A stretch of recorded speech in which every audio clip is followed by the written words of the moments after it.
Chapter 1051, Cooperation. Murongzu frowned and sighed. Bailey Jingwei isn't so easy to fool, seeing through the empty city tactic. What now? Once he figures out the ruse, it'll be disastrous. Ling Yunchen turned to Zhuo Fan for help. Sir Zhuo, what do we do next? Please tell us. Murongzu smirked and got before Ling Yunchen, and showing no courtesy this time as she reproached. Sect leader Ling, how can you still put your trust in him? It's because of his dumb idea that we lost 3 lands. Asking any more of his help would lead to the loss of northern lands as well. Even if you don't listen, you'll still lose. What's that got to do with me? TCH. Zhuo Fan scoffed. Murongzu glared at him. Ling Yunchen ignored Murongzu as all the elders awaited Zhuo Fan's saving grace. Zhuo Fan smirked, being awfully obtuse. I've expected this to happen, so rest assured that everything is going according to plan. Humph, more bragging. The enemy saw through your empty city tactic, and yet you still say that? Murongzu mocked him at every chance. Zhuo Fan smirked. Miss Zhu, restrain your wild speculation. I have never said I was using the empty city tactic, now have I? It's only your biased assumption. I had planned for them to invade the lands from the start to lure them in. Shouldn't we be glad the enemy is playing alone? Luring. Everyone gasped. Murongzu grew more outraged. Lure. You take us all for military ignoramus? Luring means drawing the enemy into a trap or a favorable position to attack. But from your order, the 3 lands' armies have set no ambush, all going back to their bases. What's the point in luring them into your home to kill you? What do women know of war? It's all about applying tactics and wisdom. Zhuo Fan smirked in disdain. 3 days have passed. Have the 3 lands fallen back to their bases? Eastern lands and southern lands had sent word they did. Ling Yunchen nodded. Only western lands had used a day to question the order, wasting precious time instead of following orders, but they should be on their way still. Zhuo Fan nodded. Western lands, with my clan head in charge of the army, ha ha ha. He's just like his godfather, so hiccups are bound to happen, acting as if not hearing the Lord's orders. But with his just command, while others need 3 days to retreat, 2 should be enough for him. I believe his ranks are the tightest and can reach. Report. A disciple barged in and bowed with a jade slip in hands. Western lands sent word their armies have reached their base, waiting for Steward Zhuo's commands. Zhuo Fan grinned. It's been so long since anyone called me that. They'll soon come knocking, I'm sure. There's no avoiding it, ha ha ha. Guard, Zhuo Fan's eyes flashed. Each land base has a teleportation array to the northern lands. Tell all of them to come to me. Our battle will be in the northern lands. Yes, sir. The disciple rushed to comply while the oldies were dumbfounded. Exalted Hai Ran was even panicking. Zhuo Fan, what are you doing? Are you calling everyone here to protect northern lands? What about our homes? Just let them take it. If you just wanted to combine the Alliance's forces to protect one area, we would have long come to an agreement instead of asking for your help. It's because we want to protect our homes as well that we found ourselves unable to come to a decision. So why? Shangyu and Feixing hesitated. Zhuo Fan, as a Western lander, you should have sided with Western lands, so why are you focusing on the desolate northern lands? Also, what did Ling Yunchen give you to play favorites? Ling Yunchen was frantic to deny, speaking in a solemn tone, but his smile couldn't be hidden. Shangyuan clan head, I believe in Sir Zhuo to be fighting for everyone's best interests. Cut the crap. Of course you're on his side since he's fighting for your home. But what about our homes? Are they just going to be abandoned? Shangyuan Feixing roared, unable to hold it in, feeling like he was led by the nose all along. Zhuo Fan gave him a cold look, his tone low and rough. You're welcome to fight if you don't want your lands back. But if you do, stop and listen to my orders. The others went quiet, looking at Zhuo Fan with hope. Like Shangyuan clan head said, what would be the point of taking the lead if it's just about focusing on defending one land? Zhuo Fan mocked, but would you have been able to focus without me? All of you know survival comes from standing together, but each of you have their own turf. Without me to mediate, you'd all rather die than choose any land to defend. You know deep down that I'm right. Shangyuan Feixing sighed. Yes, none would agree to choose a land to protect. I am from eastern lands and would never abandon my home for northern lands. Why couldn't the rest of you protect mine instead? Everyone must think the same thing. But even so, we'd rather die home than then become another's sacrificial pawns. But you gave us no choice but to abandon our homes and protect strangers. Murong Lai shouted as Shangyu and Feixiang trailed off in indignation. You played us into abandoning our homes? Everyone gave a firm nod of approval. Ling Yunxian was the only one beaming, though, finding himself a winner. Don't be so difficult, people, although Sir Zhuo hasn't been fair. He made a hard decision for us to unite. I promise to treat everyone with utmost respect once they come to northern lands. You're free to feel right at home. Bah, way to rub it in, Humph. Staring daggers at him, everyone grew annoyed. This is what the average man would do. If I had stopped here, then there'd be no point in making me the Grand Marshal of the Alliance. While they were all morose, Zhuo Fan smiled. That caught their attention. Zhuo Fan continued, when you thought of joining forces, you only thought of defending. But I have no concept of defense. I want them all brought here to attack. You need to risk things to gain something, to let your wife go, that part I'd rather not. Ha ha ha, in any case, the abandoned lands are now juicy meat for the starved wolves. But soon, very soon, I'll make Bailey Jingwei regret even catching a whiff of that meat, forcing him to spit them back out. Worry not, every land will be back in your hands in time. That I promise. They all were filled with hope. Truly, while doubts existed, they had no choice but to play along since they were in the same boat. With the lands lost, they could only follow through Zhuo Fan's plan to the end to get them back. Only Murong Zhu, as usual, refused to believe any word that came out of that devil's mouth. She only felt he was deluding them for something or somewhat. Rotten punk, I'm not letting you out of my sight. I'll figure out your game. With the lands lost, that leaves northern lands the only defense. I won't let you cause destruction here as well. In the double dragon manner, Luo Yunhai pointed at the tactical map with a frown. Zither's Sword King is marching unhinged, right on our tail. There's nothing stopping them. And without the defenses at the border, we thought we'd last barely a month, but now I see even a week as an exaggeration. The land is doomed. Steward Zhuo's empty city tactic was seen through. Huge Changfeng sighed in worry. Even the three great minds thought Zhuo Fan used deception in his order. Now they sighed in sorrow at the loss of western lands for the tactic failing. The tent flap was pushed back, and Chuoba Taishan came in distress. There's another order. All forces of the three lands are to use the teleportation array to go to northern lands. The final battle will be waged there. Everyone gasped. Going to northern lands not to flee but to fight.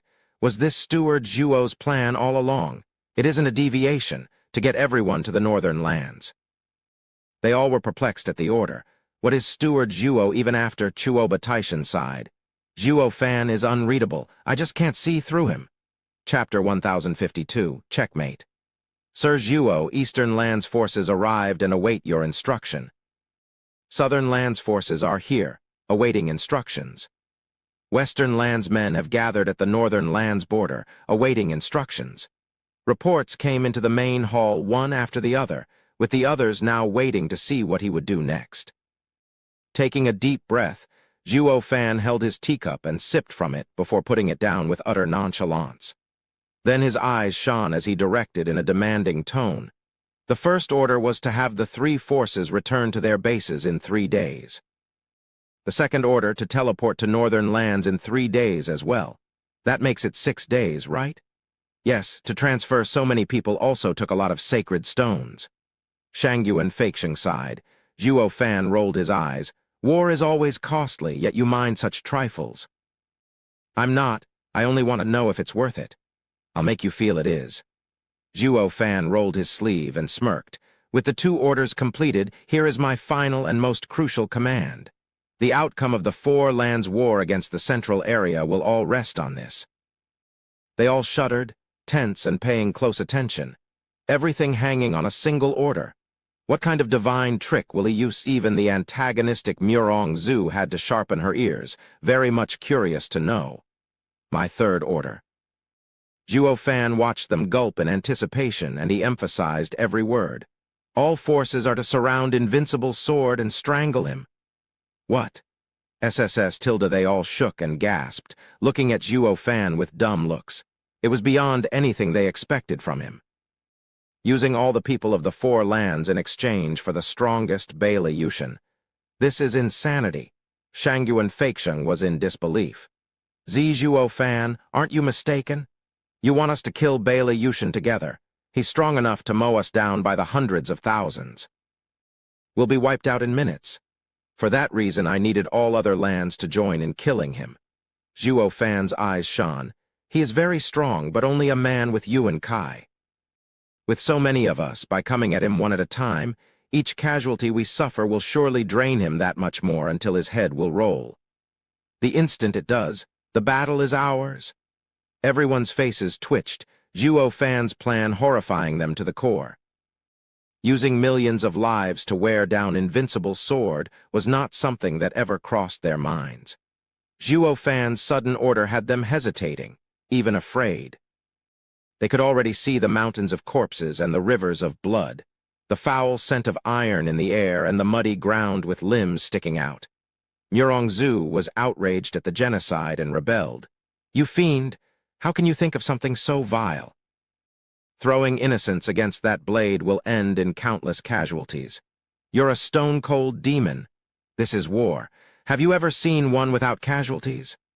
But the adversary should at least be at their level. Invincible's sword and all those cultivators are way too far apart. You're asking them to die, to become cannon fodder. This doesn't make sense. As long as they manage to wear down even a smidgen of Invincible's sword's Yuan Kai, it makes perfect sense. Even the toughest animal collapses under the assault of too many ants. The four lands forces will wear him down to his grave. What would be the point of it all then?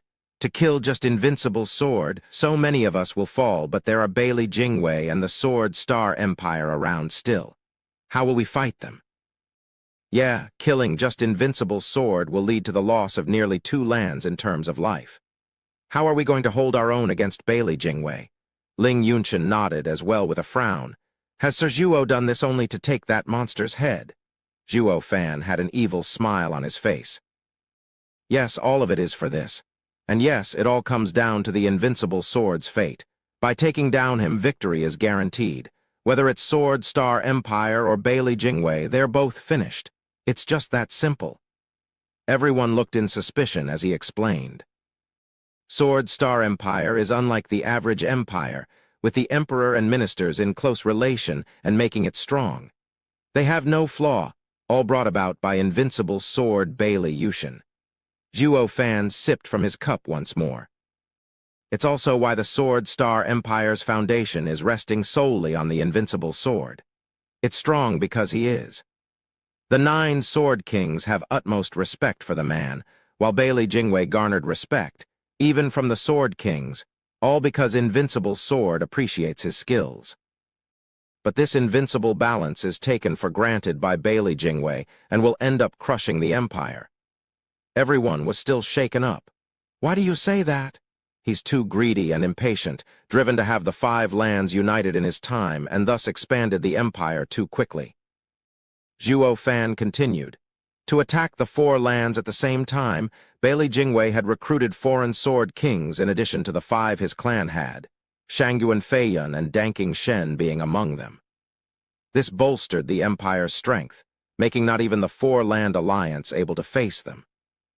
But he's too hasty to get the 4 lands, emptying the empire of everything and putting it into the invasions. The empire now lays void of any military and ripe for revolution. That's why he had the Serene Shores trading killed. They not only had ties with every land, but also dealt with their leaders and other mighty figures that would make use of the empty empire to affect its stability. So before going to war, the company had to be purged. He couldn't allow such a big faction to stay behind and resort to tricks that ruined everything.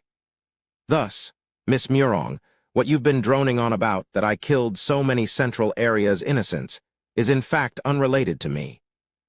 Bailey Jingwei used it as an excuse to snuff them before setting out, just that it came a bit earlier. In fact, if it all went as he wished, the damage would have been far greater.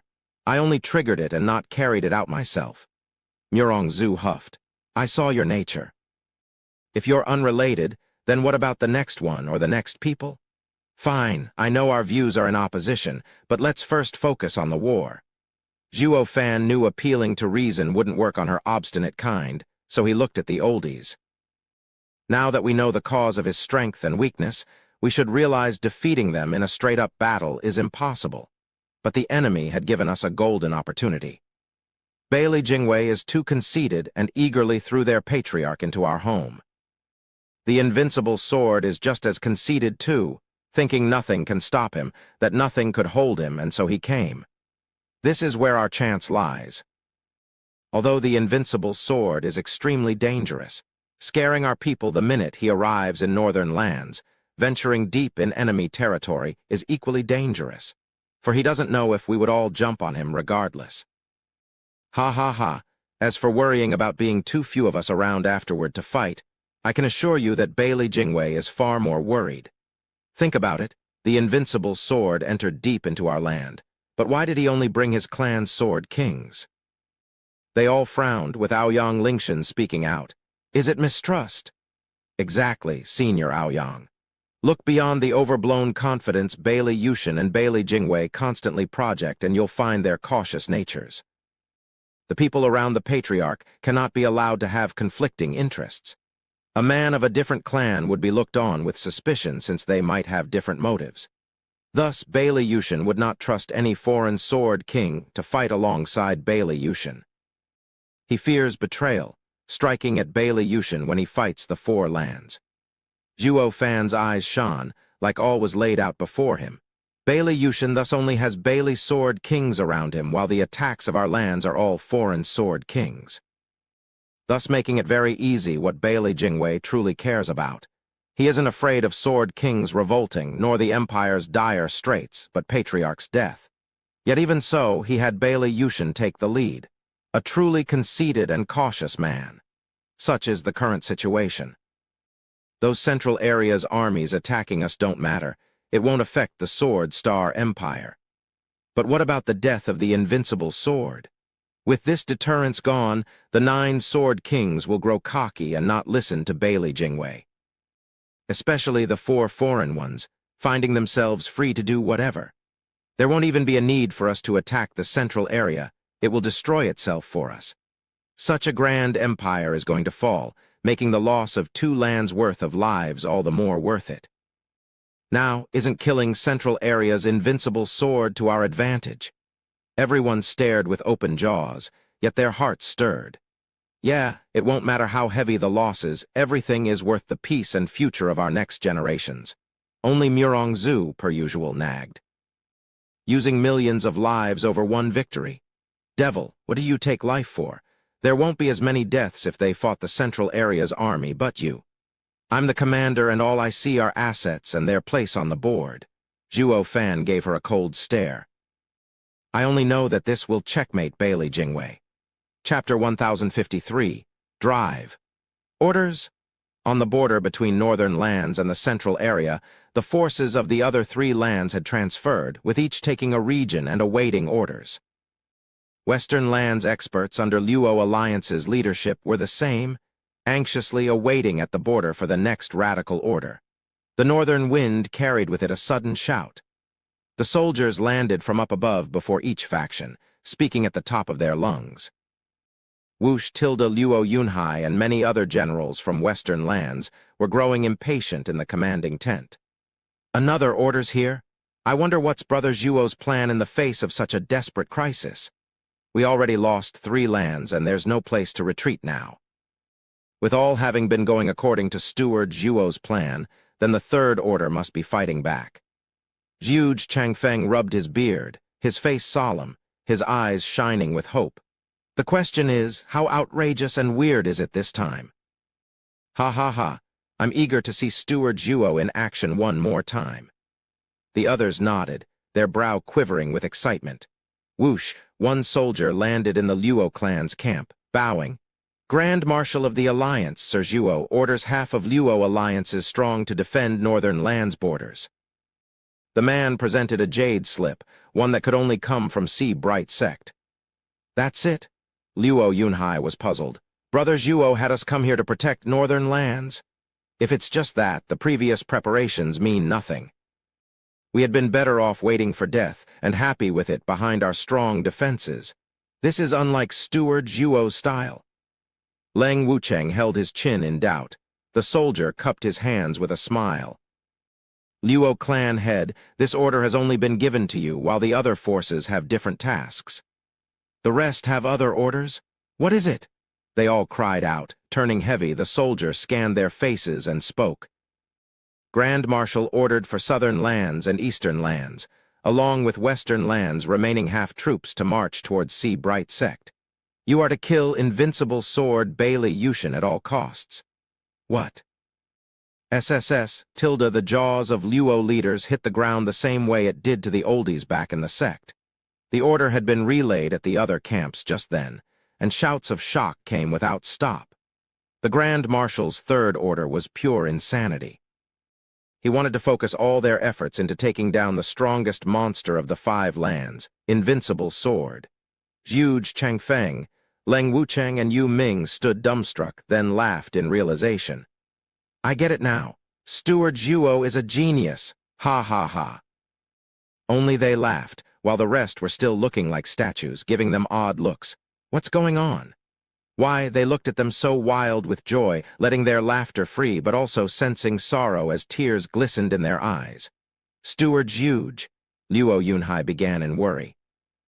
Zhuge Changfeng shook his hand, and the trio gradually calmed down, turning bleak even. So many years have gone, yet Steward Zhuo is still the same. We just can't surpass him. Yeah. What's with you 3? Luo Yunhai was bemused. Zhuge Changfeng bowed to him and sighed. Clan head, you know of us having lost to Steward Zhuo back in the day. We've been working these years in assisting clan head also to compete with him. What he did back then, we could do it too, but now we have lost in such a way we finally accept the truth. We will never measure up to Steward Zhuo's one aspect for as long as we live. What? Drive? The trio spoke in unison. Zhuge Changfeng continued with a heavy heart. Clan head, what do you think about a beggar being harassed on the street? Luo Yunhai gave him a confused look, but seeing their cryptic smiles, he said, A beggar is being harassed due to his status. If he rises above his station, he will be free of any harassment. Ha ha ha, yes, riches can lessen your attackers, Zhuge Changfeng continued. Then, clan head, what if a merchant was held down by a politician? Luo Yunhai was more confused than ever. But he looked at the others, smiled, and spoke firmly. Money can buy anything. Since some politician is pushing against him, that he just has to find a bigger supporter to fight back. Yes, using one's assets in exchange for even bigger assets and gaining much more, one step at a time. This is what we 3 have been doing these years. Zhuge Changfeng sighed, his eyes filled with sadness. From harassed beggars, we became merchants. From oppressed merchants, we entered service. But our every progress was met with more suppression, never able to escape it our entire lives. This is who we are, but Steward Zhuo is different from us in this tiny yet crucial aspect. The Luo clan had defeated in 10 years all the other houses and wielded all the power in Tianyu. This is something we could never achieve. Luo Yunhai's heart shook. How is it different? Clan head, how can a beggar never be harassed in his life? Zhuge Changfeng smiled as he asked instead of replying. Luo Yunhai frowned in confusion. Zhuge Changfeng saw him unresponsive and shouted. Clan head, to never be harassed again, one must stand above everyone else. The beggar must become emperor to feel truly safe. How is that possible? Luo Yunhai was baffled. Zhuge Changfeng sighed. Yes, it's quite the fairy tale, isn't it? But isn't our Luo alliance today also a fairy tale to the old Luo clan? Luo Yunhai pondered and then turned solemn. This is where we are different from Steward Zhuo. His drive is unlike any other. Leng Wucheng patted Luo Yunhai's shoulder. We never actually accepted when he defeated us back then, since we are no less shrewd than he is. The 3 sages of Tianyu aren't just for show. Only now do we understand that our vision isn't as broad as his. Our horizon is narrow and our drive weaker. The invincible sword is the core of the Sword Star Empire. We knew this, but he's too strong, deterring us from even considering him. The price to pay is just too great, with little chance to succeed. Steward Zhuo had set his eyes on him from the start, burning bridges and abandoning the land so that he could face the core issue. He has such drive none of us is capable of. Having now been made aware of his plan, we realize the truth. A land has around 30 million men, with half meaning 15. Against such a force, Bailey Jingwei had no chance of providing timely assistance no matter how desperate, while the 2 lands and a half of soldiers will make close to 100 million. Invincible Sword is tough, so much so he can handle a land by himself. But what can even he do against the likes of such a combined attack, using all those countless lives against just one? Who would have the nerve to do this? Not even we considered this course before hearing the order. This is also why the Sword Star Empire will eventually collapse. Steward Zhuo's order is a master stroke of the ages. I bet that not even Bailey Jingwei would dream that Steward Zhuo would take this action. Luo Yunhai's brow shook. Then he looked at the starry sky with a smile. Yes, you stewards are right. I can still remember the day the clan was made of 4 people, staying in the Veiled Dragon Pavilion, and Brother Zhuo coming out to proclaim that the Luo clan will stand at the top. None of us believed him, but now, ha ha ha, Brother Zhuo is a man who only saw the very peak. There's nothing he wouldn't dare or do. That is my Brother Zhuo. Luo clan's first steward is our patron saint. The trio nodded in agreement. Brother Zhuo had us stop to protect us. Leng Wuchang bowed. It's way easier to fight Bailey Jingwei and dragon-cleaving Sword King's army than going to war with a madman like the Invincible Sword. Yes, you guys sure got the easiest job this time. The soldier spoke with reverie. It's good to have someone left behind in court. Others, I bet, must be sinking in despair from being stuck with hunting Invincible Sword. Right on cue, howls of grief tore at the sky and endless tears soaked the earth. Chapter 1054, Outrage. What's going on? Why the sudden commotion in the enemy camp? The 3 land forces wailed and grieved like their own funeral hearing. They were sent to die fighting that monster Invincible Sword. The thick air of despair and anguish leaked all the way to the central area's army camp. Bailey Jingwei was still smug in his belief that he broke Zhuo Fan's empty city tactic and took the 3 lands without losses. That guy must be wallowing in his defeat right about now, being rebuked by all the other leaders. But then the sudden widespread grief had him flinch. A scout burst into the tent. Prime Minister, for some reason there is a sharp increase in forces on the northern land side. Their howls alone travel for thousands of miles. From what I've seen, they have now tripled their numbers. Tripled? How? Where did northern lands get so many people? Bailey Jingwei was confused, but then he exclaimed with a mocking smile. Oh, since the empty city tactic fizzled out, the lands had no choice but to converge here. Humph, they're nothing but deserters with lower morale. Of course they'll cry. Tell the army to raise defenses for when the cornered dog makes an assault. Yes, sir. The man left. Bailey Jingwei looked mighty pleased, humming a tune. He even started dancing. Whoosh Tilda Danking Shen entered the tent and paused, taken aback. Prime Minister, what got you so excited about? Ha ha ha, Dragon-cleaving Sword King, you're just in time to hear the good news. The war against the 4 lands will be done in 3 months. I'll be sure to put on a good word to the Patriarch when merit is given back in court. Dragon-cleaving Sword King has always wanted to rule over your paradise. After the unification, that area will be set aside for you to oversee. Oh, I am most thankful, Prime Minister, ha ha ha. Danking Shen nodded, but his heart sank. He made sure to hide his worries, though, behind his smile. Prime Minister, weren't you saying it's going to take a year? Why so soon all of a sudden? Bailey Jingwei leaned back with immense pride. We have to thank my old opponent for that, Zhuo Fan's empty city tactic, ha ha ha. His tactic got exposed and ended up delivering the 3 lands to us. Now northern lands borders have increased activity, mostly from the other lands forces teleporting in.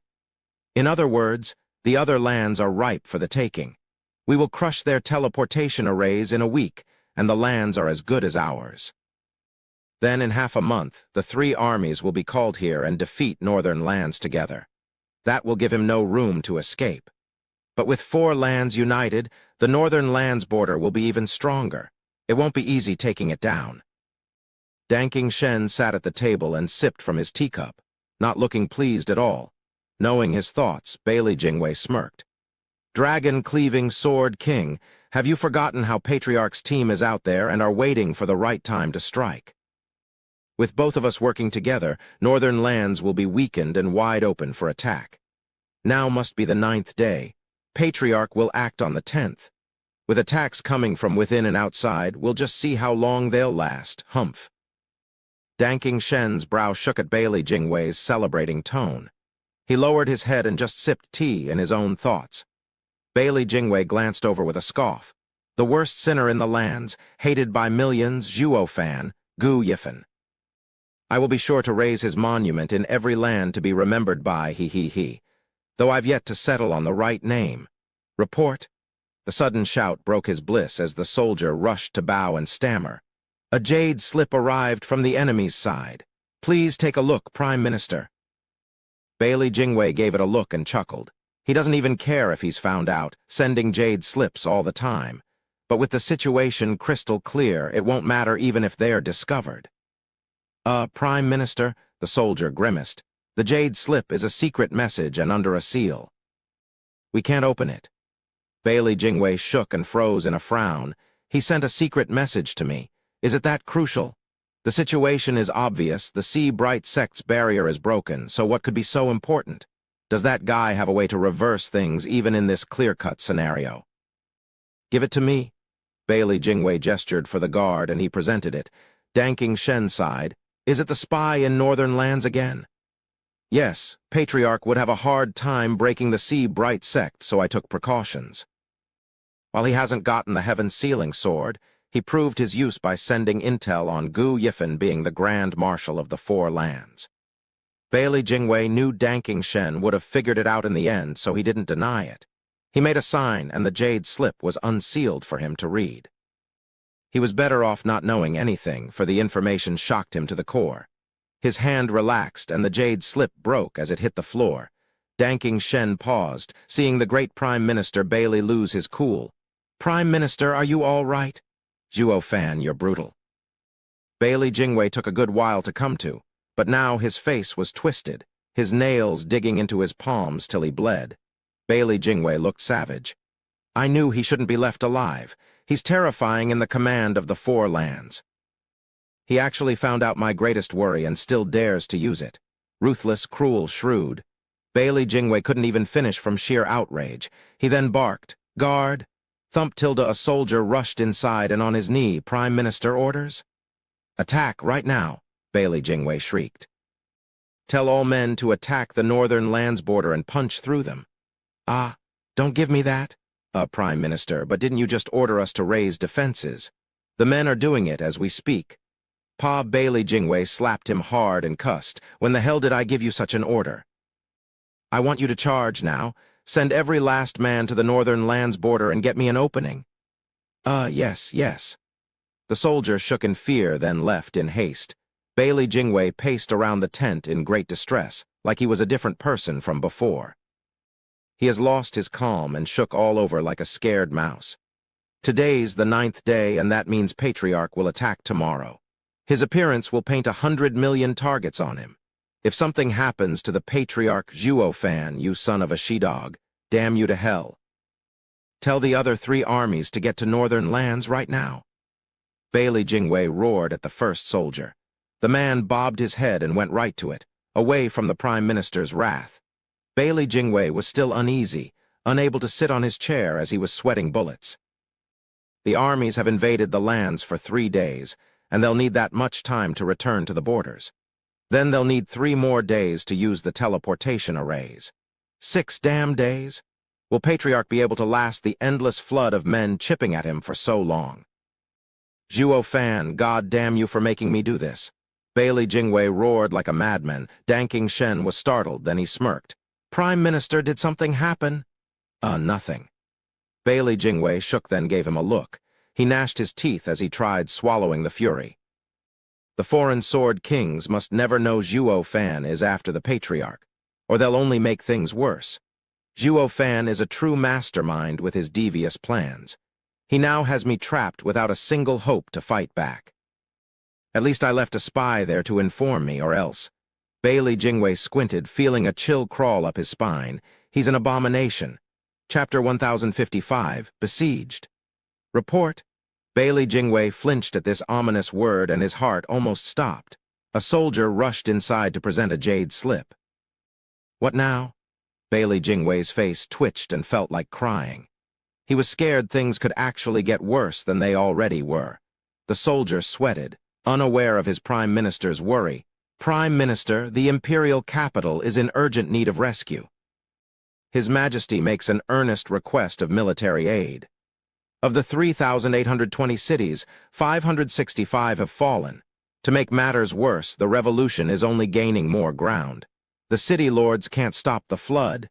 It's that desperate. Bailey Jingwei was shaken up. Does that mean the disturbance wasn't on a small scale but a full-blown riot? But who has such power in the central area? Wait, is it Serene Shores Trading? Bailey Jingwei's face twitched and turned savage with fury. Damn those merchants. After purging their base, the sudden vanishing of all their branches led me to believe they scattered like flies when they were waiting for me to show my back.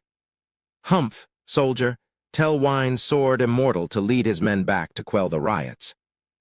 Prime Minister, Ainz Sword Immortal is deep in northern lands and requires 3 days at the least to return. Also, Danking Shen picked up on the clues and said, "You just ordered them to teleport to northern lands, but the imperial capital doesn't have a moment to spare. Let's split our forces and settle the fires. Guard, stop the charge. We're going back to save the empire." Danking Shen had yet to finish before Bailey Jingwei cut him off. "Wait, we can't leave, just charge. You must charge." Prime Minister, a rebellion is upon us. We must provide aid and quell it before it endangers the empire. Danking Shen tested. Even if we split our forces with our defenses, we're sure to last a few weeks. It'll be enough for us to quell the revolution and make it back. Not to mention the other 3 armies are coming soon, in just 6 days. We will hold out. You might hold out, but the patriarch can't keep a hold of his head. We're in a race for time where every second counts, where every moment might mean the death of the patriarch and the collapse of the empire. All that matters is for patriarch to survive to keep hope alive. Everything can be regained even if lost in this moment. The empire may go in flames for all I care, but the patriarch must still stand. Zhuo Fan, you rotten son of a B. Bailey Jingwei crunched his teeth, shaking all over. Was all of it part of his plan? All of it is to stall me. That was no empty city tactic, but bait to lure the 3 armies away from the teleportation arrays and not provide timely rescue, earning him 6 days of peace. Then there's the Empire's insurrection, besieging me on all fronts. In 6 days I can pacify the Empire but not save Patriarch, which would still lead to its fall. And if I choose to save Patriarch, I won't break their lines in a mere 6 days, all while the fires rage in the imperial capital. Or maybe the revolution will cut off our reinforcements, hindering us further to delay the rescue. Either way, the game is lost before it starts. He crushed me. Bailey Jingwei went limp, falling in his chair with dead eyes. "Prime Minister, what's wrong?" Danking Shen held him. Bailey Jingwei looked bleak and in despair. He played me from the very beginning. The board is out of my control. I never dreamed my greatest advantage had become my downfall at that guy's devious planning. Zhuo Fan. Bailey Jingwei wailed, filled with denial and regret. A Chu tilde. Zhuo Fan sniffed in Si Bright Sect's main hall and then shivered. Ling Yunchen smiled. "Sir Zhuo, did you catch a cold, perhaps?" "Since when does a cultivator catch a cold?" Zhuo Fan rolled his eyes. "My ears are burning. That Bailey Jingwei punk must be cursing me, humph." The others chuckled, with Murong Lai praising. Only Sir Zhuo could call a genius like Bailey Jingwei a punk. Sir Zhuo's plan is ingenious and praiseworthy. Reports are coming from the front line saying Bailey Jingwei flipped out, ordering to storm our defenses. He must have known about Sir Zhuo's plan and gone insane, ha ha ha. He's reacting already. Zhuo Fan paused, then nodded with a smile. I see. What? I see there's a spy among you. Zhuo Fan gave them a deep look. They all cried out, how can Sir say that? Bailey Jingwei fell for my first 2 tricks and still followed my expectation until my 3rd one. But how did he find out about it so fast? And I also made sure to light the Empire on fire. He should split his men to save it. Even if he guessed my intentions, still having doubts, he'd never ignore the Empire in peril. Zhuo Fan's eyes flashed as he looked over the oldies. The answer couldn't be simpler. He didn't guess my plan, but was certain of it. How? Only if someone told him. That's why he flipped out and started a mad charge. The men gasped, we have a traitor. Who? Everyone looked at each other in suspicion. Zhuo Fan smiled and waved without worry, not that it matters. Covert operations are about mind games, about laying traps and running the minute it's exposed, unlike an overt plan. It won't affect the plan if others realize it. I had his 3 armies stalled in the 3 lands, losing precious time to come back. He is also stuck even with charging the northern lands, not having the manpower to break through the lines anytime soon. It is this time that will earn us victory. Sir Zhuo, did you foresee a traitor among us? Ling Yunshan asked Zhuo Fan. Zhuo Fan nodded. See, Bright Sect's barrier is strong, something I'm sure Bailey Jingwei knew beforehand since he planned to attack it at some point. Spies are a must in wars, which is why I foresaw a spy among us. That's why I didn't tell you, nor explain my orders in detail. Now it won't make a difference, because the enemy is stuck in my trap, ha ha ha. Sir Zhuo is godlike. Everyone looked in awe at Zhuo Fan, in awe of his skills. Only Murong Zhu looked askance with a cold face. Though she might abhor Zhuo Fan, she had to give the man credit for his methods. He is the vilest devil, a demon archon with unlimited appetite for destruction and blood. Once the war is over, he must be removed for good. What man would throw away 100 million lives for victory? Zhuo Fan noticed it was getting dark and grinned. Friends, the time limit to deal with Invincible Sword is 6 days. Any later and Bailey Jingwei would have all the army assembled, and anything can happen. We have to kill Invincible Sword within this period. The men grew solemn and nodded. Shangyuan Feixiang smiled, holding out his dear sword. Zhuo Fan, you haven't unsealed it last time since you were in jail and used it as leverage. Now you are our Grand Marshal, one of us. I still want to fight Invincible Sword and can't do it without Soaring Sword. Of course. Zhuo Fan's right eye flashed in 2 golden halos at the Scarlet Sword. Divine Eye of the Void's 2nd stage, Void Annihilation. Bam! The sword shuddered, then shone a bright red as it flew around, having regained its freedom. The people stared agape. That's it. The Soaring Sword is unsealed just like that. Doesn't that make us all fools for toiling over it for a year? They all looked at Zhuo Fan with shock and awe. Zhuo Fan is a miracle worker and not just a mastermind. Shangyuan Feixiang beamed as he looked at the divine sword. He made a sign and the sword fell in his grip. Thank you so much for this immense help. It's fine, ha ha ha. Zhuo Fan had no shame in his casual attitude. But then Shangyuan Feixiang turned heavy. The hell would I do thanking you? That was your duty to begin with. This was part of our first deal. Zhuo Fan grinned. Ling Yunshan smiled, stepping between the two and saying, Shangyuan clan head, you're wrong there. He only said about giving you the sword and not in what condition. Now Sir Zhuo unsealed it, so how can you say that? Yeah, you. Fine, now your Soaring Sword is back to you, so go on. Ling Yunshan urged him to the side before beaming at Zhuo Fan. Sir Zhuo, the Soaring Sword is settled. Now it's about ha ha ha. Ha ha ha, when will your guard be returning with it? Oh, you'll meet her when you see Bailey Yunshan. What? They gasped. Zhuo Fan had an evil grin. Hasn't she already told you who she is? Since she's Frigid Rain Sword King, then she'll take Heaven's Sealing Sword to Bailey Yunshan. Since you'll be meeting that old man soon, you can ask him for it. What? Their hearts sank at Zhuo Fan's devastating news. Is Sir Zhuo working with Bailey Yunshan? Chapter 1056. Sending off. Everyone looked at Zhuo Fan as if he grew a second head. Murong Zhu was the one most affected, but then she lashed out. See that? I knew he's not dependable, yet you all insisted on trusting him. He used the heaven-sealing sword to bait you all this time, only to tell us now that the divine sword is with invincible sword. He was playing us all along. Zhuo Fan smirked. The men frowned and hesitated, with Ling Yunchen gathering the courage only to be supplicant. Sir Zhuo, you promised us that you'll return the heaven-sealing sword, so why? Yes, I did, and I am. Go see Invincible Sword and ask him to give it back. Ling Yunchen was on the verge of tears. Isn't that twisting words, Sir Zhuo? The old monster came from it specifically, and now that he has it, you think he'll be a fool to just give it back. Heh, you're not that far off the mark there, he.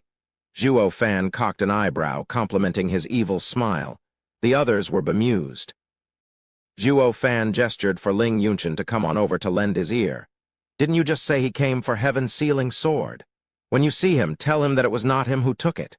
Zhuo Fan acted like he shared his deepest secrets, showing a confident smile. Ling Yunchen frowned in doubt. That's it? You don't believe me? Has my plan ever failed? Zhuo Fan gave an insidious smile, acting like he was counting his greatest hits. When Bailey you couldn't steal your sword and pass the barrier, it was my idea that had her succeed.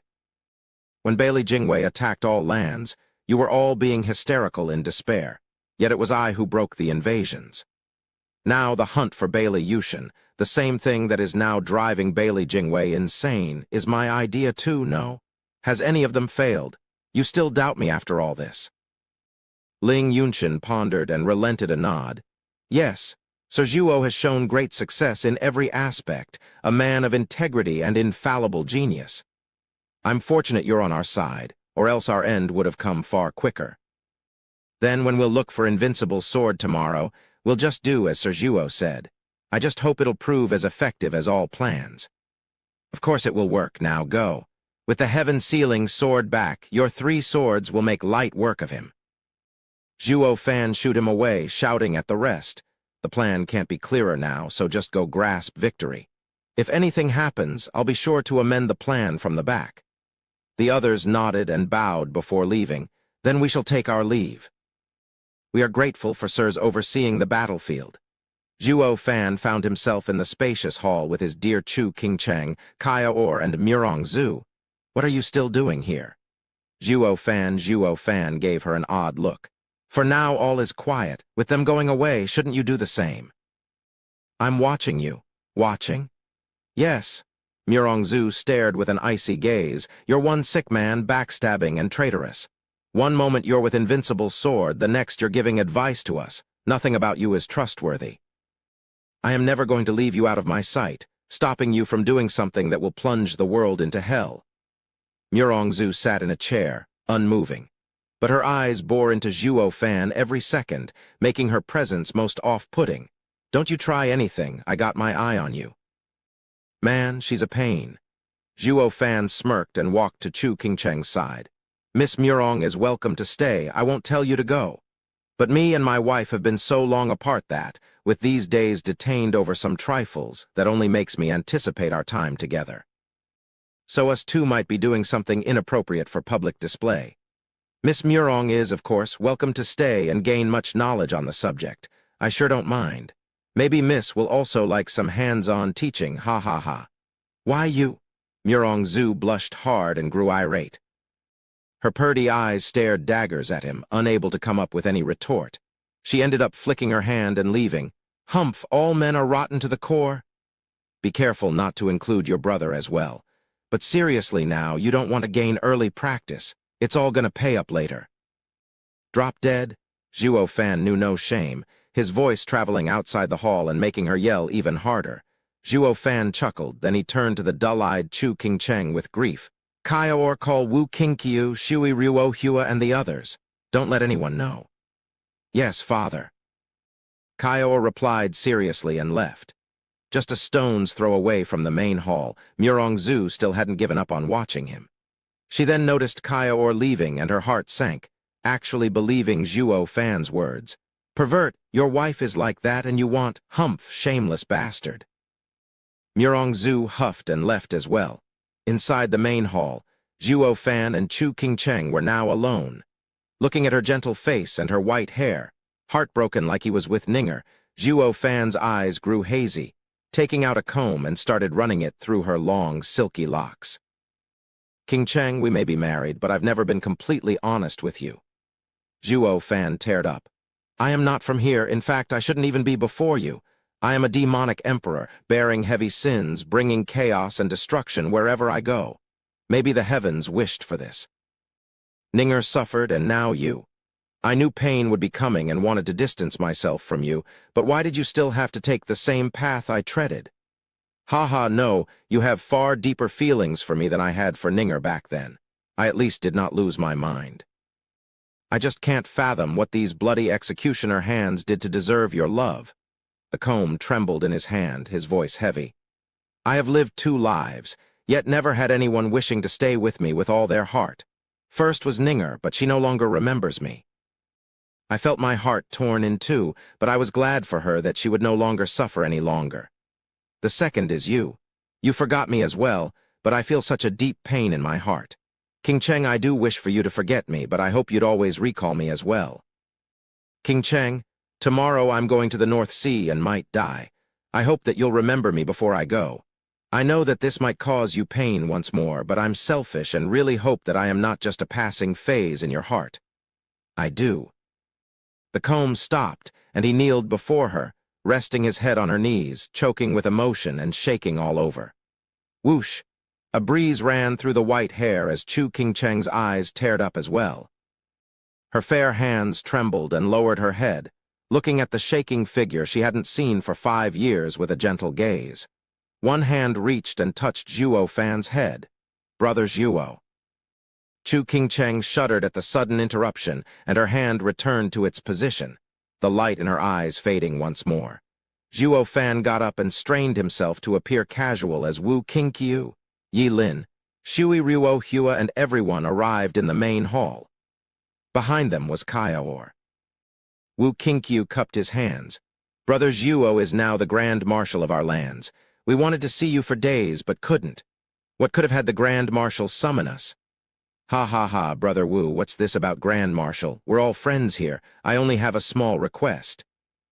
Brother Wu, don't forget you lost our bet in the dungeon. You owe me a favor. Ha, so that's what it is. Brother Zhuo wants to cash in so soon? Wu Qingqiu laughed. Sure, Brother Zhuo, I'll be sure to do all I can to fulfill a brother's request. The others nodded as well with shining eyes. Helping Chu King Cheng stand, he went to Shui Ruo Hua, and Zhuo Fan said earnestly, Northern lands is fraught with danger. Help me take King Cheng back to Western lands. The 3 attacking armies should now be in full retreat, so you can use the teleportation array to return to Double Dragon Manor. It's the safest choice. Chapter 1057, 10th Day. We shall follow Brother Zhuo's order to the letter, Wu Qingqiu replied on the spot. The question now is when? Immediately. Even if we're in the Sea Bright sect, war will be coming soon, and it will no longer be safe. I hope to get King Cheng out as soon as possible. Sure, we will go right now. Wu Qingqiu and the others bowed. Brother Zhuo, take care.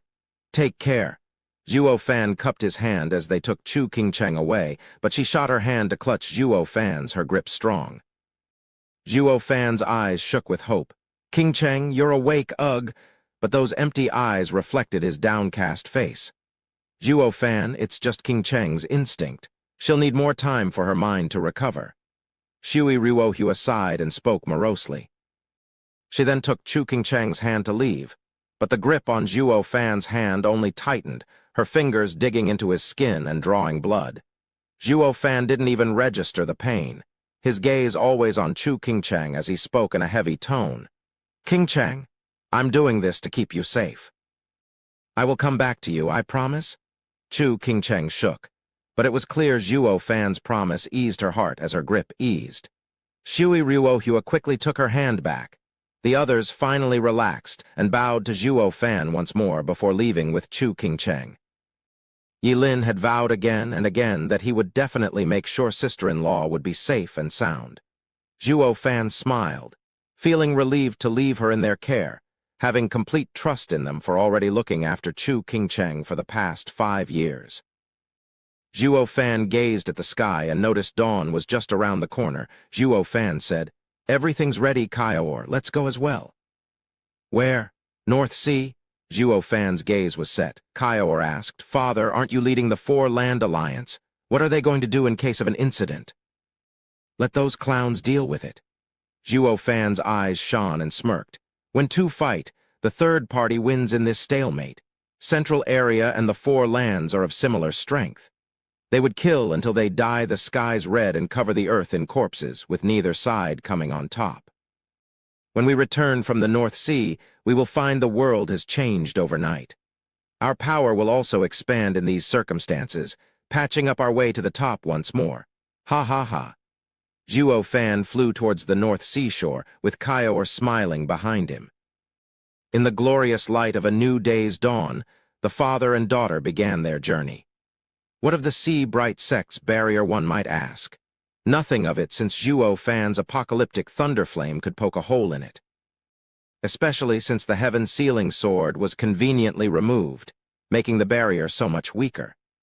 It was simply a joke for a man of his caliber. While they were out hiking, the same joke, it would seem, applied to one other person far better than to Zhuo Fan. Rumble tilde thunder cracked the sky as purple lightning exploded in 1,000 branches. The barrier of sea-bright sect cracked like eggshells, bringing fresh sea air into the sect, or maybe doom. The purple lightning formed thousands of swords waved up above, looming dangerously over the sect. Even Genesis stage experts felt numb under this sea of purple. Their breaths faltered, and their immense Yuan Kai slowed down to a trickle. Mere pressure was enough to bring the sect to its knees. Such was the power of the purple curtain. The leaders of the Four Lands came out to see what was all the ruckus to gasp in fear and despair. Invincible sword is here. Invincible sword now. Murong Zhu glanced at the purple attack hanging above him and gasped. Is this the effect of Invincible sword's attacks? It's so much more terrifying than my brother's. How is he still human? Murong Lai gripped the golden burning longsword, but his brow was soaked. Invincible sword is no human, or he wouldn't be anything great, humph. The others gave a weak nod, with some even faltering back. Such was the might of Invincible sword, dreading his coming before even meeting him. Not even the highest power in other lands could fight the fear. Boom tilde explosions rang everywhere, followed by savage winds and wails of demise throughout the sea-bright sect. Blood sprayed so high it reached the heavens, mixing with the purple lightning and turning the world of mortals into a hellscape. It sapped any bit of courage one might have. The winds then made sure to bring the stench of blood to every corner of the sect, completing the carnage. Sect leader, Invincible sword has come with 5 sword kings and 10 disciples. He broke the barrier and is slaughtering us.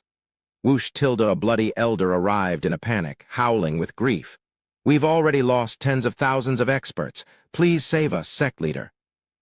Ling Yunshan was distressed as well, turning to the others. Lingshan, Murong clan head, exalted double dragons, and everyone else. We set ourselves on killing the old monster with numbers, and now he came to us himself. We'll do as Sir Zhuo planned. We'll go meet him and stall for 2.5 lands worth of men to come from the front lines so we can finish this. Yes. The other cupped their hands, though hesitation dominated still.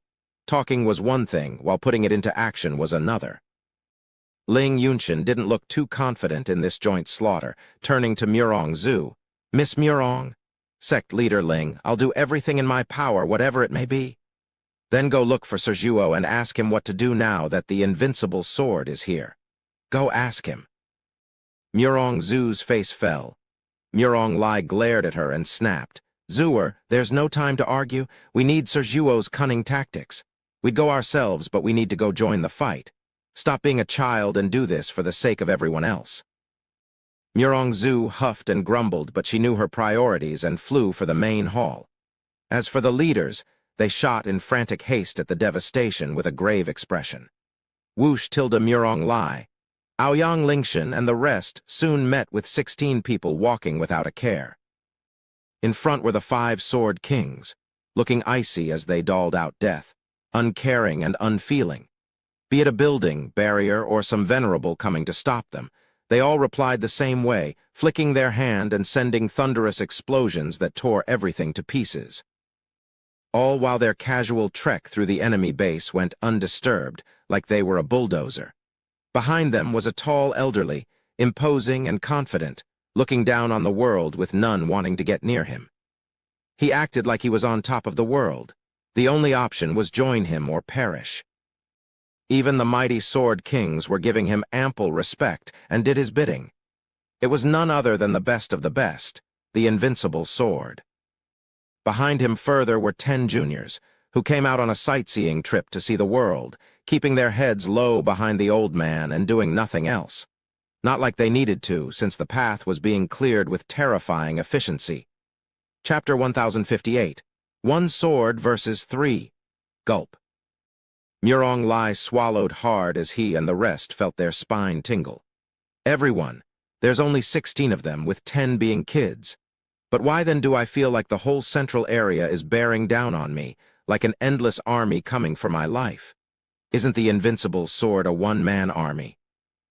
We wanted to keep this moment for later, but he came knocking on our door.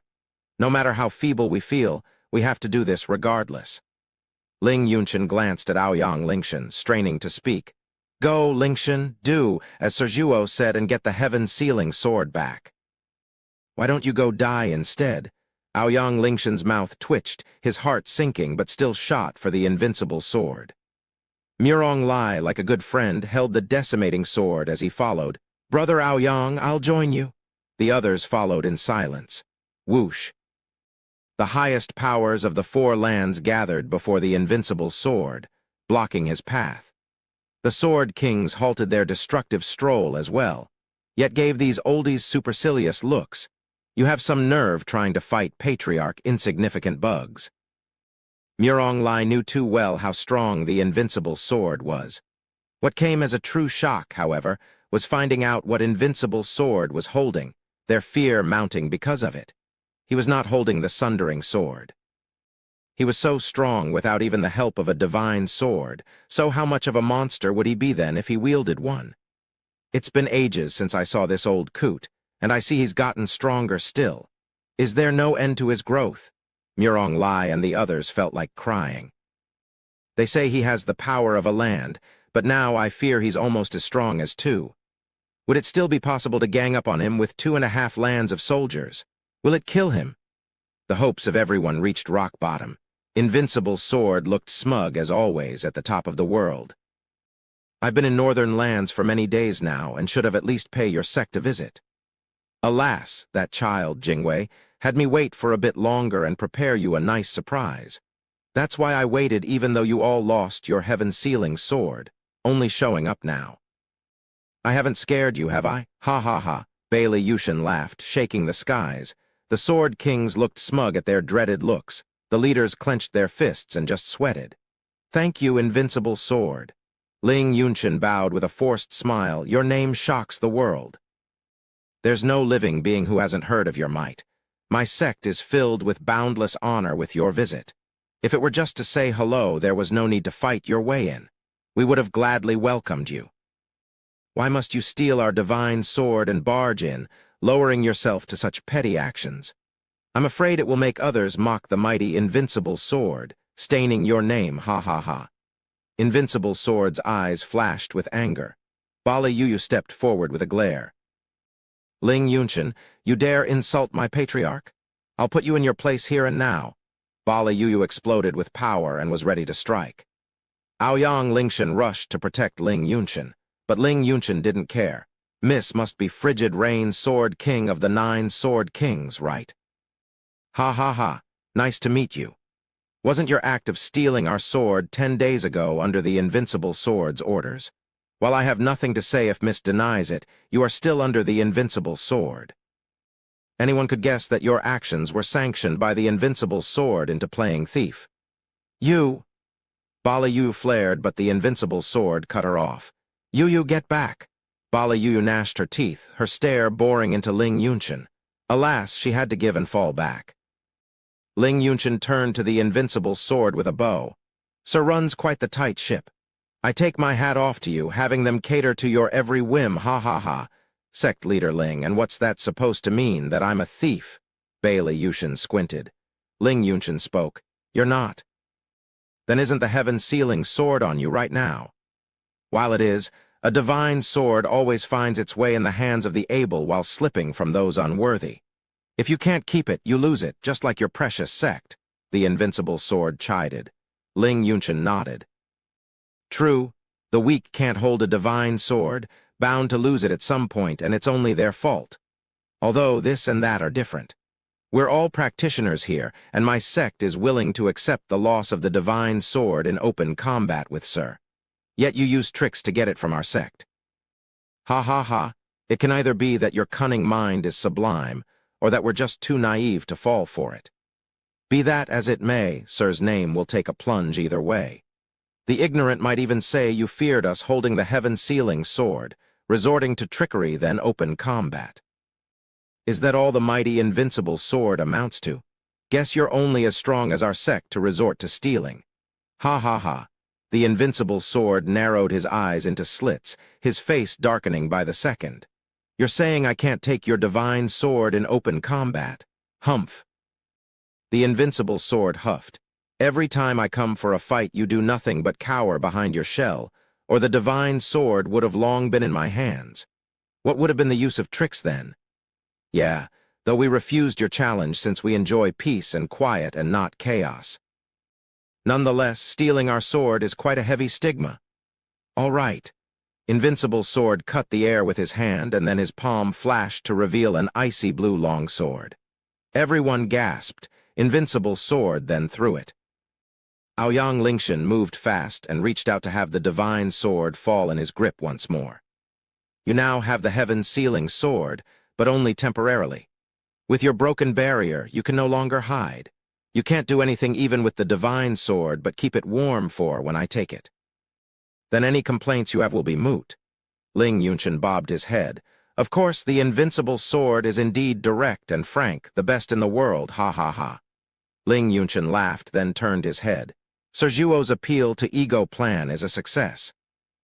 This coot got the heaven-sealing sword yet gave it back. Now we have 3 divine swords, bolstering our chance of success against this obnoxious monster? The men nodded, the 3 divine swords pointing at the sky. Gold, red, and blue flashed from them and shot into the heavens. Boom. The predominating purple lightning was now cut in half, replaced with golden flames, scarlet glows, and blue traces from Murong Lai's decimating sword, Shangyuan Feixing's soaring sword, and Aoyang Lingshan's heaven-sealing sword. They used their power to wrest control of the heavens from the enemy. The Sword Kings frowned, glaring at them. These rotten bastards actually used mind games to fool Patriarch. How revolting! The invincible sword didn't care, glancing at the half-lost skies with a grin. 3 swords against 1 should be impressive. I'm thrilled that yours truly can enjoy fighting 3 divine swords. Ha ha ha. Bailey Yushin flicked his sleeve and a crackling long sword appeared in his hand, pointing it at the sky. The sky exploded as even more purple lightning boomed everywhere, overtaking the previous losses, swallowed by the flood of lightning. The golden flames, red glows, and blue streaks couldn't hold on at all, torn to pieces. The skies were dyed purple once more. Murong Lai, Shangyuan Feixing, and Aoyang Lingshan shook and coughed blood.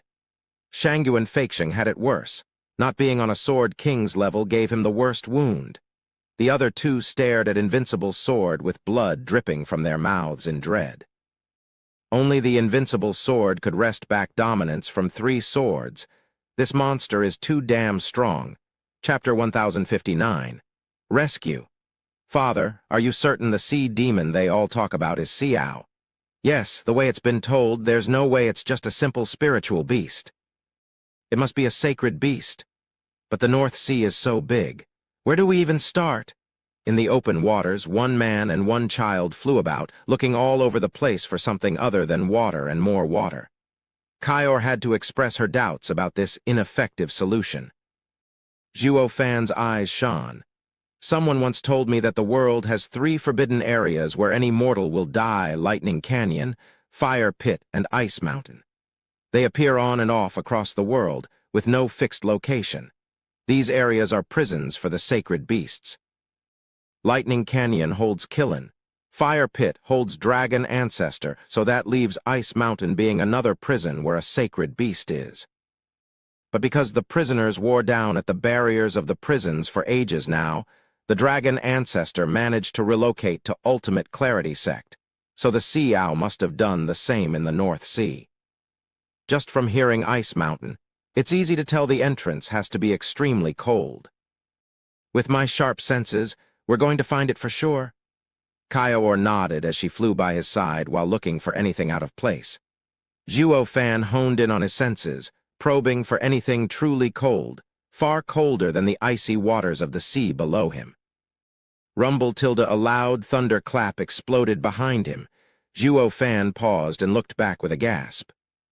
The sky behind them was now a sea of purple, tearing at the sky and bringing doom to those below.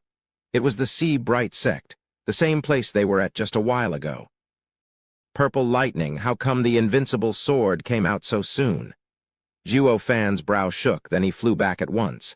Kaior was startled. Where are you going, father? I need to see if your mother left safely, if she's stuck there. Zhuo Fan's eyes shone coldly. We'll have no choice but to face the invincible sword ourselves. Zhuo Fan sped up, his figure gone from here. Father, wait for me, Kaior cried and rushed to catch up. But then she felt a chill all over and looked around bemused. Why is it getting so cold all of a sudden? Rubbing her shoulder to fend off the biting chill, Kaior glanced about but at the calm waters. There was no wind and the sun was still up. She just shook her head with a chuckle. I must be feeling things, but this North Sea shore is cold. Kaior rushed after Zhuo Fan, leaving as well. Mere moments later, the calm sea shifted. Thick mist blew in, just like after a heavy rain, and covered everything in a blink of an eye. A cold like no other swept the surface of the sea, freezing it on the spot. The thousands of life forms in its waters were unable to even budge, frozen stiff among the ice. Two huge light sources suddenly came from deep in the mist, one looking bright while the other dimmed. What's that noise? Are humans fighting? Far from the thick mist were constant booms echoing about, making the rumbling voice inside cackle. That vile race only knows how to look for more reasons to kill itself off. Their own fellow people slaughter until everything turns red. One moment they ask me for permission to go out to sea, and the next they're killing each other. Ha, great, perfect. Since neither side can stand the other, let me give you a hand and swallow you both. Hi. A creepy laughter echoed out from the fog as it drifted swiftly, going towards the Sea Bright Sect. The waters turned ice wherever it passed in an instant. With it came the shuddering and haunting voice of a demon. I open my doors to you, welcoming you to become dessert. Hi. The Sea Overlord was coming to shore. In the Sea Bright Sect, the invincible sword was showcasing his unstoppable power against the other sword-wielders, taking control of the skies and striking terror in the hearts of men. He looked at everyone with nothing but disdain, while the other Bailey experts held their heads high and mocking the enemy. See that? That's the Patriarch's power right there. What are you yokels going to do about it? Ling Yunshin's face fell, his team sighing heavily with worry as they watched in sorrow. The 10 juniors aside, Bailey Yushin was sufficiently monstrous alone that they together couldn't handle him, let alone the other 5 sword kings by his side. Ling Yunshin's heart sank as he looked around. We need Sir Zhuo's mind now more than ever. What's taking Miss Murong so long to deliver one simple message? Children? Bailey Yushin's eyes shone and shouted, scatter and have fun, but don't interfere with my enjoyment. Yes. The others cupped their hands and flew off into the sect. Now there was only the invincible sword against the other land's strongest. Murong Lai's eyes twitched. Decimating sword shook in his hand as he spat. Like a true invincible sword, you even had the sword kings leave your side. You want to fight all of us all by yourself. Don't I have what it takes? Bailey Yushin mocked. More than enough. The invincible sword's power is too much for us to disregard. Ling Yunshin chuckled. But aren't you scared something might happen and you'd have no one to aid you if you send the sword kings away? The invincible sword's face twitched and he looked harder at him before laughing in his face. Sect leader Ling, you're still up for jokes. Accident? You think of yourself capable of giving me that? Invincible sword, don't get smart with us. All of us here are as strong as your 9 sword kings, and we have 3 divine swords on top. A sudden incident might do you in. Murong Lai roared and pointed at him. The others were equally resentful, flaring their auras at him. The invincible sword couldn't care less, merely tracing sundering sword's edge as if in his own world. All bark and no bite. Show me what you're made of and not prattle me to death. As for 9 sword kings, humph, they're nothing but children making a scene. You think you can scare me with that? Ha ha ha, that's rich. People, he was our target to begin with. Now that there's no one helping him, it's the best chance we can get. Charge? With how nothing could ever earn the old man's respect, Ling Yunshin sent to the others. Use his conceit to your advantage and make him pay with his life before he gets cautious and makes it harder for us. The others nodded and shouted as they stormed Bailey Yushin with their best skills. Decimating sword, decimating inferno. Whoosh tilde Murong Lai slashed, and the golden sword exploded with flames at Bailey Yushin. The fire formed a sword wave that shot with such heat that it warped the air and even left black cracks. Soaring sword art, soaring skies. Whoosh, Shangyuan Feixiang shouted and hacked with the soaring sword. The scarlet sword wave shot with incredible speed for its quarry. Heaven-sealing sword art, world seal? Aoyang Lingshan was not one to be left behind. He waved his sword, devoid of the savage nature like the rest, but hiding an incredible force behind its subtle nature. The attack reached Bailey Yushin's side and was about to engulf him. The invincible sword found himself under attack from all sides. Ultimate skill coming from the 3 divine swords. Chapter 1060. Oppressed.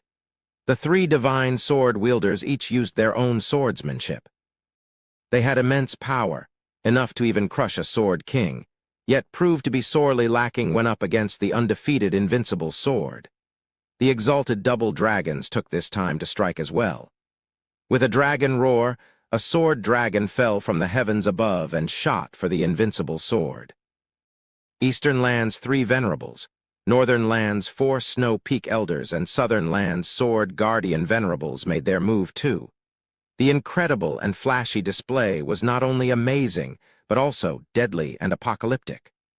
All these powers converged on one old man standing there all by himself.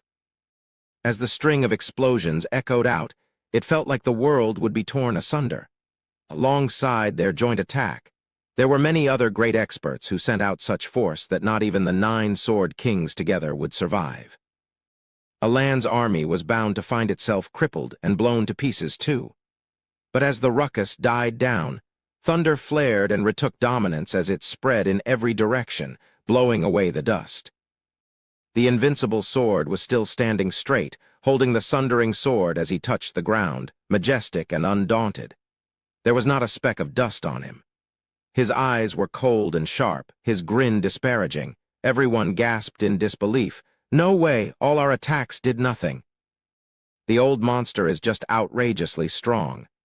Ling Yunshin's face twitched, his heart shuddering. 3 divine swords and every top expert of the 4 lands couldn't even scratch him. How are we even supposed to kill him? Can more than 2 lands' worth of soldiers do nothing to him? Ling Yunshin turned to the others. Bailey Yushin had gone beyond what was humanly possible. Not even the world's strongest joined together could hurt him. Their hearts sank in despair and remorse. Fighting the invincible sword was the greatest mistake. This freak of nature is too damn tough and strong. Clang. A sharp noise pierced their miserable thoughts.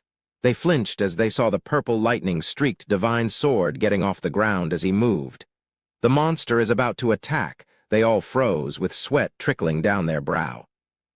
The invincible sword wore a sneer, his eyes shining as he raised the purple sword high. You attacked first and didn't feel a thing. What an utter disappointment. Letting you have the 3 divine swords is such a waste. Now then, it's my turn. Once I remove your heads from your necks, the divine swords will belong to me, and no one will question my methods. Their blood ran cold and flinched back with fear. Whoosh tilde Bailey Yushin used no skill, just slashed like usual. Though anything average turned extraordinary when it came to the likes of Bailey Yushin. carrying with it an unstoppable force of nature. Rumble tilde the immense power came for the four lands experts, while the purple lightning above started striking down, following the sword wave and disintegrating anything in its path. Everyone panicked, with Aoyang Lingshan rushing to use the heaven-sealing sword. Heaven-sealing domain, sky sword. Unbreakable world, unbreakable sword. Tilde the heaven-sealing sword shook and unleashed a dim blue glow that surrounded everyone to keep them safe from the incoming attack. Humph, the heaven-sealing sword. Bailey Yushin mocked. The heaven-sealing sword art seals everything. But you, Aoyang Lingshan, are too weak and can't stop the pinnacle of the sundering sword art that I've reached. Boom. The thin blue barrier had no chance against the onslaught, gone upon contact with the thunder sword wave. Aoyang Lingshan coughed blood on the spot and was sent flying. Murong Lai and Shangyuan Feixiang rushed to use their own swords, faring no better than Aoyang Lingshan even if working together. They coughed blood and were flung away all the same. The three sword-wielders didn't stand a chance, which meant the others were far worse off. The deadly sword wave carried berserk lightning as it boomed swiftly towards them, through them, and into the horizon. It pulverized anything in its path, laying waste to half of the sea bright sect in that attack alone. As for the land's experts, they didn't get to let a whale out, gone from here and sent thousands of miles away, buried under the rubble, either dead or near it. The invincible sword was just too terrifying. Tilde biting winds swept the dust away, though the invincible sword resumed leaning on his sword, standing there among the desolation and destruction. He eased a long breath, frowning as he began to walk. If I knew how it would turn out, I wouldn't have sent the brats flying. With all of them all over the place, it's going to be annoying finding the divine swords. What a pain. Bang! The invincible sword flew up and searched along the ruins. The 5 sword kings and the princes heard the loud commotion and jumped. Crown Prince Bailey Jingshan looked back at the huge dust kicked up by the attack and gasped. Patriarch is amazing. That slash alone must have finished them all off. Brothers, the Patriarch is done with his fight, but he still wants to have one person dead. We will help him by bringing back that guy's head. Right. The others roared in agreement and sped deeper into the sea bright sect. The sword kings got busy as well, with only Bali Yuyu frowning. Brother Lei, they're going right for him. We find him first and hide him, then we'll talk. Bailey Yulei's eyes flashed. If the Patriarch or anyone else finds him, he's dead. Bali Yuyu's eyes shone with resolve as she shot deeper in the sea bright sect. On the easternmost side of sea bright sect, Wu Qingqiu's group were frantic in their rush with the dulled Chu Qingcheng, sometimes looking back at the devastation with a chill down their spines. Brother Zhuo has to be either a god or a bad omen. He had us take Qingcheng out of here since it won't be safe and it's already gotten dangerous. Even the invincible sword came. It won't matter if we die, but we'll fail to fulfill Brother Zhuo's request. Senior Brother Wu, the teleportation array is farther away, but they seem to be closing in fast. Shui Ruohua held on to Chu Qingcheng as she heard the shouts coming from behind. Yanmo spoke. Those are from the elders of the Sea Bright sect coming out to stop the enemy, who shouldn't be too outrageous like the Sword Kings and Invincible Sword. Of course it's not them. From that huge explosion and rumbling in the distance, that must be where the Invincible Sword must be fighting. He won't show up here. We will be safe for now. Wu Qingqiu smiled and eased their worries. We'll arrive in 15 minutes and we'll be safe for good, ha ha ha. The others nodded and smiled even as they sped up. Protecting Qingcheng took priority. A shout then reached them. Wu Qingqiu, where are you guys going? The group stopped, startled. Did they catch up so soon? But the shouts are still far away. How does he know of Senior Brother Wu's name then? Did he lay in ambush? Wu Qingqiu looked puzzled as well. Why does he know my name? It might be an ambush, but for a simple disciple of the Four Lands. Even if it was set up to kill potential dangers, he wasn't exactly at the top either. At the very least, he had 2 ahead of him in Western lands, Zhuo Fan and Yi Lin. Shouldn't he kill them instead? Why does he even know my name? Wu Qingqiu's group was stumped as to what was going on. Chapter 1061, Strongest in the Lands. Whoosh! A sudden figure landed before them, speaking in a harsh tone. "Where do you think you're going?" Looking for the toilet." Wu Qingqiu stiffened as he made an excuse on the spot. Then he noticed who it was and rolled his eyes. "Aoyang Changqing, you almost gave me a heart attack. We thought the enemy caught up to us." Aoyang Changqing roared. "It would have been far better if they did. Aren't you here to help northern lands? Now that we're under attack, suffering heavy losses, what do? You're running away. Humph, turns out western lands people are nothing but spineless cowards." "Who says we're running?" Wu Qingqiu pointed at Chu Qingcheng. "We were entrusted with the grand martial order to escort King Cheng back to western lands. Also, none of us can do anything against the invincible sword." Aoyang Changqing gave Chu Qingcheng's dull gaze a long look. "I can relate with sending your beloved somewhere safe. Take her, there's a teleportation array up ahead. But could you tell me something first? Where is the Grand Marshal, Sir Zhuo? As a Grand Marshal, he must be in the main hall overseeing the alliance. The hell he is. I'm just coming from there and there's no sign of him." Aoyang Changqing mocked. "That guy is a coward as well, running the moment the invincible sword came killing. Sister Zhu and I have been searching all over but have found no trace of him." The others were shocked. "No way. We just met him before dawn in the main hall. How can he be gone?" "Who knows? Maybe he used the teleportation array first." Aoyang Changqing mocked. "So this is the wimpy style of the best disciple in western lands. Yi Lin is way better by comparison. Now listen here, elder brother isn't like that. Say one more word and I'll beat you to a pulp. Reality has spoken, yet you still cover for him. Besides, since the best disciple in western lands is gone, won't you inherit the title? What's not to like? When I earn something, I do it with my own two hands. I will give my all regardless of victory or defeat. I shall be the best in my own way, and even if only second, I will never use such petty tricks to take the crown. Listening to you talk, oh young Master Aoyang, your best disciple in northern lands title doesn't seem to carry much weight. What's that supposed to mean? I have earned it in the most righteous." Aoyang Changqing and Yi Lin kept fighting and devolved into grabbing each other.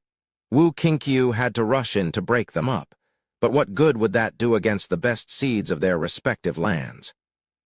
The more the two talked back, the more heated became, on the brink of fighting it out for real. Whoosh! Tilda Murong Zhu suddenly flashed over, looking stumped. "What are you all doing?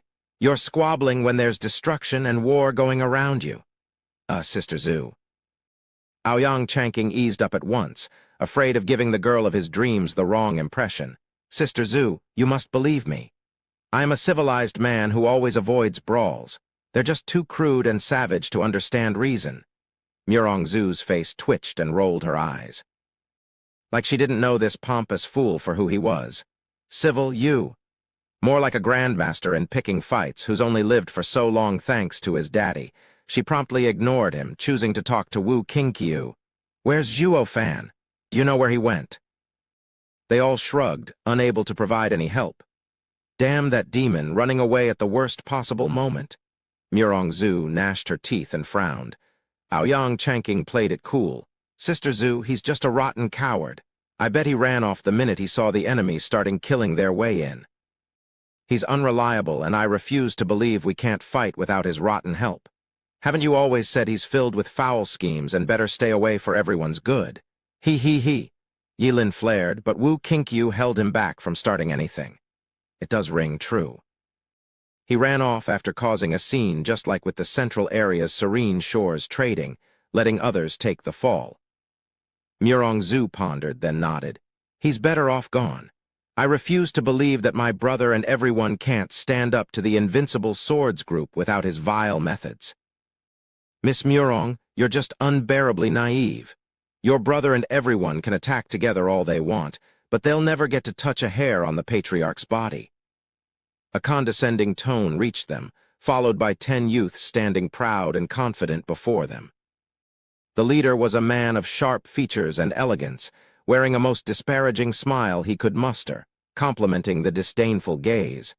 The hearts of everyone shook and even stung from the immense pressure. "Expert." It was the unanimous conclusion they arrived at, no longer looking casual in the face of such danger. Aoyang Chanking as well grew grave, asking Murong Zhu, "Sister Zhu, you know him? Who is he?" Central Area's strongest junior, Sword Star Empire's crown prince Bailey Jingshan. Murong Zhu's eyes shook, finding it hard to speak. He might as well be the best junior in the lands. Behind him are 9 princes, each stronger than the last. Bailey Jingshan chuckled, with the other princes joining in. Wu Qingqiu's face fell, his fists clenched and his heart heavy. We're just about to get King Cheng to safety, so how did such a deadly enemy appear? The usually playful and cynical Aoyang Chanking suddenly got excited, his fists trembling with eagerness. The best youth in the lands. Aoyang Chanking's eyes burned hot. Murong Zhu, oblivious to his quirk, totally focused on Bailey Jingshan, said, "Crown Prince, what a strange coincidence to find you all the way out here." "Best in the lands?" Aoyang Chanking roared over her and shot straight for Bailey Jingshan, shouting at the top of his lungs. "Once I beat you, I shall be the best of the best, ha ha ha." "Aoyang Chanking, don't be hasty. You're not his." "Sister Zhu, watch closely. I will prove to you how worthy I am of you." Murong Zhu started, not expecting him to be so impulsive. Aoyang Chanking was deaf to reason, finding his lifelong dream right before his eyes and had all the intention to grasp it. He charged right for Bailey Jingshan and unleashed a cold sword wave at the chest. Heaven-sealing sword art, blood seal, Bailey Jingshan hardly cared, smiling. "The best in northern lands, son. You're as bold as your father, I see, worthy of senior Aoyang's teachings. A shame you're not the only inheritor of a great expert and not fit to touch me." Bam! The loud bang rattled the air, fluttering the clothes of the princes. Bailey Jingshan was still standing in the same spot, just like usual. Aoyang Chanking gasped, staring hard at the finger in front of him facing him that was flashing with purple lightning, another prince that stood by Crown Prince's side. This is impossible. The best disciple in the central area didn't have to step in, but another prince took my all-out attack like nothing. Aoyang Chanking was in complete denial of what happened. Only then Murong Zhu's words sank in. The central area had 10 princes, with each as strong as the best disciple of any other land. Are you serious? Aoyang Chanking's eyes shook hard as he gnashed his teeth in indignation. Murong Zhu and Wu Qingqiu's hearts sank. The strongest clan in the lands is just too terrifying.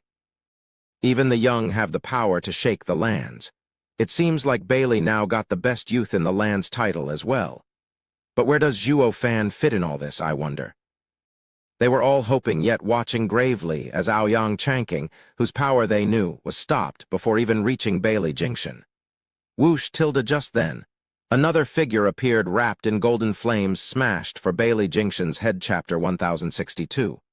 Vying. Following the draconic cry, golden flames exploded as a fierce power pushed down on Bailey Jingshan. The searing heat was so strong it twisted and singed his hair. The Crown Prince's brow shook, looking dead serious at the incoming golden flames. There's actually an expert among these bugs. He was just mildly surprised, still standing there without budging. Bam! The golden figure then found itself halted by a strong hand just an inch from reaching his target. The flames scattered on impact and revealed Yilin in his normal form. The one to block him was a buffed man, looking serious despite having blocked the attack. Not just anyone could stop the might of a half-sacred beast with just their body. It was truly incredible that the buffed man even trained his body to this extent. How does the Bailey clan have someone like him, able to withstand little junior brother's strike with his body alone? Wu Qingqiu gasped. The other Western lands' disciples were just as astounded. Only Murong Zhu frowned. He is the second prince, Bailey Jinggang, forging his body since he was young in the Thunder Pavilion's lightning. He's so tough and strong that he only comes second to Bailey Jingshan. But no disciple in the world is better than him when it comes to raw power. The others turned to Yilin filled with worry for his sake. Yilin walked the same path, of a strong body, but now had met his match. They weren't the only ones surprised, and Bailey Jinggang found Yilin a true freak. He was supremely confident in his lightning-forged body, having never failed him so far. Yet taking on Yilin's, he felt like a hammer blow got smashed into him, feeling it in his bones. A piercing pain like no other came screaming from his body. He only kept a straight face by gnashing his teeth, or he'd be tearing up right about now. He certainly did not think the 5 lands would have another freak in body cultivation. Bailey Jinggang looked up at Yilin's savage eyes in wariness. Their nature was antagonistic.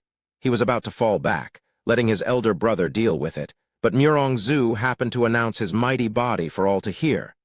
Now this is a problem. Leaving like this will make me look bad. Seeing the caution in their eyes, Bailey Jinggang lamented.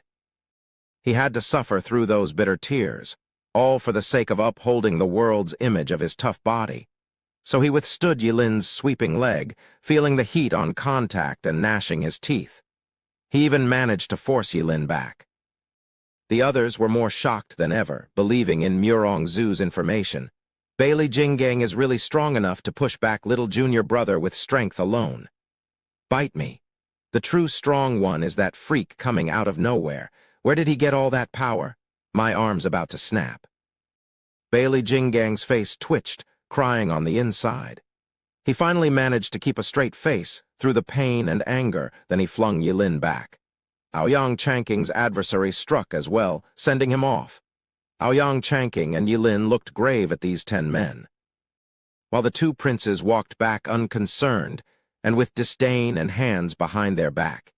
Yilin and the rest failed to notice Bailey Jinggang's arm shivering all over, while the other princes' fingers spasmed as ice formed on them. It looked like the princes scored a victory each, but looking closer, they got the short end of the stick. But they had to put a show of calm to preserve their dignity. Bailey Jingxian saw the truth and gasped inside. These bugs actually have some good seeds. Not all of the 4 lands juniors are worthless. Second brother, third brother, stand down. They came for me. Who asked you to interfere? Bailey Jingxian looked after their reputation and had them fall back on purpose. The 2 bowed, going behind him. These 2 were true geniuses that only the crown prince could face. Bailey Jingxian looked around and stepped before the 2 adversaries with a smile. I know of Aoyang Lingxian's son, but the other. Western Land's best disciple, Yilin? Aoyang Changqing was the one to reply. Bailey Jingxian eyed him and nodded. Oh, I was wondering how this young master could show such skill.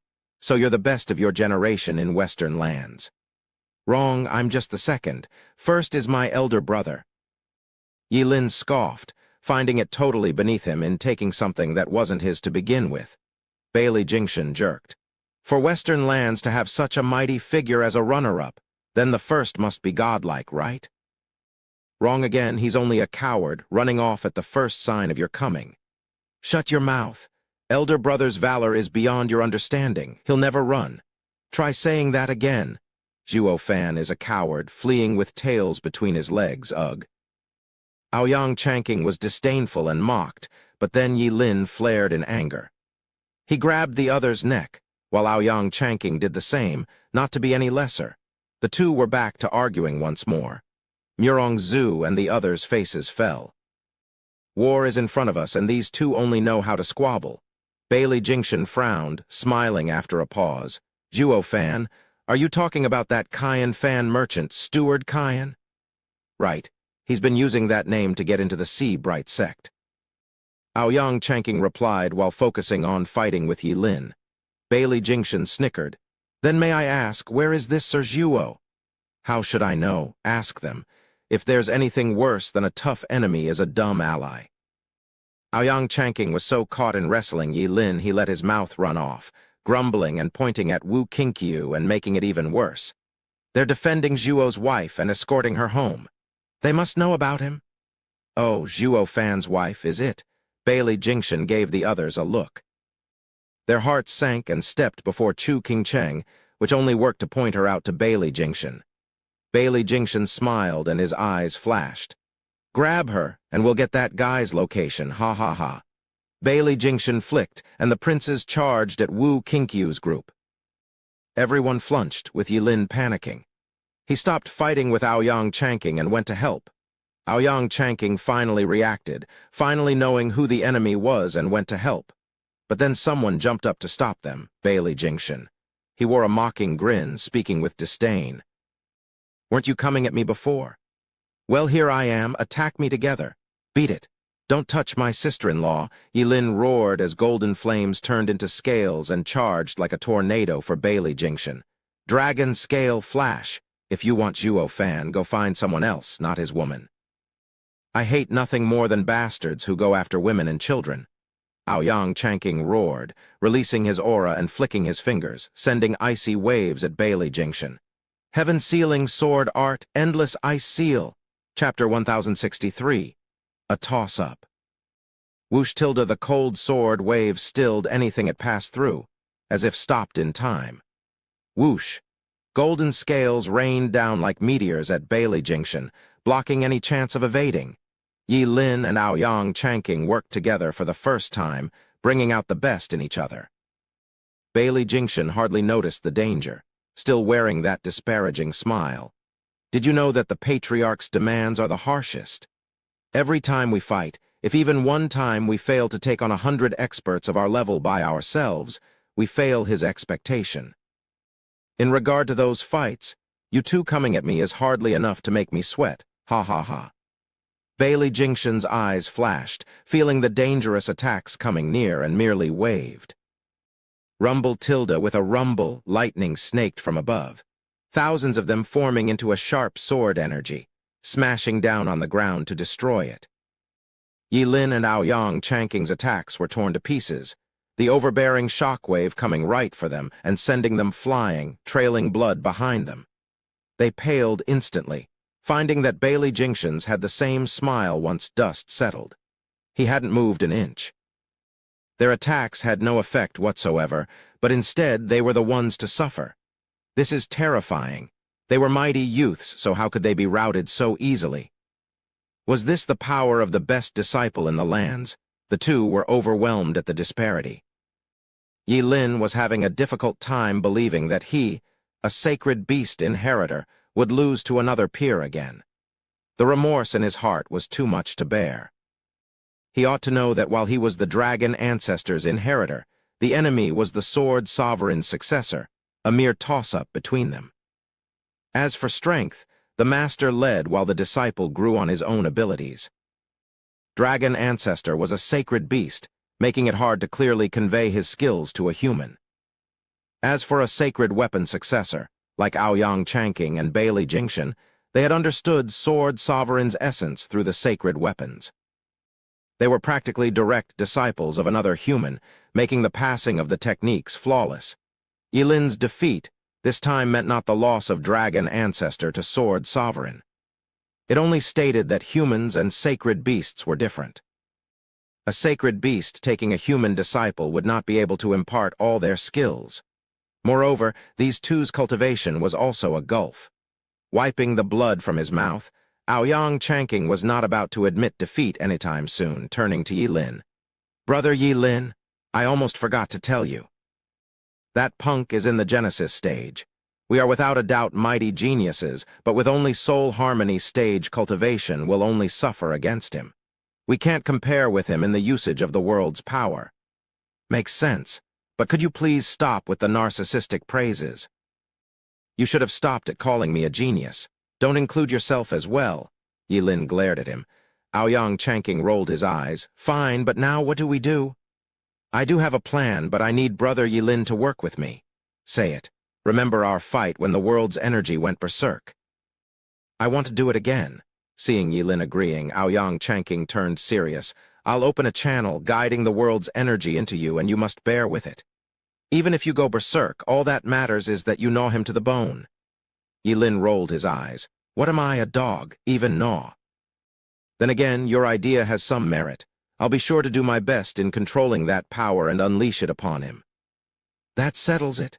Aoyang Chanking made a sign. "Evoking heaven art." A great power suddenly gathered high above, turning into countless cold sword energies. Bailey Jingshan laughed. "Ha ha ha, you're only borrowing power that's not even yours. It might work against an equal opponent, but nothing that can stop a true Genesis stage expert's world's power." You'll just have to wait and see. Aoyang Chanking shouted, Brother Yi, I got it. Transformation, Fire Dragon King. Yi Lin roared and the golden flame exploded around him, warping and surging 500 meters in height. Aoyang Chanking changed signs. Heaven Sealing Art World Channel? Whoosh. The power far above flew into Yi Lin, only this time, it no longer froze him but fueled his fire, with the golden flames roaring higher and brighter. The huge dragon's expression was heavy from pain as well, but he bore through it even as the strain increased along with the power. Aoyang Chanking didn't seal Yi Lin's strength, but drew the world's power into him to bolster his. But with this constant flow of power, the odds were it would go berserk once more and take over his mind.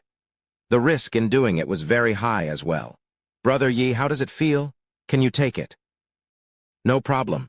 The dragon's eyes shone with resolve as he gnashed his fangs. Then strike, do it now. Aoyang Chanking pointed at Bailey Jinxian. Yi Lin roared in anger and threw himself at the enemy with his claws and fangs ready to tear him apart. For the first time, Aoyang Chanking applauded Yi Lin. Good, Brother Yi, attack. Ha ha ha, Bailey Jinxian, you're finished. Brother Yi has my heaven-sealing art in him. No matter what you do, all your power will be drawn into him and only make him stronger. Not just your Yuan Kai, but the world's power as well. He's unstoppable now, and you will die. Yi Lin roared as he finished, the flames on his body rising higher and brighter. Oh, so that's how it is. Bailey Jinxian smirked, drawing 2 fingers out and releasing sword intent from their tips. Aoyang Chanking mocked. Bailey Jinxian, are you deaf? I already told you, no matter what you... Boom. Bailey Jinxian flicked his hand and a purple sword energy shot for the fire dragon. A bang echoed out at impact that forced the flames to explode, and Yi Lin to cough blood as he himself flew out of the fire dragon. He was now looking deathly pale and blood flew from his pierced chest. The world's channel died naturally with the destruction of the fire dragon. Bailey Jinxian was still standing there with his smile. Aoyang Chanking gasped. That's impossible. Aoyang Chanking shook his head in disbelief. Dad clearly told me that once the world's energy goes berserk, only the heaven-sealing sword can seal it, so how? Bailey Jinxian mocked. Your dad only told you that the heaven-sealing sword can do it. It seems he hasn't told you that the heaven-sealing sword art means sealing, while the sundering sword art means destruction. The 2 sword arts are in conflict, leaving victory in the hands of the wielder and their strength. By using the heaven-sealing sword art, no other power can break it, except a divine sword or the sundering sword art. In other words, you're suicidal if you think you can come at me with it when your mastery is weaker than my mastery of the sundering sword art. Ha ha ha. Aoyang Chanking stood dumbstruck. The sundering sword is the heaven-sealing sword's bane. No way, whoosh. In the middle of his days, a sword wave ran through his chest. Aoyang Chanking spat blood and fell to the ground. He, the greatest disciple in the northern lands, couldn't even take a hit. Bailey Jinxian is terrifying. A Young Invincible Sword, Chapter 1064. Rush. Yin-Yang Ghost Claw. Yanmo released his aura, fighting with a prince just off from the main fight. Yin and Yang flames formed into an eerie claw that raked the air. The prince gazed coldly, waving his finger and shooting a sword wave to crush the claw like it was nothing. The sword wave wasn't finished, slashing Yanmo's chest and making him cough blood as he flew through the air. Yanmo. Wu Qinkyu cried out in worry just as Bailey Jingang arrived before him and smashed his punch into his clarity domain. You have the time to mind others when fighting me. Bam. Second only to Yi Lin, the strongest body in the western lands was Wu Qinkyu. However, Bailey Jinxian's unstoppable punch connected to Wu Qinkyu's chest, snapping his ribs. Wu Qinkyu was flung through the air and landed hard, with blood splattering everywhere. They weren't the only ones, with everyone else suffering the same fate against the 9 princes. All these renowned disciples ended up crushed in less than a second. None could get up, too damaged and too paralyzed to move. The 10 princes of Bailey were unstoppable in power and potential. Plop! Murongzu bled from the mouth with a frown, her knee hitting dirt. Looking around, She found that the 10 princes were dominating the fights, leaving their opponents on the ground. Even Yi Lin and Aoyang Chanking, the opposing land's strongest, were no different, looking on with despair and dismay. "We're finished." Murong Zu's heart sank in defeat, and she shook her head. She should have known that the 10 princes were beyond any of them could hope to match. Bailey Jingshan alone was like a second invincible sword, crushing them all the same even without the other 9 princes. Compared to them, her side were weevils. First came defeat, and then came robbing their future and their lives. Murong Zu sighed and closed her eyes. Regardless of that foul man's shrewd planning, it was Bailey Yushin who had taken initiative and now held the advantage. "Now we have lost, and the 4 lands lost as well. The people are going to suffer once more. Brother, these guys were nothing. How do we handle her, though?" Bailey Jinggang's cold eye surveyed the area, and as he brought a shivering Chu Qingcheng over to Bailey Jingshan. Bailey Jingshan gave her a long look. "Miss, there's no need to fear us. We won't hurt you. We only want to find your husband.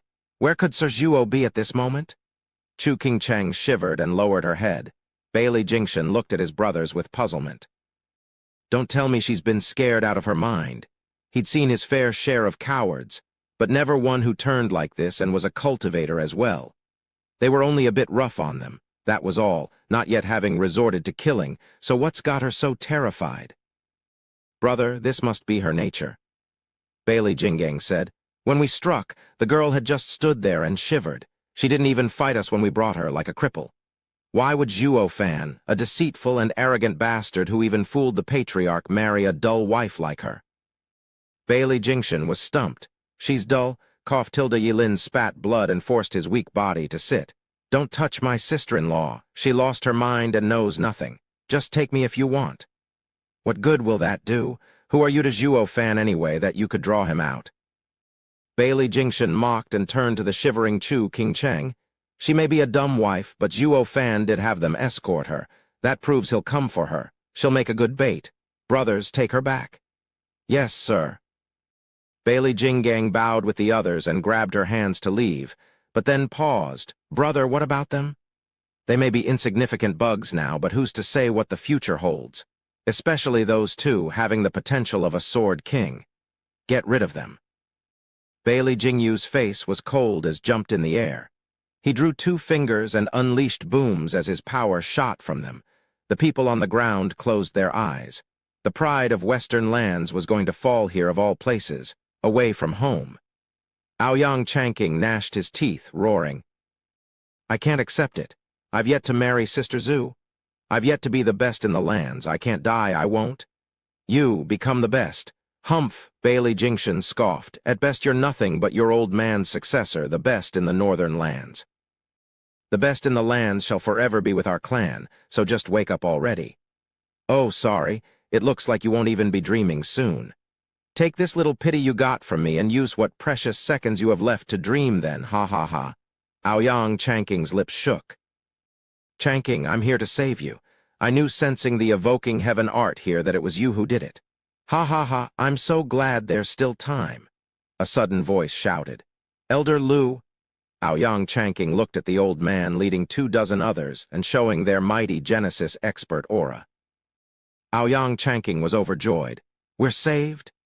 20 elders are here and in Genesis stage. They, boom tilde thunder rattled the air with every explosion of lighting, and the elders were broken apart under the thunder sword waves. They couldn't even scream as they turned to ashes. Bailey Jingshan put down his fingers and mocked. "Young Master Aoyang, did you not hear me? I've trained against crowds from a young age against 100. Aren't you a bit naive thinking 20 Genesis stage bags of bones could save you?" Aoyang Chanking felt like crying, roaring. "You freak, have you no respect for your elders? Killing kind old men without provocation, is this how you've been raised? What has the Bailey clan even taught you?" the patriarch said to cut the tongues of the chatty ones. Bailey Jingshan darkened as he glared at him. Aoyang Chanking closed his mouth, shivering in silence. Murong Zu shook her head with a bitter smile. "The pompous fool is wild even in death." Bailey Jingshan drew his fingers again and built power in them as he put on an evil smirk. There's no need to harbor false hope, as the Sea-Bright sect has hardly any people left alive. No one will be coming to save you. So just accept my judgment and go to hell, ha ha ha. Bailey Jinction flicked, and the sword energy came crashing down. It held so much power the stones were eaten away, robbing the breaths of the wounded on the ground. They were all doomed. They knew it, but none could do anything to stop it. Elder brother, farewell. Forgive me for not protecting my sister-in-law. Yi Lin closed his eyes in remorse. Zhuo Fan, I am ashamed to be your brother. Wu Qingqiu and Yan Mo lowered their heads. There are too many monsters in the world. I am unable to be the best in the lands. Aoyang Changqing felt his heart twist in defiance. Central areas can't be repelled. The people are going to suffer. Murong Zhu sighed. In the moment of their deaths, all that went through their minds were their regrets. But then, Divine Eye of the Void's 5th stage, Thunder Flame Wall, Chapter 1065. Who are you, elder brother? Yi Lin cried out and opened his eyes. The others were also excited as they looked on with hope. Zhuo Fan? Tilde power shot in front of the sword wave, and black thunder flames sprung to life in the form of walls. Bailey Jinction got startled by the sudden development. But the deadly sundering sword art attack smashed into the flaming walls next. There was no sound. The sword energy was swallowed up as it made contact with the flaming wall, losing most of its power. Bailey Jinction gasped in disbelief. What is going on? How did my sword energy suddenly get so much weaker? The first wall was soon exhausted, and the sword energy now met with the second. This was where it got stalled for longer, not passing through as fast, getting its power cut off even more. Once the second wall was gone, the sword energy lost most of its power. As it arrived at the third and final wall, it faded away along with it in an explosion. Fierce winds blew around, showing a man with long black hair. The Bailey princes gasped, then grew excited. The patriarch wants his head. We just have to take it and make a name for ourselves. The princes were eager to get rewarded, including the crown prince. Elder brother? Yi Lin cried out, looking grave. Forgive me, I failed you and didn't protect sister-in-law. Zhuo Fan's eyes shook and glanced at him before turning to Chu Qingcheng, who Bailey Jingang was still holding. His eyes grew icy as he stepped forward, ignoring everyone else. Murong Zhu shouted, Devil, what are you doing here? You're only dying with us. You can't fight them. Their leader is the best disciple in the lands, Bailey Jinction. He's the next invincible sword. Zhuo Fan never paid her any mind, still walking forward. Fine, since you want to die, go ahead. The sooner a devil like you dies, the better off the world will be. Murong Zhu huffed after being ignored. Aoyang Changqing said, Sister Zhu, Bailey Jinction is beyond strong like invincible sword, but Zhuo Fan did stop the berserk Yi Lin, and he's the best disciple in Western lands. He should have a chance, right? None whatsoever. Murong Zhu shook her head and huffed.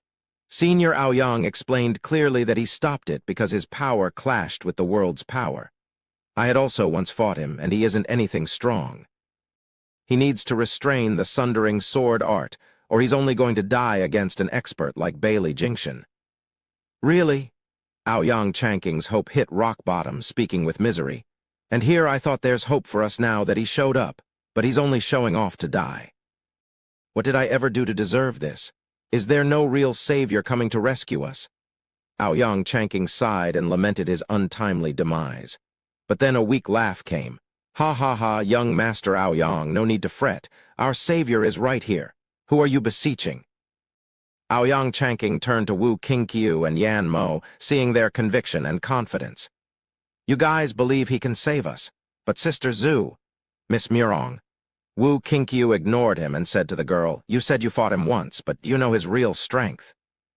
Acting sloppy and being serious are two things entirely. Serious?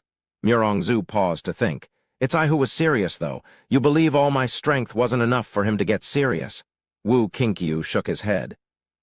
In the Double Dragon Manners gathering, Demon Scheming Sect's disciples talked about how Brother Zhuo had always been laid back. He'll never lift a finger to do anything dull. Let me put it another way, did Brother Zhuo use his eye when he fought you? His eye? Precisely. Yi Lin butted in with immense confidence in Zhuo Fan. Elder brother's half, 70% of power is in his eyes. Since he hasn't used them on you, he was only playing. He's only serious when he uses them. When I fought with elder brother, his eyes never stopped flashing. In other words, he was only using a third against you, and you still looked down on him. Murong-Zu gasped as she frowned at Zhuo Fan. Are his eyes that amazing? He's such a great genius, yet a third of his power is only in his body. Aoyang Changqing turned to Zhuo Fan in haste, wishing to see the battle for the best disciple in the lands about to unfold. Hovering above and gazing down on the approaching Zhuo Fan, Bailey Jingshan smirked. Kaiyan Fan, Zhuo Fan, ha ha ha. How should I call you, I wonder? Whatever. Then, Sir Zhuo. Bailey Jingshan smirked. I remember the first time I saw Sir Zhuo, and it left a deep impression. Even the patriarch got fooled by you. Sir's skills are sublime, with none seeing through your bluff. Frigid Rain Sword King then came back, and we knew the truth, that you're just at the soul harmony stage in strength, yet you act like a sword king. We truly admire your calm and level-headed attitude as you put on your act. Sir, however, has conned the wrong people. Patriarch is outraged and wants your head, you see. That's why we're here. So if it's not too much trouble, would you grace us with your head on a platter? Zhuo Fan shook and stopped, looking up at Bailey Jingshan. Who are you? Did we meet? I am Sword Star Empire's Crown Prince, Bailey Jingshan. I had a one-sided encounter with Sir along with Patriarch. Sir shouldn't be so quick to forget. Bailey Jingshan smirked with pride.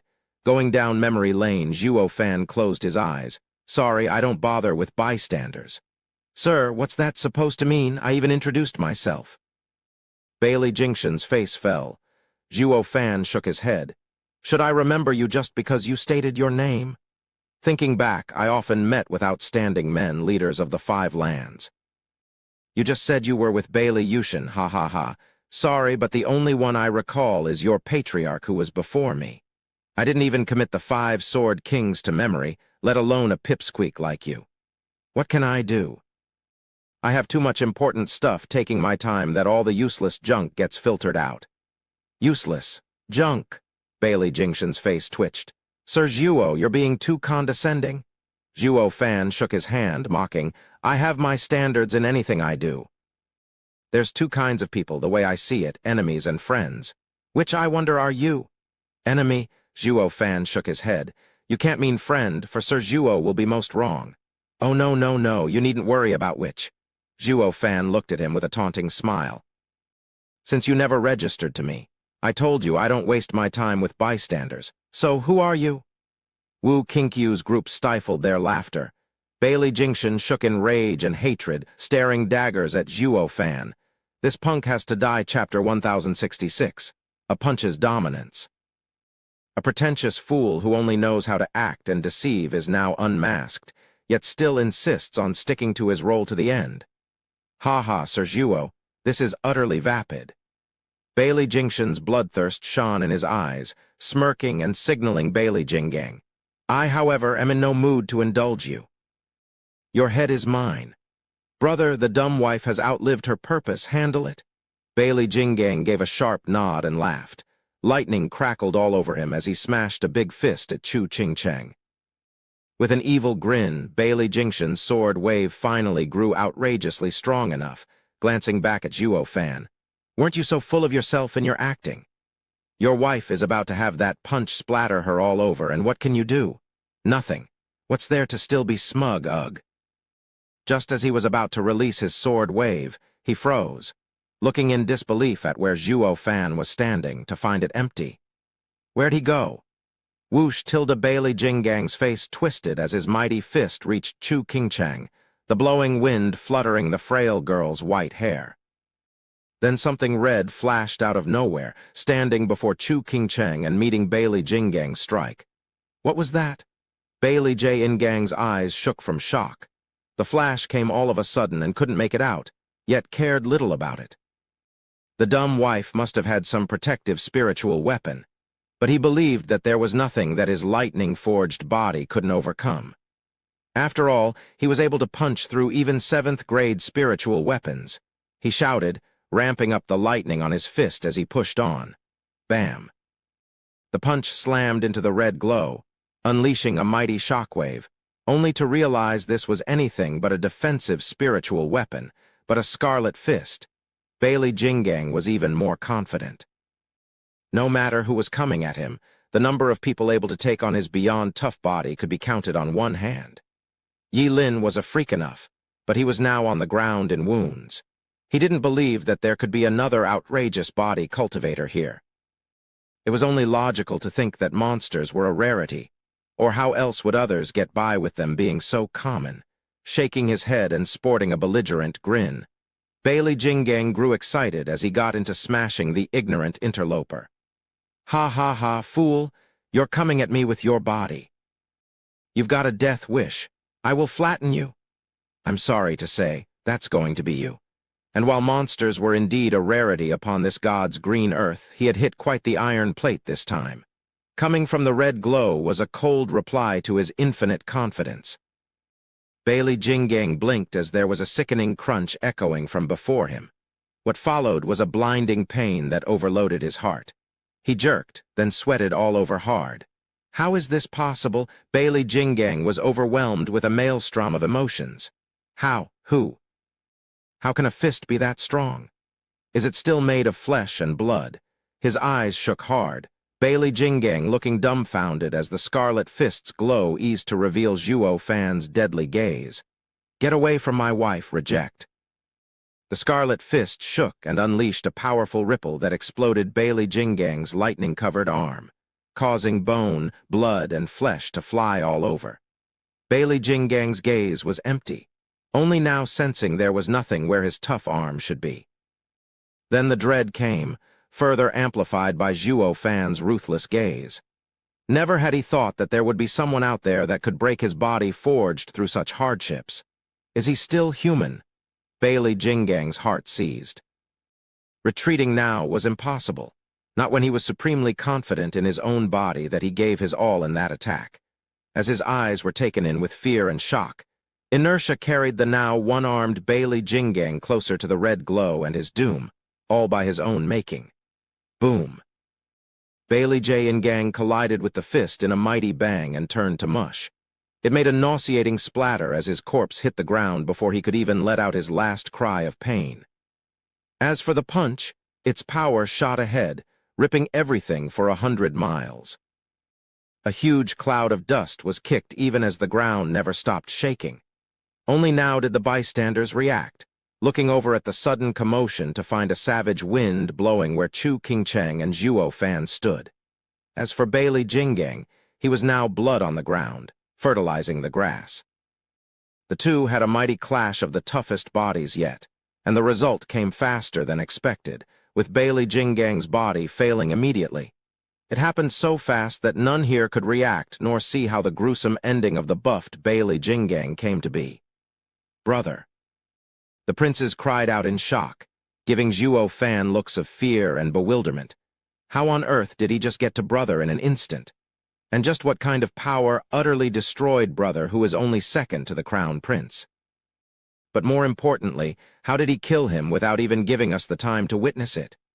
That can only mean his power. All princes turned to the still stunned crown prince, who grew dark. He's not a pretender through and through after all, but how did he pass 8 princes? Is his speed that great, dwarfing even mine? Bailey Jingshan balled his fists, his heart tense with caution. Murongzu's group on the ground were just as stunned. She could hardly believe what she saw. Is this what Yi Lin meant? Is this the devil's true power? It's unlike anything I fought against back then. Quick, sharp, ruthless, killing the second prince on the spot. She was brought back to when she faced Zhuo Fan in Galefrost Town, when Zhuo Fan took her hit on purpose to return the favor. Murongzu gnashed her teeth in defiance. Since when do I need the devil to turn his cheek for me to purge evil from this world? This is utterly absurd. Hey, brother Yi Lin, is Western lands godlike? Aoyang Changqing was having a difficult time coming to terms with reality as well, slapping Yi Lin's shoulder as he demanded answers. How the hell did you even train the best disciple in Western lands? You clashed with Bailey Jingang yourself, and he hadn't budged at all. Why then is he now dead in a second? Hey, say something, weren't you bragging? Did you really fought this freak for the Western land's best disciple title and barely lost? Yi Lin's eyes twitched hard, his ears ringing with the pompous fool's demands. But as he looked at Zhuo Fan, he sighed hard, shaking his head. Qilin has the greatest strength among sacred beasts. Elder brother has now learned to use the Qilin arm as his own. Now even I won't be able to take that arm. Just how could I have fallen so far behind in just a few years? Yi Lin shook his head ruefully. Aoyang Chanking felt the same, though his mind ran wild with swears. Brother Yi, you're as bright as the sun, yet you could never match his splendor. Woe is you. There is no marring the shine of the moon. Thank God there's no monsters like that in northern lands, or my heart would break from jealousy. Though with the danger we're in, the stronger this brother Zhuo is, the better. At least we'll get to survive this, he. Aoyang Chanking's eyes flashed with hope, looking at Zhuo Fan in expectation. Brother Zhuo, my poor humble life and future happiness rest in your hands. Save me and Sister Zhu, and I shall never forget this boundless favor you have graced me with. Chapter 1067. Devour. King Cheng, I'm here now. Ignoring all the confusion, hope, and fear coming his way, Zhuo Fan only felt pain for the delicate woman next to him as she shivered. He held her shoulder lightly, drawing her into a hug and consoling her softly. Chu King Cheng leaned on him and slowly calmed down, to the other's amazement, at peace. Zhuo Fan was her rock. Even as her mind was dulled, her heart knew no fear, no worry, by Zhuo Fan's side. Bailey Jingshan's face twitched, enraged at Zhuo Fan's crass lack of respect. To him, Zhuo Fan's attitude was insufferable, a blatant insult to his station. With the Crown Prince's extensive education, he could endure some pompous fool's cocky attitude and disregard it. That much he could do.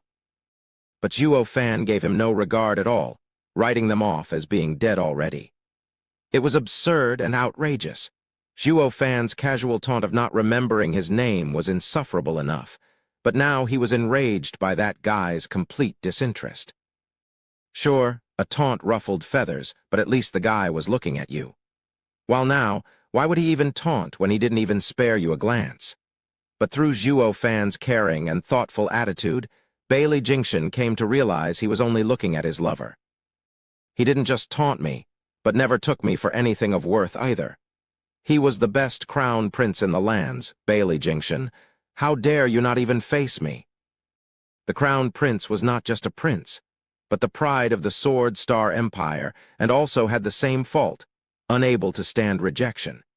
He also knew better than letting anger cloud his judgment, especially with Zhuo Fan's vanishing act and instant disposal of Bailey Jinggang at the same time. He first needed to understand the intricacies of it all before he took any rash actions. Zhuo Fan's power made him feel threatened, so caution was a must. Killing the strongest prince under him in a jiffy ought to warrant at least that much, no. Frigid Rain's Sword King reported to Patriarch that the punk has soul harmony stage-level strength. What a deadly lie. Then again, it was deadly for his second brother, though not without merit, having found meaning in his death by exposing the enemy's eerie skill. If it were me having to face that, the loss would be tragic. Bailey Jingshan whined in his head, giving the other princes a look. They nodded, turned to Zhuo Fan and charged him all at the same time from all directions. Their hands flashed with thunder sword waves, aiming for Zhuo Fan and the girl. Zhuo Fan could not dodge them, not in this situation. But blocking wouldn't prove to be any easier, as there were just too many of them and some would be able to strike true as he defended against another. The best case in this scenario was escape, fleeing, but not just running away, blinking out of sight like he did before. And with Bailey Jingshan watching him like a hawk, the instant he figured out the ins of the skill, Zhuo Fan would be done for. Either way, it was Bailey Jingshan's win for sure. Smirking at his cunning plan, Bailey Jingshan lifted his finger, flashing with a sword wave, wanting to capitalize on Zhuo Fan's weakness as he made his move to end him then and there. Zhuo Fan, though, had better things to do than mind Bailey Jingshan's petty tricks and the onslaught of prince coming his way, like being thoughtful to Chu King Cheng. Still the same blatant disregard. Aoyang Chanking, however, was only sweating harder the closer the enemy got. Zhuo Fan was his lifeline, his savior. Elder brother, Brother Zhuo, Master Zhuo. The Bailey fiends are coming for you, dodge. Zhuo Fan held Chu Qingcheng's delicate waist, humming a song as if to a child. Whoosh tilde the 8 experts were within 5 meters of him in seconds. Master Zhu, don't do anything reckless. This isn't the time for romance. You should leave dates for after you're safe, please. Aoyang Changqing cried out and panicked. Zhuo Fan still held Chu Qingcheng close, showing a fond smile as he hummed into her ears. The others weren't that worried, though, sighing. Brother Zhuo, a man with a block of ice for heart, is now thawed whenever around junior sister Qingcheng. I just can't believe he'd go as far as to hum for junior sister Qingcheng just to settle her startled heart. Screw believing. This is no time for flirting. Aoyang Changqing cursed, his face falling as tears welled up. I know why you complain about his sloppy attitude. In times like these, he just looks after his wife. Shouldn't he at least do that after he settles the problem? Doesn't he realize that if he dies, there'd be no hope for us all? Especially myself. I want to romance my wife too, I just need a chance. Could he please not rob this from me? Aoyang Changqing whined to Murongzu. Murongzu blushed and looked away. I'd much rather die here and now. Aoyang Changqing sighed. Sister Zhu, you wouldn't agree with me even in death. Just why?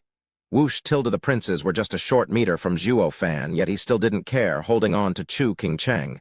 Bailey Jingshan found it odd. Why isn't he moving? Does he really want them to attack him? Doesn't he care for his dumb wife?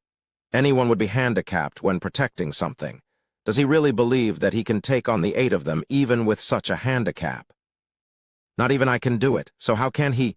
Bailey Jingshan's eyes shook in disbelief, but he still watched on, not wanting to miss anything. As for the wounded, they were also watching in worry. Zhuo Fan's death meant theirs. Zhuo Fan's survival meant they'd see another day. Whoosh tilde one figure flashed in front as he extended his finger to shoot a sword wave for Zhuo Fan. It's the 3rd prince, Murongzu shouted. He's below crown prince and 2nd prince, but still very strong. He's the one that blocked me before, Aoyang Changqing joined. Brother Zhuo can't fight back now, not with... Whoosh. 7 more sword waves launched for Zhuo Fan, an attack that would definitely cripple Zhuo Fan once they landed. Everyone tensed, clenching their sweaty palms. It was now or never. Any later and Zhuo Fan would become bloody pieces on the ground. Sensing the danger at long last, Zhuo Fan paused and his features hardened. Too little, too late.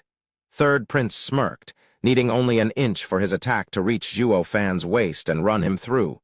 3rd prince grinned in supreme confidence at the imminent victory. His head is mine. Patriarch will reward me handsomely. Ha ha ha. Whoosh tilde a cold wind blew just then, baffling the 3rd prince to no end. Where did that bloodthirst come from? He found Zhuo Fan's icy eyes staring at him like a dead man, a gaze that made him shiver. The 3rd prince was so close to victory, yet felt like prey instead. Zhuo Fan's piercing stare felt so oppressive, like death's scythe on his soft neck.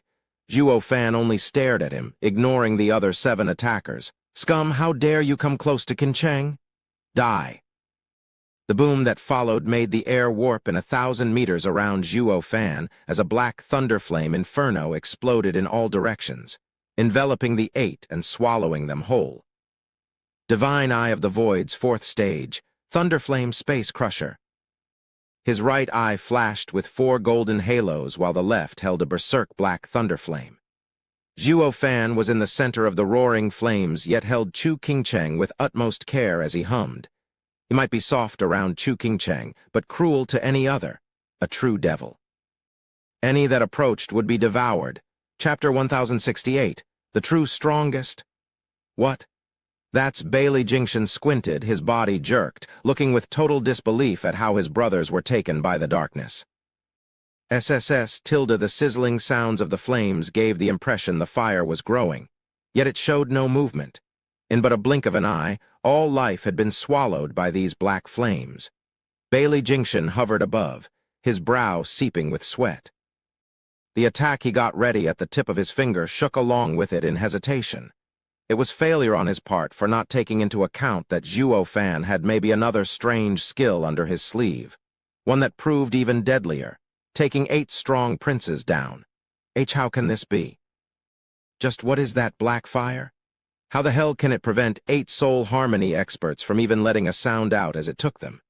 Bailey Jingshan looked at the black swirling dome of flames with a heavy brow, his calm now replaced with fear.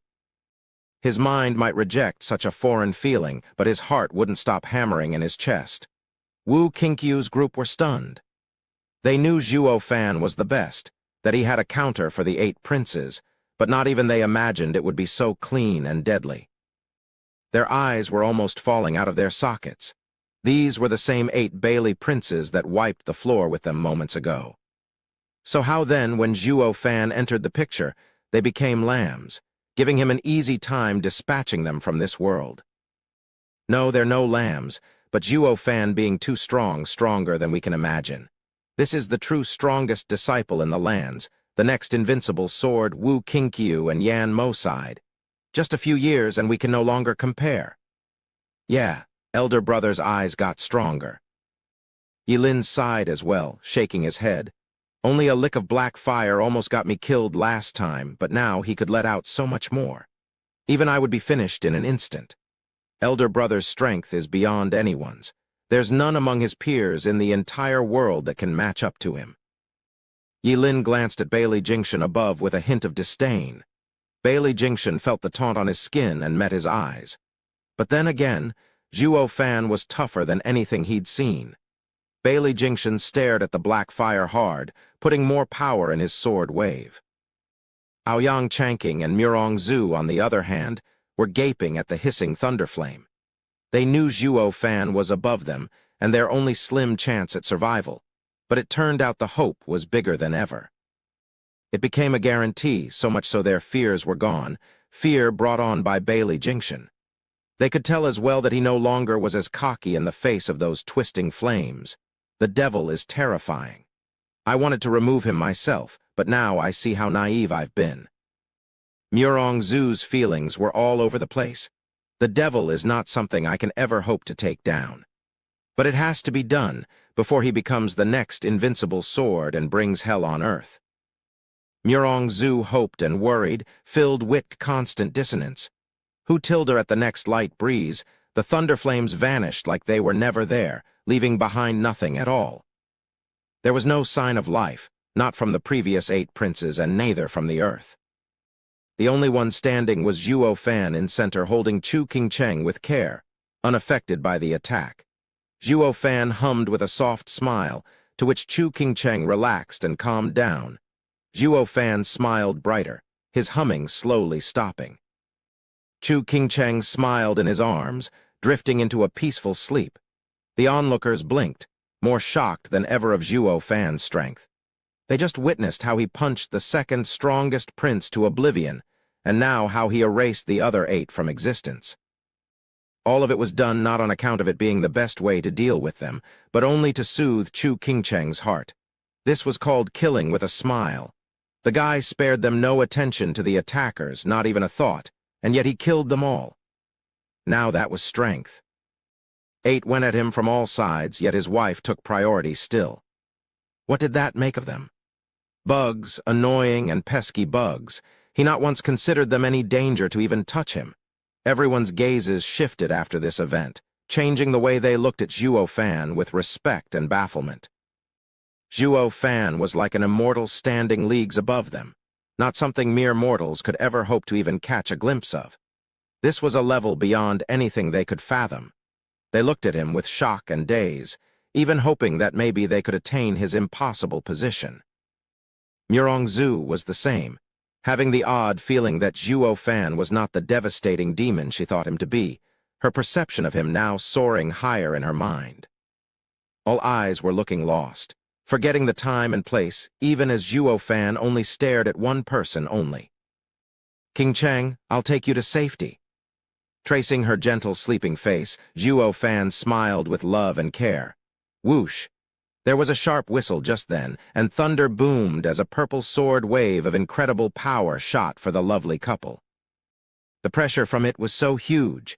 the breath of the others caught in their throat, unable to move from the weight, watching with shocked eyes as the stones around them were being turned to dust and floating about. It's so strong it breaks the world's laws. So if it lands, there'll be nothing left of him. Everyone gasped, jerked awake by the sudden change. Aoyang Chanking cursed, "Bailey Jingshan, you damn bastard, have you no dignity to sneak attack, yet you still call yourself the best disciple in the lands? Humph, standing by now will really mean that I lost that title." Bailey Jingshan cared naught for his empty words, shouting as his gaze turned mad. "Zhuo Fan, let's see you dodge sundering sword apex." From all that transpired, he understood that he held no chance in fighting Zhuo Fan alone. So while this might be dishonorable, he still chose to go for a sneak attack. The timing also coincided with Zhuo Fan's worst moment, unable to move as he wished. By attacking from afar as well, he avoided the same miserable fate as his brothers. Zhuo Fan had to take it, the outcome based on their strength. But with him being in the Genesis stage while the enemy in the Soul Harmony stage, winning was guaranteed. No, ha ha ha, with me on the high ground and him below. It's perfect. Bailey Jingshan's heart brimmed with confidence. A shame he didn't understand Zhuo Fan's at all. Divine Eye of the Void had 7 stages, and coupled with the apocalyptic Thunderflame Eye, he had many variations of which he only showed 2. Hutilda the mighty sword energy shot for Zhuo Fan, unleashing sharp winds as it passed. Yet he still didn't budge, only his face grew colder, murmuring, "A bystander dares to interfere when my wife is sleeping." "What did you say?" Bailey Jingshan asked in shock. Zhuo Fan closed his eyes, a cruel smile forming.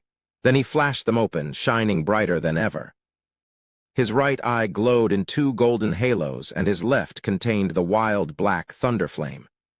"I said," Zhuo Fan shouted, "die! Divine Eye of the Void 2nd stage, Thunderflame Void Annihilation." Whoosh tilde a beam of black crackling flames shot at the skies, straight for Bailey Jingshan. Chapter 1069, Waiting for Death. Bam! An earth-shaking explosion sounded when the 2 powers collided, though it hardly showed anything spectacular. That was because in that instant, the shockwave got burned to nothing by the black flames. Next was the sword wave's turn, starting at the edge, burned away, in no time at all. The flames ate 1/3 of the attack and were still going strong until there was hardly anything left of the sword wave. How is this possible? Bailey Jingshan gasped, sweat trickling down his brow. Zhuo Fan has many more aces, with the black thunderflame even countering his sword energy, one that had an even greater power. He could not see that the thunderflame was backed by the Divine Eye of the Void's 2nd stage, a move that broke any barriers. The strongest attack of this move set, only made deadlier with the fire. The sundering sword art could be as strong as it wanted, but since he was not a sword king, he could do nothing in the face of these devouring flames. Bailey Jingshan rushed to make signs to strengthen the sword wave, even as it was failing in the confrontation. The thunderflame was invincible, smashing through the rest of the attack and reaching his chest. The imminent danger made the proximity of an early death much more pronounced. Bailey Jingshan wanted to fall back, but it was too late. In panic, his hand flashed and a silvery sword appeared. Bang! With a loud boom, the clash resulted in actually stopping the black beam of flame, saving him. Bailey Jingshan grinned and looked smug. He. I found your black fire's weakness. It might be amazing, but it's nowhere near able to destroy everything in the world. This permafrost sword of mine isn't up to the level of the 5 divine swords, but it is a 12th grade spiritual weapon, housing a spirit from a 10 miles deep icy pond, turning it into a weapon just below a divine sword. No matter how creepy your black flame is, it won't reach me. Without this ace of yours, you can do nothing either, ha ha ha. Everyone jerked and turned to Zhuo Fan. His brow shook, squinting. A spiritual weapon with a spirit is a sacred weapon, but unless it's of the 6th grade, it still won't stop the apocalyptic thunderflame. Zhuo Fan smirked. Bailey Jingshan's face twitched. He still has a way out of this mess. He only shouted back there to taunt Zhuo Fan to get the guy to take out more of his cards. But the reaction only baffled him. Is it dismay or an insidious plot? Zhuo Fan soon answered him, not through dismay or some scheme, since none were needed. He showed that the rare 12th grade spiritual weapon would prove a dashed hope in saving him. Sharp cracking sound echoed that caught Bailey Jingshan's undivided attention. He watched, frozen, as his glittering poker sported black cracks. Black flames erupted from them and crawled all over it like maggots. SSS Tilda Bailey Jingshan's eyes shook and gasped from horror. The lifeline he depended on was shaken hard. The sword, boom. The precious 12th grade spiritual weapon was blown into useless bits. While the thunder flame was like a bloodthirsty animal, eating everything, the flame turned into a snake, shooting for Bailey Jingshan with the promise of a cruel death. Bailey Jingshan's legs turned to jelly, his face a mask of disbelief and shock. His 12th grade spiritual weapon barely fended off the thunder flame's savagery. What the hell that thing even is? It's monstrous. Bailey Jingshan wailed on the inside, but with the thunder flame closing in fast, he flung his head to the side to let the fire pass, looking like a whipped dog. It was an action most unbefitting of the crown prince of the Sword Star Empire, but life was always more precious than how others saw him. Seeing the black thunder flame fly away, Bailey Jingshan was sweating buckets as he gasped. The fear was still palpable from his brush with death. But at least he came out on top, and alive. Bailey Jingshan only took one of Zhuo Fan's moves and already was keenly aware how deadly he was. He almost died back there. Looking down at Zhuo Fan, Bailey Jingshan turned heavy. He found none of the bragging from before, realizing how close he was to dying. Should he try and slip away? He believed that the moment he turned his back, another thunder flame would come and he'd die for sure. He was focusing all his energy on the problem and didn't have the time to be distracted with some empty threats. Zhuo Fan was like a reaper, never taking him out of his sight. The slightest mistake would be his grave. Since escape was out and fighting didn't help, what then? Stall. Bailey Jingshan was a crown prince through and through, sharp and educated. In this dangerous situation, against such an abomination, waiting was the best choice. He just had to dodge anything Zhuo Fan threw at him. That should be enough to keep him alive. As for escaping, he could not, lest he presented his open back.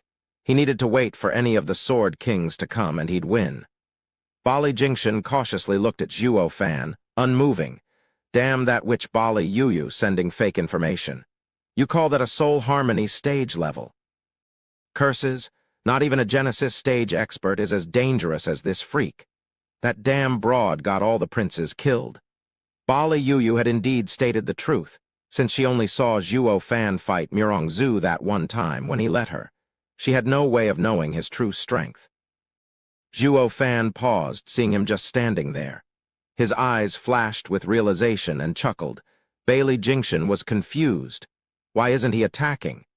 It only works better for me, so why is he waiting as well? He doesn't care about a Sword King coming over. He's only going to get himself killed wasting time. Bailey Jingshan was mystified, standing there dumbly. The people below noticed the situation and pointed at him with mocking smiles. Look at the fool, he's frozen stiff. Bailey Jingshan's eye twitched, feeling the disdain on his skin, but move he did not. He just stared the devil in the eye as always. What do bugs know? This is tactic. All methods are fair so long as they bring me victory. That's why stalling is the best choice. Humph, uncultured swine. Though it was obvious this crown prince's ingenious tactic did not go noticed by the common folk. The jeering continued. Even the unmoving Zhuo, like himself, was chuckling and shaking his head. The crown prince was utterly confused. He'd get why the bugs were stupid, but why would he act the same? He suddenly cried out, still confused, but now in serious pain. Looking back, he was shocked at what he saw. How can? SSS Tilda the Black Thunderflame was burning the pristine hand of the Grand Crown Prince, working its way up his shoulder. The audience laughed harder than ever in ridicule.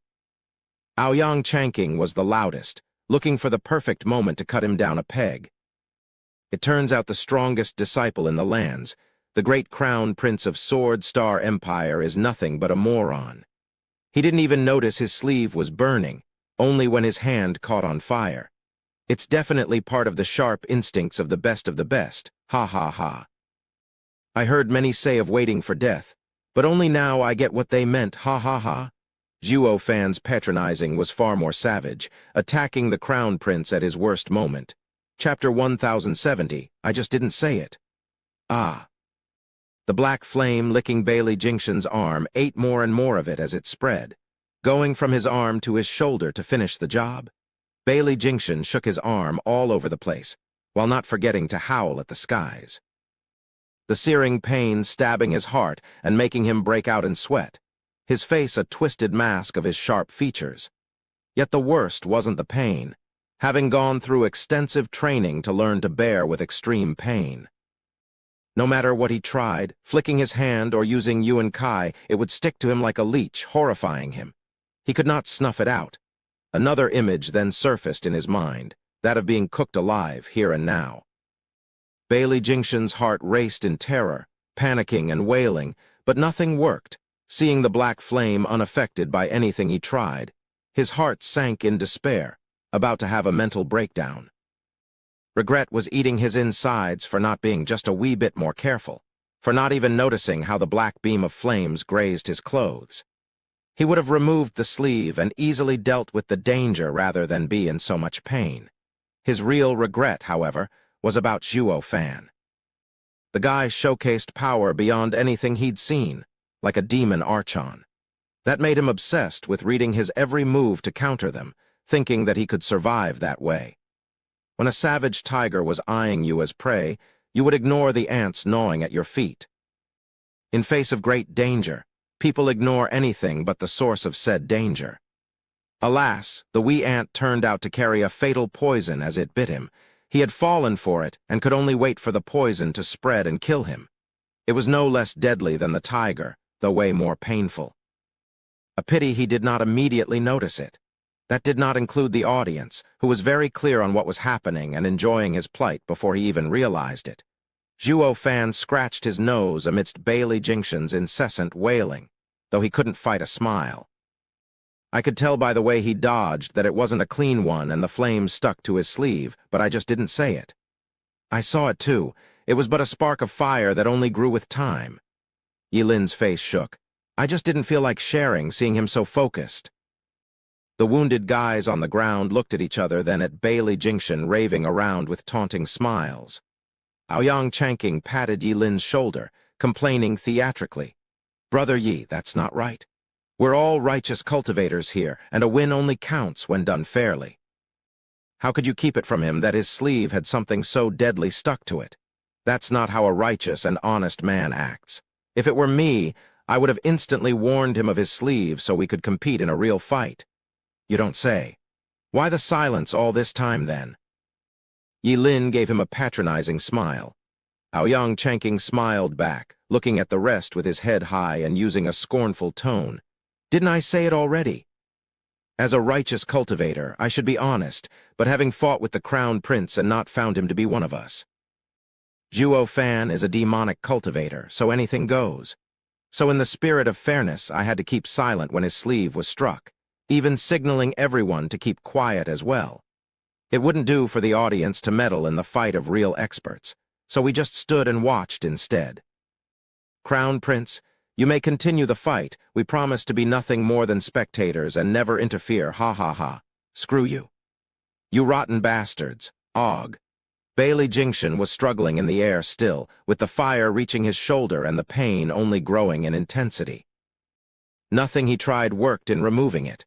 While he was here burning alive, those fools below were having the time of their lives at his expense, cursing and mocking him. He snapped back, but that only got them to mock him harder, finding him weak. You hopeless case dare raise your tone at us. He, go ahead. Not like you have any future left by the looks of it. We'll just wait for you to burn out while you dance around like a monkey and raving, humph. Zhuo Fan smiled, ignoring him and returning with Chu Qingcheng to the others on the ground. The black thunderflame didn't stop till all was ash. Even a sword king had to be careful around it, let alone a mere Genesis stage cultivator. There was no point in minding a dead man walking. Grinning evilly, Zhuo Fan ignored the cawing in his ear, walking with his wife. Whoosh! Just then, a sword wave flashed through the sky and Bailey Jingshan's shoulder. Whoosh tilde the arm sword, engulfed in black flames. Bailey Jingshan felt his right arm gone, with blood gushing out of his shoulder. A tall man appeared next to him, pressing his acupoints and stopping the bleeding. But even that short moment of bleeding out was enough to cover half his clothes in it. Bailey Jingshan's eyes shook, jerking his head at where his right hand used to be. The sword wave had taken it from him. "Crown Prince, I had no choice but to do it," the man spoke casually. Zhuo Fan paused and frowned. He looked back and then clenched his fists. Beat the brat, and the big guy shows up. The Crown Prince was dealt with, then a Sword King had to show up. The others could pretty much guess who arrived to help Sword Star's Crown Prince. Their mocking smiles froze and gulped hard before turning a pleading look and hopeful gaze to Zhuo Fan. "Bro, you made light work of the Crown Prince, but can you handle a Sword King as well?" Zhuo Fan took his time to breathe in and out, holding Chu Qingcheng while walking over to them without any hint of anxiety. The man's eyes twinkled, his eyes bright. Bailey Jingshan looked at Zhuo Fan with nothing but hatred and fury. He clenched his only fist, the nails digging into his palm as he roared. "Thunder Sword King, kill him! Kill him now! Crown Prince, you're hurt and we should first treat your wound." Bailey Yule got an idea of what happened by looking at the man below and the Crown Prince's fury. He, however, looked for an excuse not to follow the Crown Prince's order. Bailey Jingshan was unaware of the Thunder Sword King's weird attitude of not being interested in taking Zhuo Fan's head back to Patriarch and earning his reward. For some reason, the Thunder Sword King was more interested in the Crown Prince's condition. But Bailey Jingshan was beyond reason, rage having taken over his faculties. "Thunder Sword King, listen here. The Patriarch wants him dead. You have to get his head. I may not be able to do it myself, but I'm content with seeing him die." Bailey Yule did not move, only looked around. Zhuo Fan ignored the threat above, walking with Chu Qingcheng to the others and taking out a vial. He opened it and let green pills fly to his friends. "Eat it, then take Qingcheng and leave." Giving Chu Qingcheng to Shui Ruohua, Zhuo Fan spoke calmly. Wu Qinkyu rushed to say, "But what about you? Someone must keep the Sword King here." Zhuo Fan stood and turned around with conviction. His eyes shone golden and black. Chapter 1071. Insist on leaving. Whoosh tilde Zhuo Fan's sharp gaze met Bailey Yule's eyes, making him shiver and feel threatened, that the kid actually had what it took to kill him. How is this possible? He may be strong, but only in the soul harmony stage. How can I feel danger from him? Bailey Yule glanced at the one-armed Crown Prince and his heart sank. Not just an average soul harmony expert, or the Crown Prince wouldn't suffer so much. And this is because I came on time, or the Crown Prince would have left this world. Bailey Yule stared back at Zhuo Fan, feeling conflicted. The boy is nothing like the bluffer you said he is. He is inscrutable and hard to deal with. Bailey Yule's brow shook, just standing there and facing Zhuo Fan as he did the same.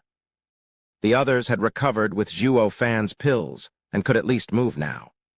They left this danger zone while tending to Chu Qingcheng, though it was now unclear if Zhuo Fan could take on a Sword King this time.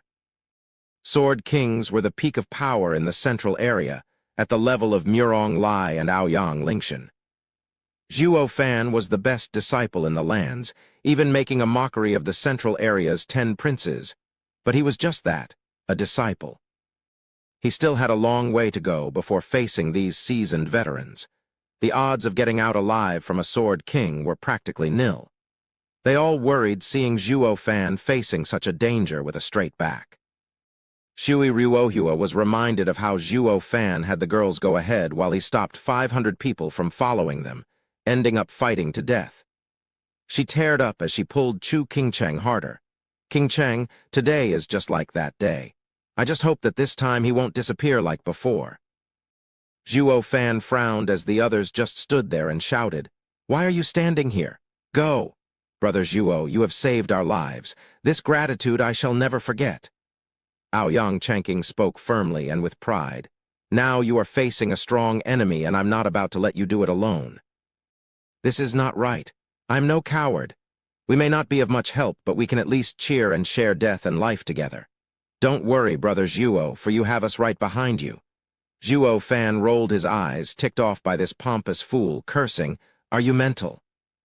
You know you're of no help, so what damn use will you have? I told you to get King Cheng to safety, and I'll be grateful. Why would you stay to die when I'm giving my life? To hell with dying with you. Who will look after my wife?" "Oh, right. Brother Zhuo, I am not like Yilin. I'll be sure to complete your request. I will definitely repay the favor." Aoyang Chanking nodded and cupped his hands. Yilin was annoyed. "What was that? How are you different? Brother Zhuo entrusted his wife to you, and what happened?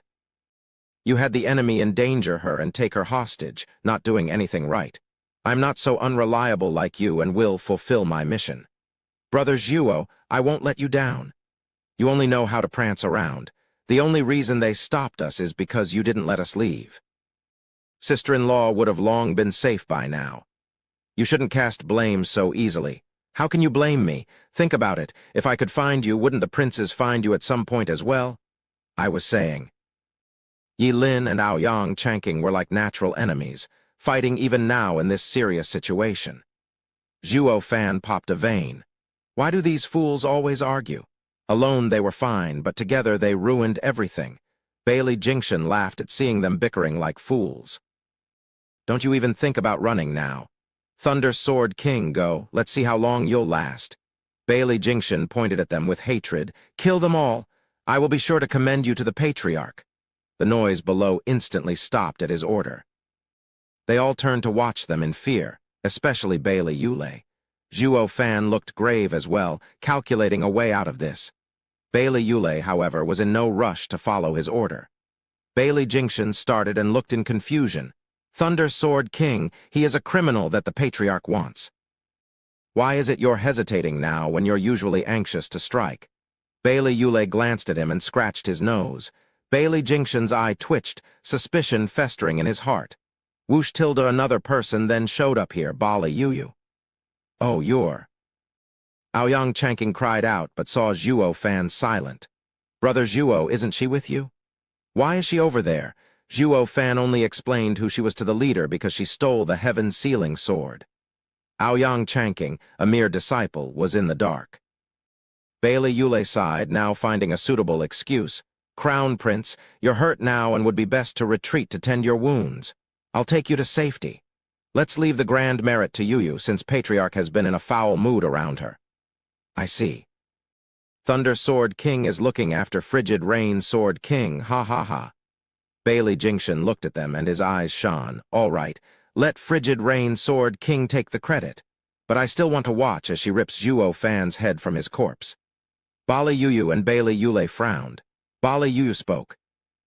"Crown Prince, you are a valuable talent that the Patriarch carefully raised. You need to look after yourself. With your heavy wounds, it's best we address them sooner. Just leave it to me. Brother Yulei, hurry and take the Crown Prince to safety." "All right." Bailey Yulei nodded and acted. Bailey Jingshan flicked his hand in defiance. "No, I'll never know peace unless I see Zhuo Fan die. I must watch how he is blown apart." "Your Highness, leave it to me. Or do you not trust me?" Bali Yuyu huffed. "The Crown Prince's health is important to the Patriarch. Endangering you just so we could earn some credit will only earn his ire and wrath. Crown Prince, please tend to your wounds at once and don't make it harder on us, or we will have no choice but to insist on leaving." Bailey Jingshan winced. "Frigid Rain Sword King, I appreciate your care. But I will have to insist. It has nothing to do with you. I will take full responsibility before the Patriarch.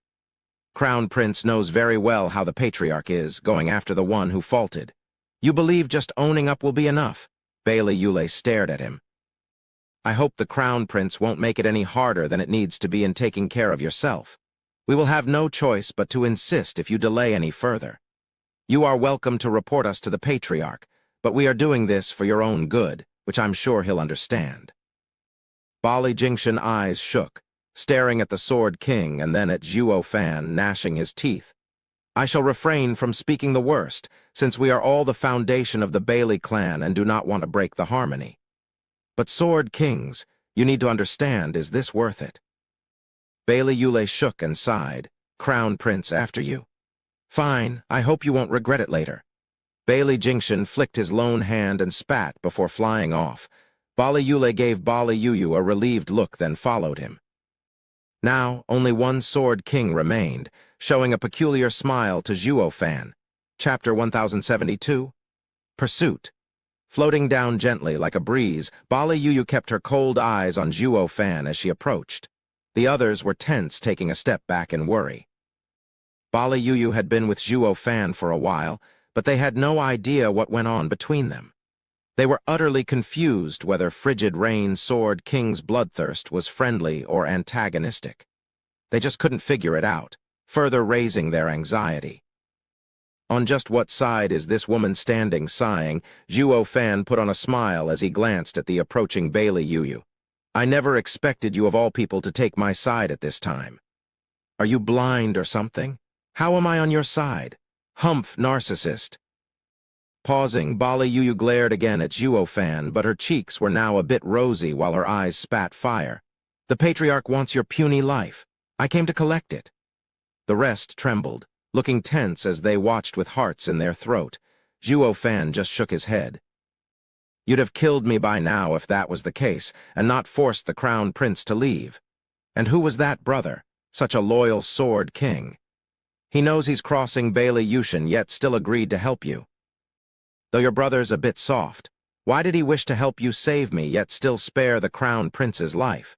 Won't he be more at ease by removing the star witness?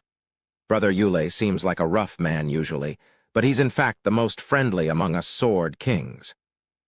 The Crown Prince is the pillar of the Bailey clan, and brother could not just watch him to die. Glaring some more, Bailey Yuyu had finally reached him. You're nothing but evil. He risked so much to help you, yet you still wanted to use him to kill your enemies, his own kin. Have you no sympathy? Murong Zhu bobbed her head, glaring with hatred at Zhuo Fan. Aoyang Changqing cleared his throat. Ahem, Sister Zhu, please mind the situation. Brother Zhuo is on our side. His death means ours as well. Irresolute and compromising in morals, Humph. Murong Zhu turned her sharp glare on him.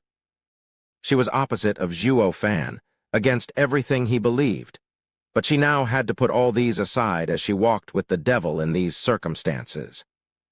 This was the result of being helpless, of having the conscience to aspire to the greater good, but sometimes becoming utterly powerless against doing anything about it.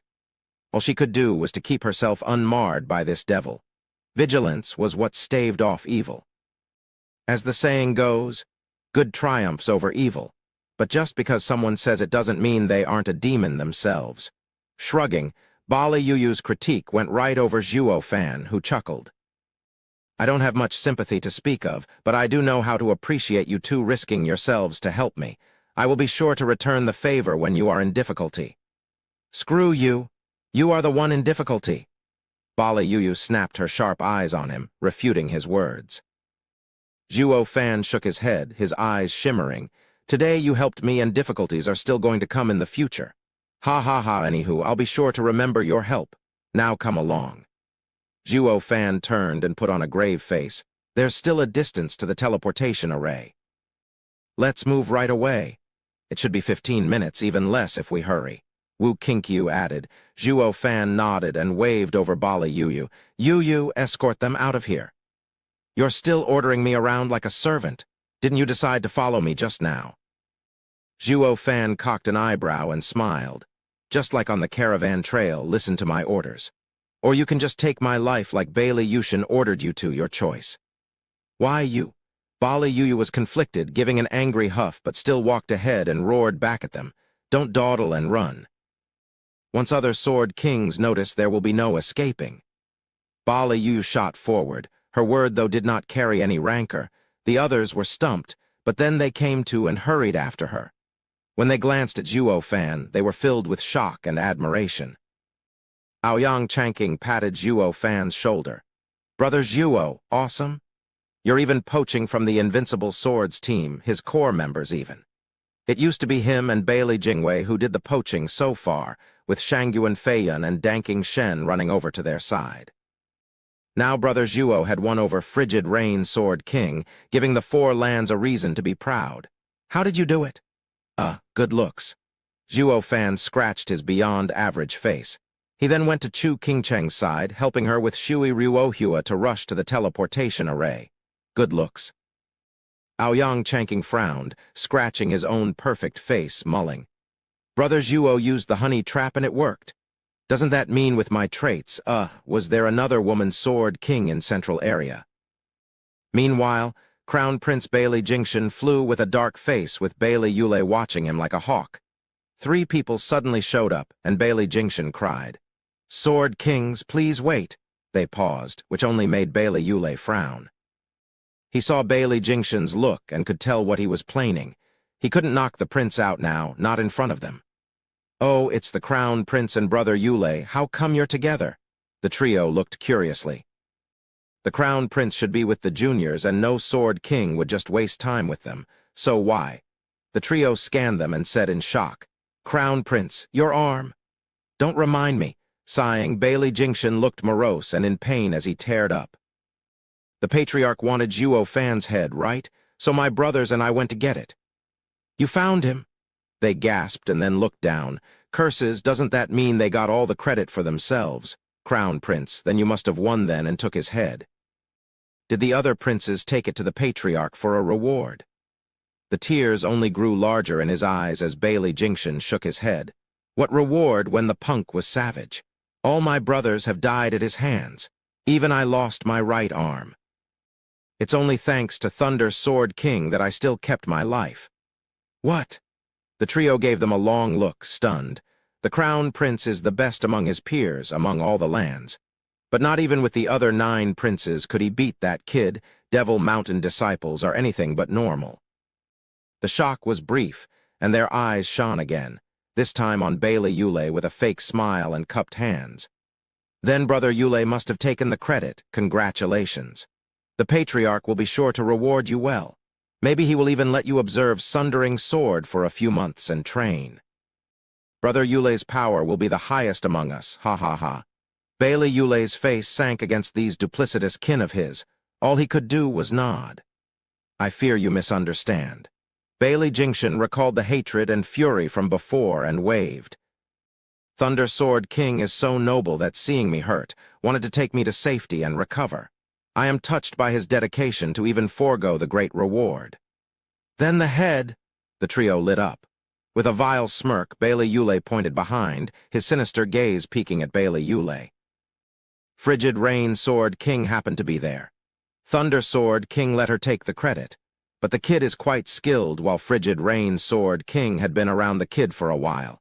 She wouldn't be killing him so soon. She ought to be playing first. If you all... Right, we'll go there right now.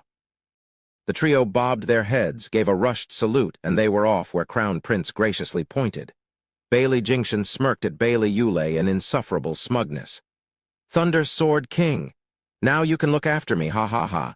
Bailey Yulei have a helpless nod and a sigh. Yu, my hands are tied. Those 3 won't let go of such a reward as easy. You're on your own. If you're willing to break it off with our clan over that kid, then no one can help you. Chapter 1073, Trick.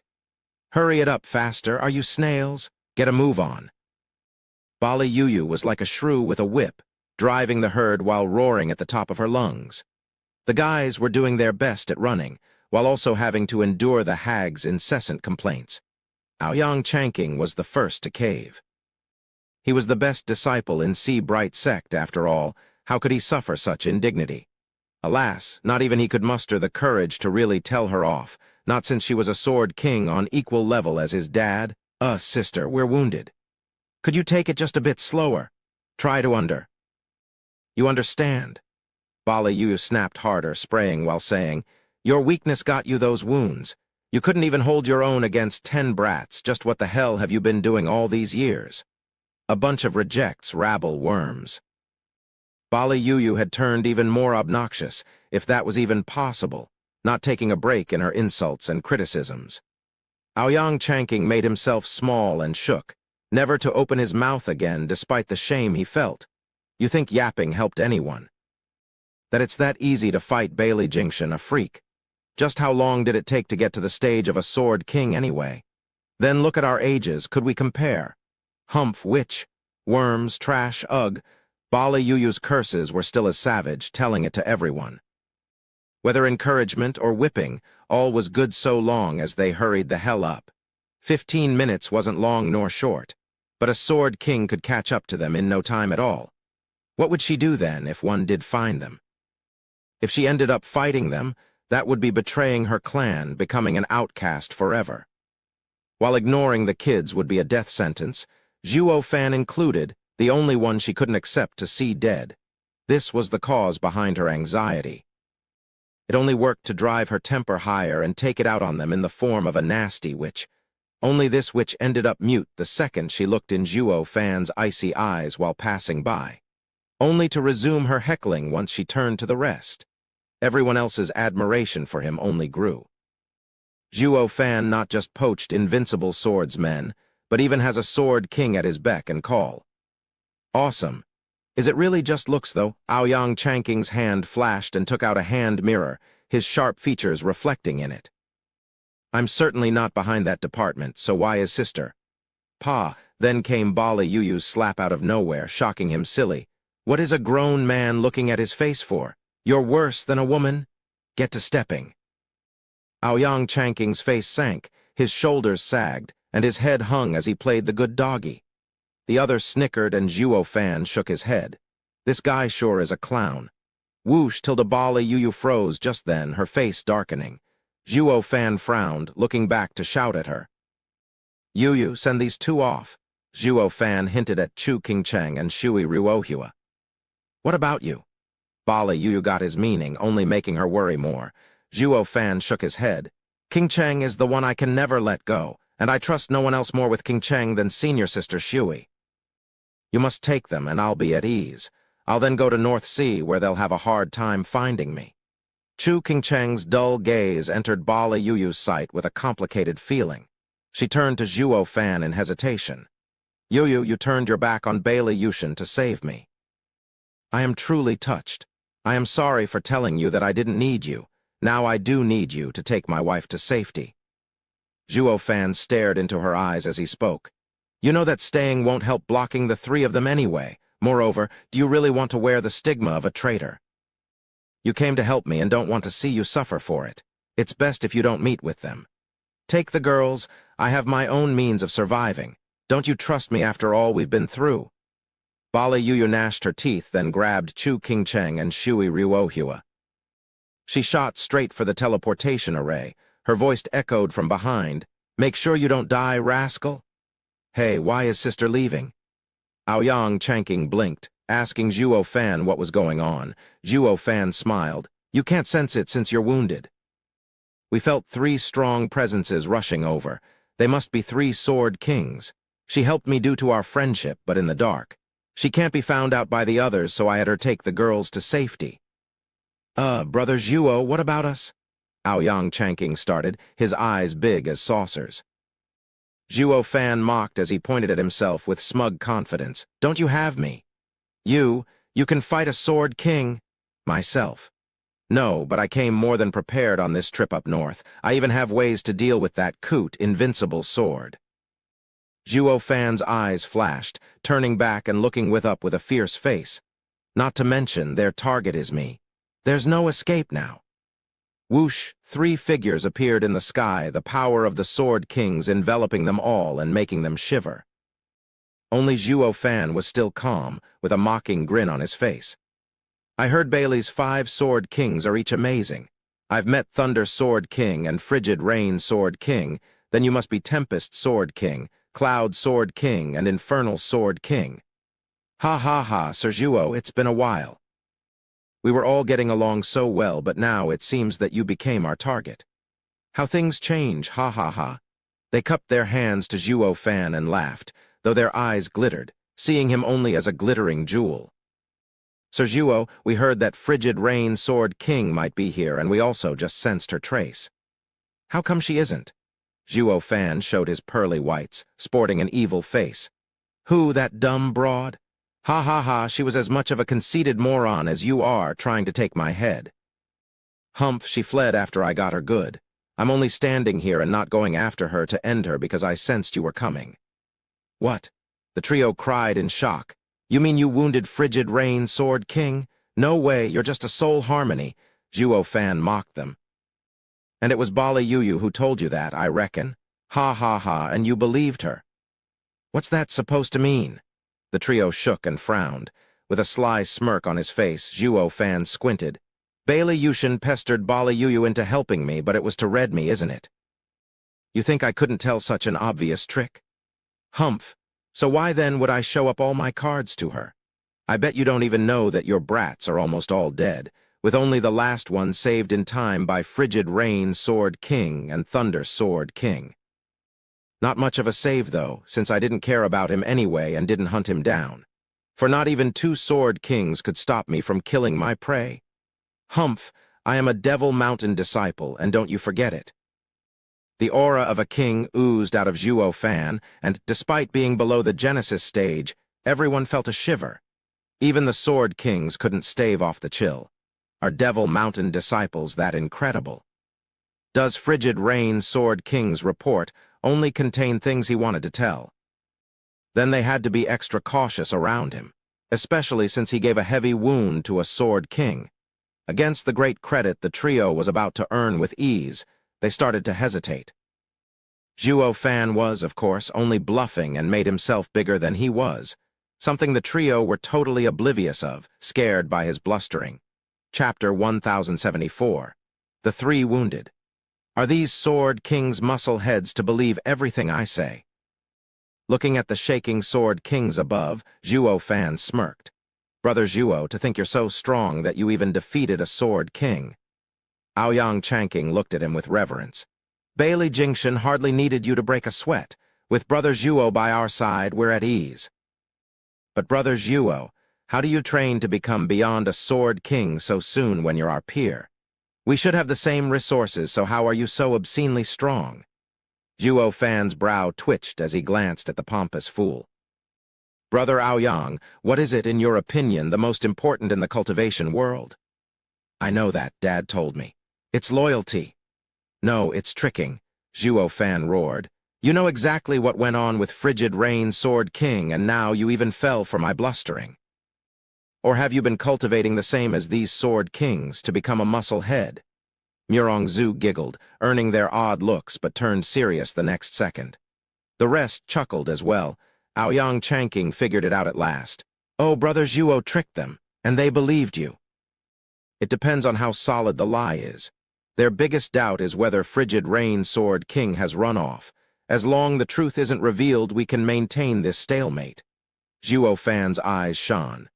"And then," Aoyang Chanking asked, "won't we end up dead when they finally find out?" "Sure, because this is just a temporary plan to stall. Once help arrives, all will be settled." "Help?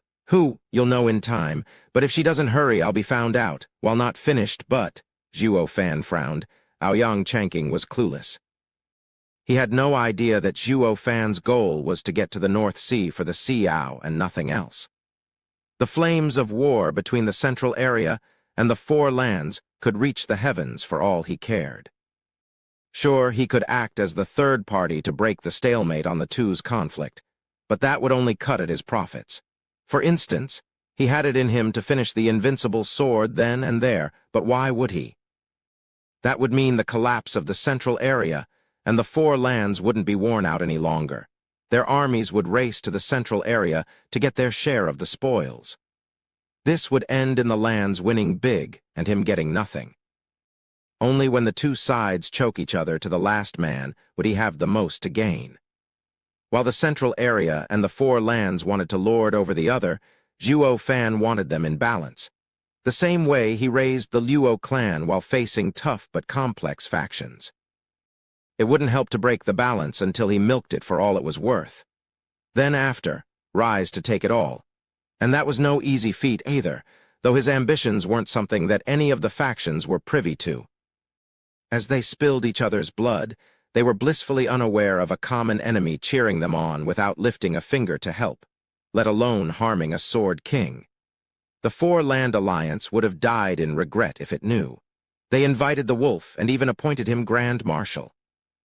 Sweating a little, the three sword kings above had fallen for Zhuo Fan's ruse, lost as to what to do. A thin man turned to a middle-aged man. Brother Yuyan, for him to inflict heavy harm on Yuyu, he must be as strong as around 3 sword kings, or Yuyu wouldn't have gotten the chance to escape otherwise. That means even if we work together, we might still not take him down. Yeah, on account of his words being true. Bailey Yuyan muttered. The pudgy man with sideburns rushed to add, but his words matched the Crown Prince's story. This proves Yuyu's report was wrong. How can a soul harmony cultivator harm the Crown Prince like that, and he did it all without any traps? Yuyu must have been in the dark of his strength as well to be forced to flee in defeat. Why else would the Crown Prince say Yuyu is here only to not catch a glimpse of her? What other reason is there for not taking such credit besides being beaten back? The trio looked at each other, with Bailey Yuyan saying, "This is even worse. Devil Mountain isn't weak, but beyond strong, someone we can never offend. Yet we just did. We need to silence him." The lanky man slanted his head and spoke with sharp eyes. None can be left alive, not even the kids. Alas, the guy's power is still unclear. Will we be able to? Bailey Yuyan squinted, showing a crafty look. The kid may be tough to crack, but the others are dead weight. Seeing how he's with them, there must be someone among them he cares enough to affect his calm. I'll keep him busy, testing him and drawing to the side while you kill the rest. The instant he's distracted, we'll strike him hard together. This will tell us who among them he cares the most. The faster we find his weakness, the easier it'll be to finish him. Well, brilliant, Brother Yun. The two gave him a thumbs up. The trio then turned to their victims, no longer hesitating and ready for action. Zhuo Fan's heart sank. They sure are sword kings to come up with a plan so soon. This is the end of the ruse, then. Having come up with a plan, there's no need for hesitation. Whoosh. The trio shot like hawks upon the kids. Bailey Yuyan went for Zhuo Fan while the other two split up and went around to target the wounded group. Even if by some miracle Zhuo Fan was a sword king, he'd still be stuck. He had no way of protecting himself and everyone else. The crux was, he wasn't, and he couldn't even defend against a sword king. Under the bubbling pressure slamming into them, the others shivered and paled. Zhuo Fan frowned, touching the flickering ring with a sigh. With no time left, I have no choice but to step in. Hum-tilde ripples spread from his ring as immense power surges flashed. Zhuo Fan raised his hand, his eyes cold. Since they came to die? Whoosh tilde, but then the sudden sword energies shot and forced the sword kings to slant out of the way. The sword energies cut a hole in their clothes, close to harming them. Who did that? The trio glared and turned back. A familiar voice echoed in everyone's ears. Ha ha ha, sword kings are great men having been in this world for thousands of years, yet they like picking on little kids. Dad. Elder brother? Aoyang Chanking and Murong Zhu shouted in joy. The saviors were none other than 3 people, all wielding divine swords, Murong Lai, Aoyang Lingshan, and Shangyuan Feixiang, though they were looking a bit pale there, even with their imposing presence. One could also not mistake the blood at their mouths, a sign of a heavy wound. Regardless, they chose to force themselves through the pain and face the 3 sword kings without remorse. Zhuo Fan raised his hand only to put it down with a sigh. Now that there's someone here to stop them, there's no need to waste energy, he. Brother Zhuo, you're so amazing to know help will come. With Dad and them, the sword kings can't do anything to us, ha ha ha.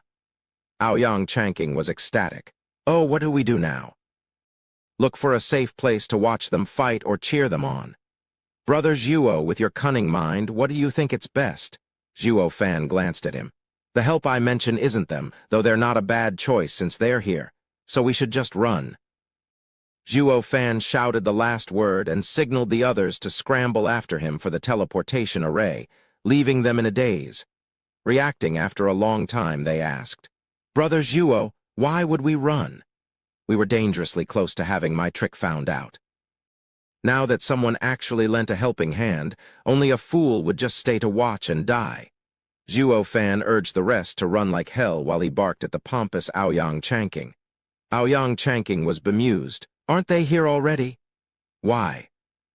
Bang tilde three booms drowned his voice as three figures slammed the ground in front of them, splattering the earth with their blood. They were none other than the three divine sword wielders, their helpers. The swords in their hands hummed, as if mournful at the humiliation. Aoyang Chanking gaped at seeing his father down. How could his father with the divine sword even fall in one blow? Chapter 1075. You're wrong.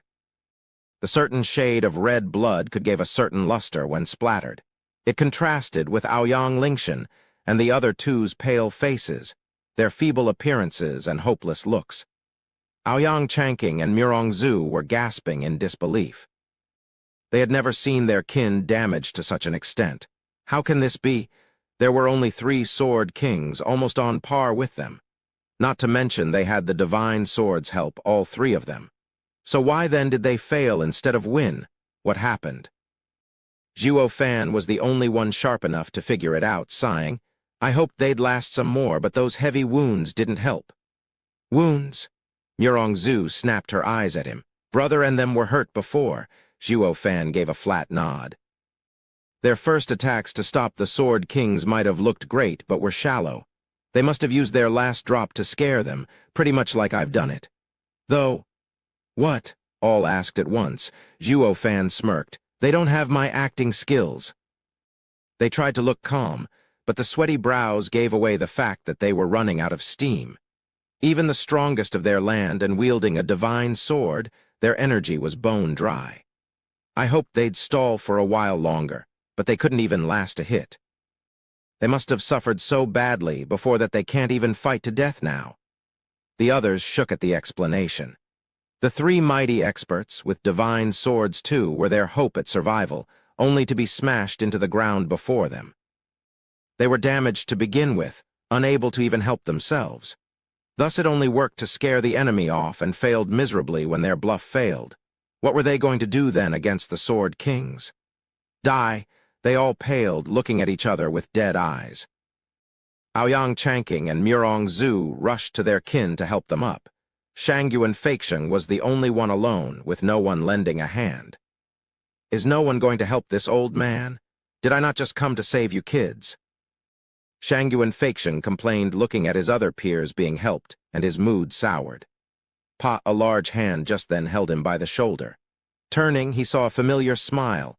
Ha ha ha, Shangyuan clan head, I told you, soaring swords unsealing was never going to be good for you. Wielding it, you had to fight that invincible monster, and unable to defeat him, this is how you end up. While not using soaring sword, you'd be out as a front-line commander. Now do you know the meaning of a blessing in disguise? Shangyuan Feixiang shuddered and gave Zhuo Fan a bitter smile. Sir Zhuo's foresight is flawless. I knew that with my strength that I wouldn't be a match to that old freak even with the soaring sword. But this is what a man does. I would gladly lay down my life if it means the four lands will thrive. TCH, if the old geezer was that easy to snuff out, you'd never be so afraid of him. Zhuo Fan taunted. Shangyuan Feixiang nodded and sighed. I was only wishing for it. It would have been my life's glory if it worked.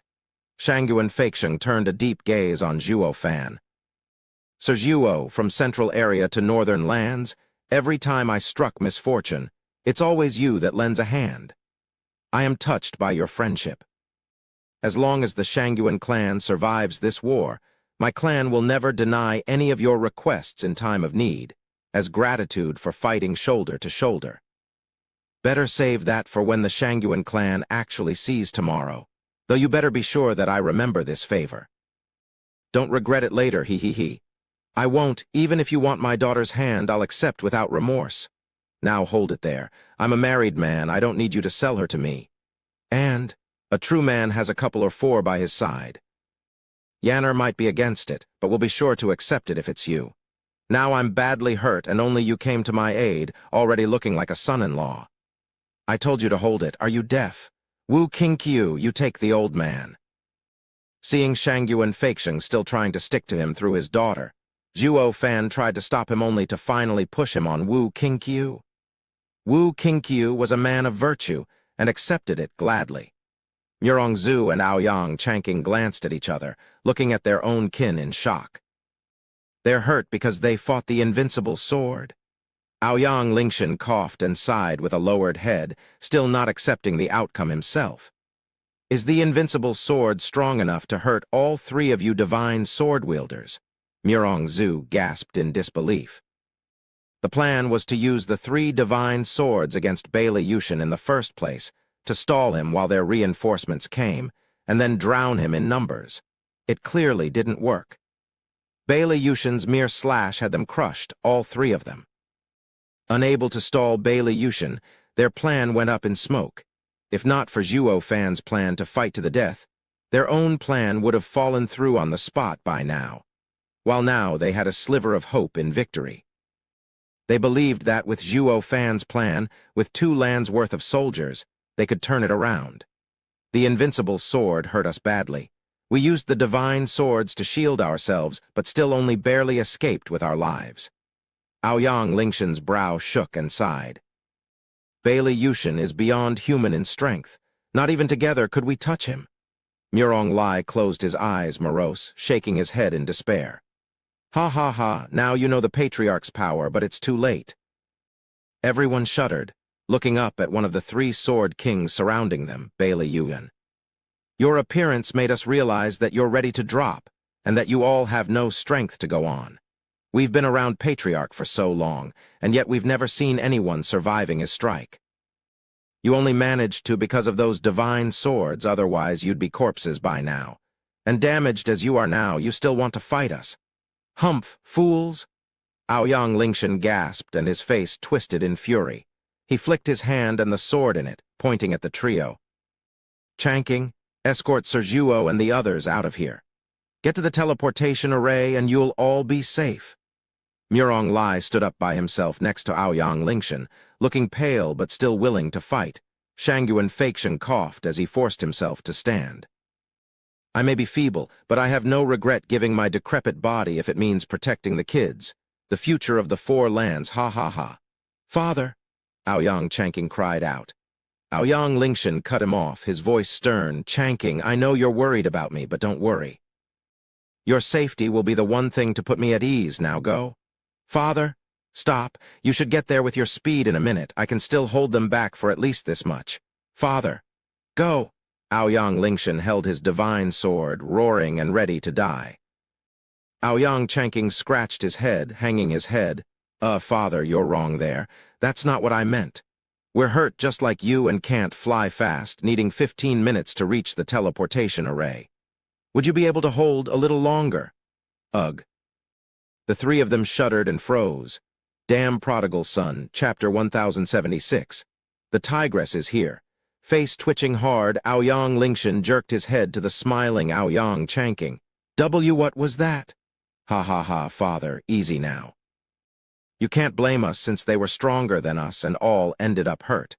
Brother Zhuo gave us a pill just recently, and only then could we move again. That's the only reason you see us standing before you and not on the ground. Scratching his head, Aoyang Chanking explained bashfully. Aoyang Lingshan stared long at him, then turned to the 3 sword kings. Was it them who hurt you? Humph, a great sword king could erase you in one strike. What would be the point of torturing kids? Wrong, Aoyang Lingshan. We have our dignity and yet to wallow in some sick hobbies. We'd never do that to some kids. Bailey Yushin mocked them, pointing at them. If you really want to know, just ask them. Aoyang Lingshan turned an inquisitive look at his son. Aoyang Chanking mumbled a bit and looked shyly. Father, we've met with the Bailey princes and ended up. Ended up how? All 3 of the divine sword-wielders asked at the same time. The kids were all looking down and ashamed, crushed. You wrecked the 10 princes by yourselves? They cried out at once. The 4 lands heroes have truly capable successors. Aoyang Chanking sighed as their elders jumped the gun. Dad, what are you saying? It's them who wrecked us. The trio gasped, their hearts sinking into despair. The princes were all so tough, especially Bailey Jingshan. Brother Yilin and I had to work together, yet we still couldn't make him take us seriously. He wiped the floor with us easily. The others were also felled by the 9 princes too, in one strike while we couldn't even touch them. Dad, just how did those Bailey freaks train? It's like they were leagues above us from the 4 lands. Aoyang Chanking asked his seniors, but they froze up like statues, with Aoyang Lingshan droning on. The royalty of the Sword Star Empire is unstoppable. Bailey Yushin crushed us in one strike. Even our strongest juniors were unable to match the princes. Father and son ended up as punching bags, the four lands' strongest wiped, regardless of age. We may go above and beyond with our sacrifices to win this war, but then what? What about our children? The invincible sword might die, but a new invincible sword will appear in the central area. Aoyang Lingshan sank in despair, unable to see a way out of this horrible nightmare. The other two sighed. Sword Star Empire is strong in every generation, destroying four lands' every last hope. What then is the point of even fighting? Even if we somehow get to stop this generation's invincible sword, what will our kids do when the next one appears? The three sighed again. Ha ha ha, Aoyang Lingshan, Murong Lai, ignorant fools, you've got yourself cooped up in seclusion to fight Patriarch to the point you turned blind to the ever-changing world outside. Bailey Yuyan laughed with immense pride, his patronizing cutting deep. Our empire has potential and strength beyond what your lands can offer. Not only Patriarch and the 5 Sword Kings can crush you, but even our juniors can wipe the floor with your top disciples, for we are the strongest clan in the world. We are above you in every single way. Your obsession to resist will only delay your end and prolong your pain. Aoyang Lingshan, how your son ended is proof of that. You can fight our empire for a decade, century, thousands of years, yet still have not the slightest chance at winning. The trio shook, their faces sinking harder and the divine sword slipping out of their grip. The confidence of these true experts was destroyed. The Sword Kings jeered harder. Bullshit? Aoyang Chanking had never seen his father so down, snapping in anger. He stomped over to Zhuo Fan, baffling him and shouting at the Sword Kings above. What strongest clan? That's nothing but utter horse crap. I had yet to finish talking. We have indeed lost at the hand of your princes, but all your 10 princes were just as easily destroyed by brother Zhuo here as well. The Sword Kings flinched, turning to Zhuo Fan and looking grave. Aoyang Lingshan watched curiously now. Aoyang Chanking held his head high like he did it. Brother Zhuo, Big Brother Zhuo, is a genius to shake the gods and shock the world. What could your princes possibly do? Big Brother Zhuo wiped out 9 of them in a flash, you got that. They didn't even have time to fight back. Even Bailey Jingshan, the last one, lost his arm and fled like a coward, and only with the help of 2 Sword Kings. Humph! Aoyang Chanking went one. We ended up defeated by your 10 princes, yet that's enough to declare the central area above us. Then, since Big Brother Zhuo destroyed your princes in a flash, leaving one crippled, still make you superior. Calling yourself the best clan in the world, then who do you take Zhuo Fan for? Humph! Well, let me tell you, get off your high horse for one day the Zhuo clan will take over. Big Brother Zhuo is the second invincible sword. No, that guy's nothing. Big Brother Zhuo will be even stronger. Aoyang Chanking flared his nostrils at the Sword Kings, barking on and on like the greatest man there ever was, cocky and obnoxious. He spoke of everything like it was some grand achievement. Zhuo Fan chuckled. Brother Aoyang, since you're so keen on placing hatred on someone, take it yourself and not drag me into this. I have no intention to compete with Bailey clan.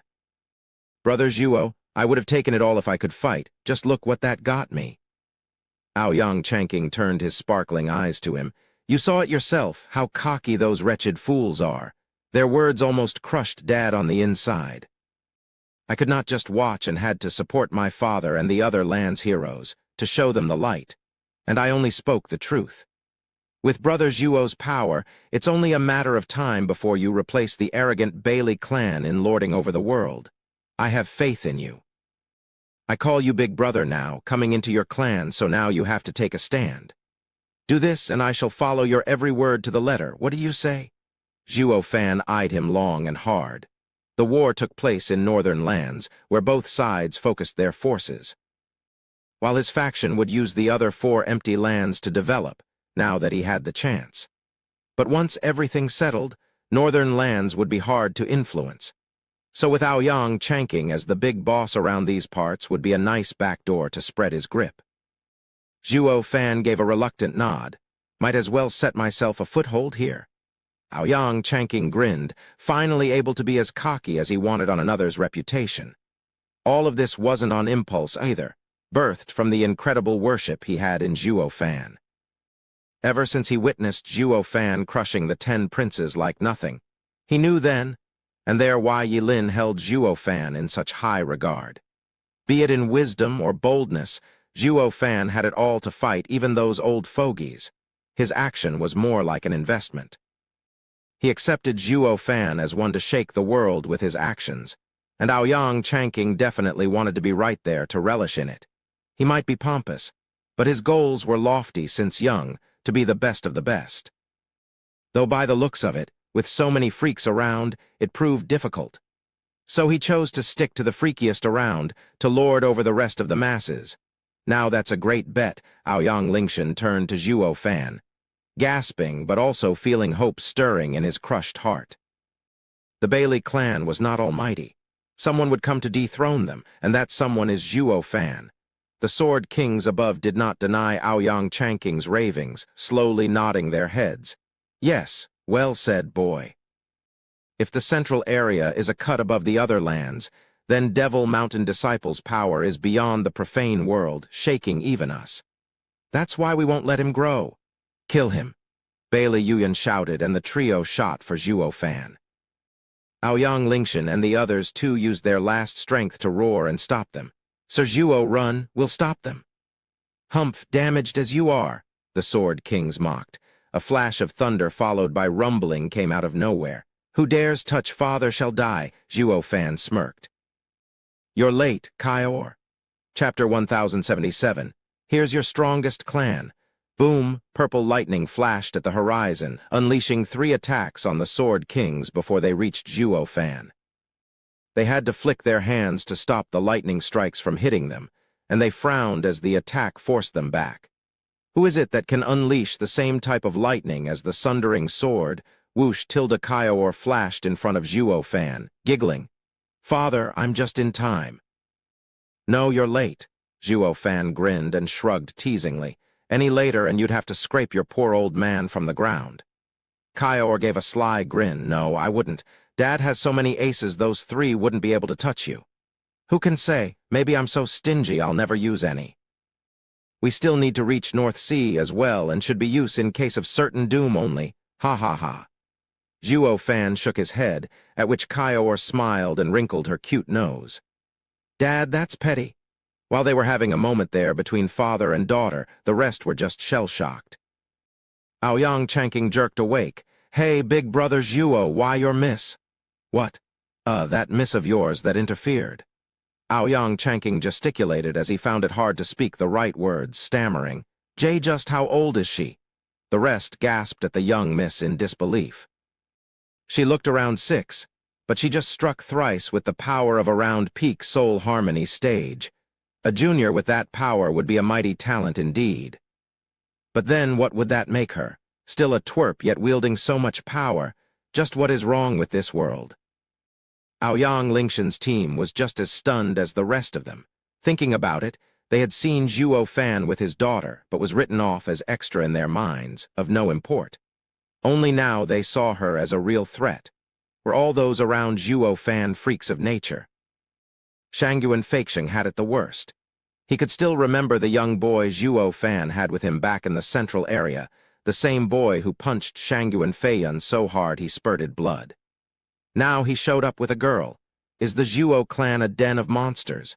Everyone gave Zhuo Fan astonishing looks. Zhuo Fan gave a light wave, though finding no need to answer Aoyang Chanking. Kaior, now I can rest easy with you here. I'll leave the Sword Kings to you. Make sure they don't follow and do be careful. Their nature is in opposition with yours, so don't meet their sundering sword art. Don't worry, Dad, I know, hee. Kaior flicked her twin ponytails as she turned around to stare at her targets with insufferable smugness. Dad says you 3 can't pass me unless you want to die. I feel heaven's generosity for life, so I'll make it easy for you. If you don't budge, then you get to live longer? Dong. The minds of all boomed like drums at the young missies blustering, unable to wrap their heads around how a wee girl could be so arrogant. Then they realized. Right, like father, like daughter, insufferably arrogant both of them. While the next reaction was, is the girl crazy? She may be in the soul harmony stage at her incredibly young age, practically a miracle, but no matter how outrageous, she's no match for sword kings. It'd be a loss upon this world for such a gem to be nipped in the cradle. Looking at the cute girl standing tallish, with that mighty look on her face, had Aoyang Lingshan and the rest feel it was such a pity, giving blaming looks to Zhuo Fan. We can understand the child being rash, obnoxious, and wild, since it's her nature, but you, as her father, are supposed to act your age and not send your own daughter to her death. Why the hell would you? Zhuo Fan flicked his hand, walking away. In 15 minutes, you'll all be safe through the teleportation array as I escort you. I also want to see for myself that King Cheng has left. Big brother Zhuo, you're going to leave my niece here all by herself. Aoyang Changqing was quite forward, first calling him big brother and now treating Kaior as his niece, all stuck to him like glue. Zhuo Fan eyed him, then chuckled. The kid sure has no sense of shame, just like me. In the poor days of the Luo clan, he was anxious to get some backing for it, so he used the same tactic on Long Jiu from Veiled Dragon Pavilion. While he might not have found anyone from the mortal domain worth his attention, back then he was too broke and too powerless not to become sworn brothers with his best options to speed up his development plan. It was his lack of propriety that got the same clan turned into the enormous faction that was today. Looking at Aoyang Changqing, Zhuo Fan was looking at himself and smiled. Brother Aoyang, weren't you calling my clan the strongest? Then just watch, the Zhuo clans might. I find it beneath me addressing some sword kings, leaving it to the kids, ha ha ha. Everyone gasped, their eyes big. Dude, that's quite a mouth you have. You can show off, yes, but that's going overboard. Sending a 6-year-old girl to deal with sword kings. Is your clan made up of gods now? Besides Zhuo Fan, taking his sweet time walking off, the others were rooted to their spots, all staring at the cute Kaior with skepticism. They were just too damn curious how the child could fight 3 sword kings in the soul harmony stage. They wanted to test her limits and Zhuo Fan's wild boasting. Aoyang Lingshan and the other 2 were gripping their divine swords, ready to strike as well. If Kaior couldn't handle it, they would protect her. It was too much of a shame to bear, having a 6-year-old dying to protect these old coots. Their pride was on the line here. The sword kings were just as tense, though never considering Kaior from the start. Having seen her to be in the soul harmony stage from the 3 lightning attacks, they no longer cared. They only had eyes for Zhuo Fan. Brother Yun, the plan was to take the kid's head to get some credit, but then these 3 geezer came to give us their swords. Taking them to Patriarch as well will give us an even bigger commendation. Maybe Patriarch will even let us have them once he finished learning their arts. Then we'll become the only ones among the 9 sword kings to wield divine swords. None will be our equals, he he he. One sword king spoke to Bailey Yuyan, who nodded and shouted, "What are we waiting for? Kill them and take the swords." The sword kings laughed and went for Aoyang Lingshan and Zhuo Fan, full of excitement at the prospects of a glorious future. Kaior never even registered as their target. Aoyang Lingshan turned grave, flicking his sword and pointing it at the incoming sword kings. "Come on. You'll have to pry our sword from our cold, dead hands. Isn't that obvious? We came to do just that, ha ha ha." Bailey Yuyan cackled, focusing his sword energy, drifting and floating. He waved and lightning cracked, striking fear in all as the sword energy split into 3 and shot for them. The 3's brows shook, sweat building on their brows. They used their divine swords to block, gnashing their teeth and getting ready for impact. A bang resounded from the impact, but not with their swords. It was a streak of golden energy that shot for the 3 sword energies. Bailey Yuyan gasped, "What is that?" Boom. He had no time to make sense of it as the raging golden flames surged and punched a huge hole in the sky. The golden light and the 3 sword energies clashed in a terrible explosion, dyeing the skies golden with the searing flames. The shock wave spread everywhere for thousands of miles, burning anything to a crisp. Aoyang Lingshan and the other two had their divine swords to shield them, but the power was so great they coughed blood still. The blood never got to touch the ground, burned in the air before it reached it. Only Kaior smiled, her twin tails swaying with the heat waves, unaffected. Zhuo Fan never looked back still, walking away with a smirk. Here's your strongest clan, ha ha ha, chapter 1078. Unstoppable ambush, plop tilde the scorching golden flames filled the skies. 3 men were suddenly flung to the side, broken and wrecked, with even their black hair singed as they all coughed up a lot of blood. Finally stabilizing their condition, the Sword Kings looked pale as death. Their early confidence and mocking smirks were wiped off their faces, looking panicky and in shock at the golden conflagration and at the sweet, innocent girl behind it. Only this 6-year-old girl's smile looked like the devil's to them. No matter how impressed they were of her before, they still couldn't believe she would end up so outrageously powerful. One strike had them falling back in wounds. This is impossible. Eyes shook, hearts quaked. The golden inferno was reflected on their terrified faces, turning their legs into jelly and robbing them of all courage. They were pushed back, all 3 of them, and given injuries. A couple more of that and they'd be breathing their last, even Sword Kings as they were. That thing is a killing machine, blast that Bali Yuyu for not doing her job right. Her report is leagues behind reality. If the Missy is so tough, what about the big guy? The trio's hearts sank, not wanting to go down that road. Ha ha ha, get a load of my power. Kaior wiggled her brows in pride and laughed as golden flames burned in front. Listen up and listen good. That was just a warning. Take one more step and you'll have me to answer to. The trio's hearts jumped in their chests, taking a step back in fright.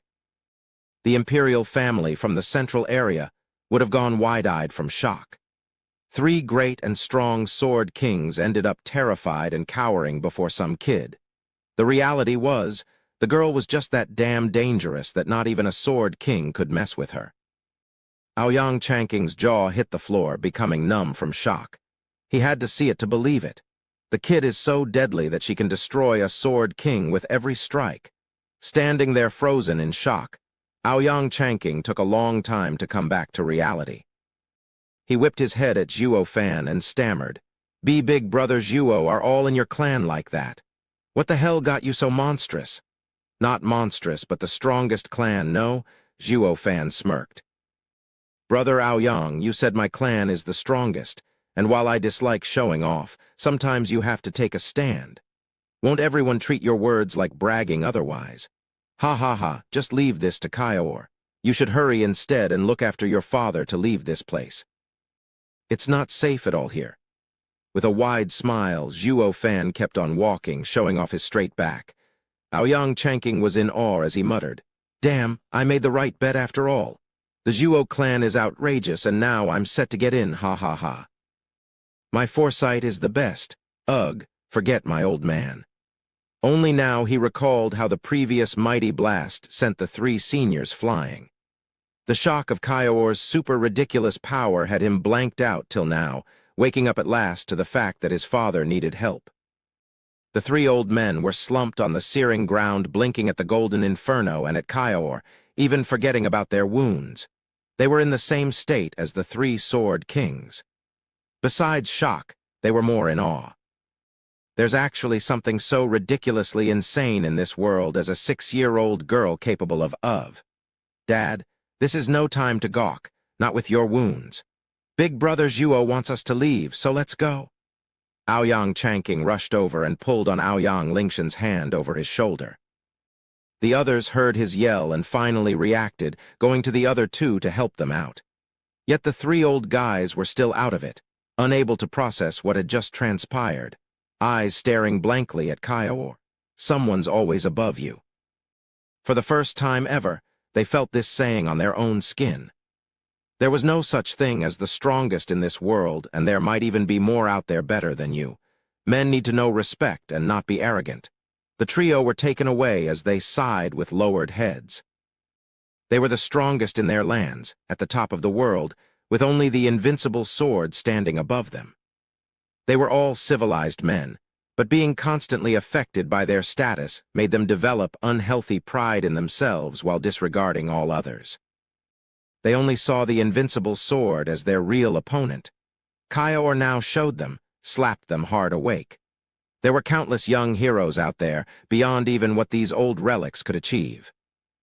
Wu Qingqiu's team gave Kaior one last look, before realizing that Zhuo Fan's daughter did have the power to block the Sword Kings. Even as baffled and stunned as they were, they could not misplace the safety they felt. Without hesitating any longer, they dragged the three seniors after Zhuo Fan. Yilin stepped livelier, catching up to him, whispering, "Elder brother, did Kaior use a dragon breath pill?" "Yeah." "How many do you have? If she uses them all, then nothing will stop them." "Relax, Dragon Ancestor gave her 10. I bet 3 are enough to rip even those Sword Kings to pieces." Zhuo Fan smirked in confidence. Yilin flinched and gasped. "So many." "Master is playing favorites. He only gave me a couple last time and now he just gives away 10. On top of that, they're even stronger. And he even said the dragon breath pill drains him a lot, liar. This shows he cares more about the girl than me. I don't think so since I provoked him into giving them, and our mission this time is too dangerous. Dragon Ancestor just gave us a little something to be prepared for whatever comes our way. Dangerous. Elder brother, weren't you in a rush to seal the world wind tunnels? Why have you come to the northern lands? Can I help? Most likely not. Zhuo Fan shook his head, turning serious. To be honest, I came to the North Sea to find heaven sealing Xiao. But then I heard he has a foul temper, treating humans like they're his bitter enemies, so I came prepared. You can't get involved. The more we are before the sacred beast, the worse it would probably be. There's no point in wasting your life. I'll have to play it by ear and see if I can get him to cooperate. Recalling his master's strength, Yilin nodded in understanding, then sighed and gave up. And so the team left their backs in Kaior's care as they moved with speed for the teleportation array. The Sword Kings looked through the golden firewall with anxiety and gnashed teeth. To get to them, they first had to get through Kaior and her cold smile, though they were feeling a bit fearful. The girl is outrageous, but the problem is her dad. How strong is he? In the case he's even stronger than her, then we have it worse. Chasing did not sound so pleasant right now. Curse you, Bailey Yu, and your rotten report. We were all minding our business and would have kept it like this instead of offending this monster pair. Now that all gloves are off, we need to finish them now or suffer later. But how the hell are we to do that? They had deep frowns and filled with blame for Bailey Yu, cursing her to the high heavens. Whoosh tilde a sudden gale blew and a tall figure loomed over them from behind. An aged and rumbling voice shook the air. What happened? Why such a huge ruckus? Patriarch. Shuddering, the Sword Kings turned around at once and bowed. Greetings, Patriarch. Chapter 1079, hard to block, whoosh, invincible sword flashed before the three with coldness in his eyes. What happened here? Report. Patriarch, we were stopping Zhuo Fan and Aoyang Lingshan's group of 3 divine swords wielders. The trio tensed and answered at once. Bailey Yushin's beard shook, but then grinned. That's great then, the heads and the swords I wanted gathered in one place. Well, where are they? ran off. The trio's faces twitched, feeling apprehensive as they glanced at Bailey Yushin shaking all over. His features twisted as he roared. Ran off? How the hell did they just run off? Be because. And why are you still standing here like fools and not going after them? Bailey Yushin cut through their stammering as he raged on. The trio looked at each other with bitter gazes when Bailey Yushin finally scrounged up his courage to point at Kaior. Patriarch, we failed you, stopped by this little girl. We couldn't do anything. Please show leniency, Patriarch. A little girl. Bailey Yushin narrowed his eyes, scanning Kaior. So this is the one you say that blocked you? Yes, Patriarch. She's always been with that Zhuo Fan. Her innocent, cute, and joyful manner is just a front for the real. Bam! Bailey Yushin and the other 2 found themselves flung away by a sudden release of immense power, even as he talked. They bled once more, coughing and paling. Bailey Yushin's eyes burned hot with his anger. I don't need excuses. You're nothing but dead waste for even a little girl to stop you. Yes. The trio took the critique with a deep bow. Bailey Yushin turned his attention to Kiowa, showing off a cold smile. Ha ha ha, Devil Mountain isn't the empty lie I thought it to be. There's some truth to it, I see. Missy, you sure are something to stop these three, even if they're more or less garbage. Better believe it, humph. Kiowa scoffed and raised her cute face with excessive pride. Those three don't know reason, so I only set them straight. Old coot, if you know what's good for you, disappear from my sight. Dad said none of you can cross this line. Or what? Bailey Yushin smiled. Kiowa smirked, her eyes flashing coldly. What I'm going to do to old geezer like you is cremate you? You got quite the mouth on you. Bailey Yushin shook his head, giving a scornful look and smile. He just walked towards the golden fire one step at a time like he was out on a stroll. Missy, you're the first to ever talk to me like that since I started on my path. Show me then, just what skills you have to back up that overconfidence, ha ha ha. Bailey Yushin laughed, letting it loose as his bulk neared Kiowa. Kiowa stared at him, her face growing hard, then her hand flashed with a golden ball of fire. The violent and destructive air it gave spoke of death and horrors. Old coot, you asked for it. You only got yourself to blame for ending up in pieces by insisting on crossing the line. There's no line that can't be crossed, only the strength to do so. Glancing at the ball in Kiowa's hand and sensing its power, Bailey Yushin was first amazed, then excited as he quickened his pace. He couldn't wait to test Kiowa's strength. So that's what got those three fools to eat dirt. Ha ha ha, not bad at all. I can feel the flood of power coming off it. Though it's not yours, miss, but to have it proves Devil Mountain is more than it seems. I so wish I could meet a real Devil Mountain expert. It would make death worth it. Oh, you're going to see one all right now. Kiowa's eyes flashed and the dragon breath pill whistled through the air for Bailey Yushin. Boom! The golden light shot like a start, smashing for Bailey Yushin at top speed. It followed with a tremendous explosion, not unlike the previous one, shaking the world around for thousands of miles.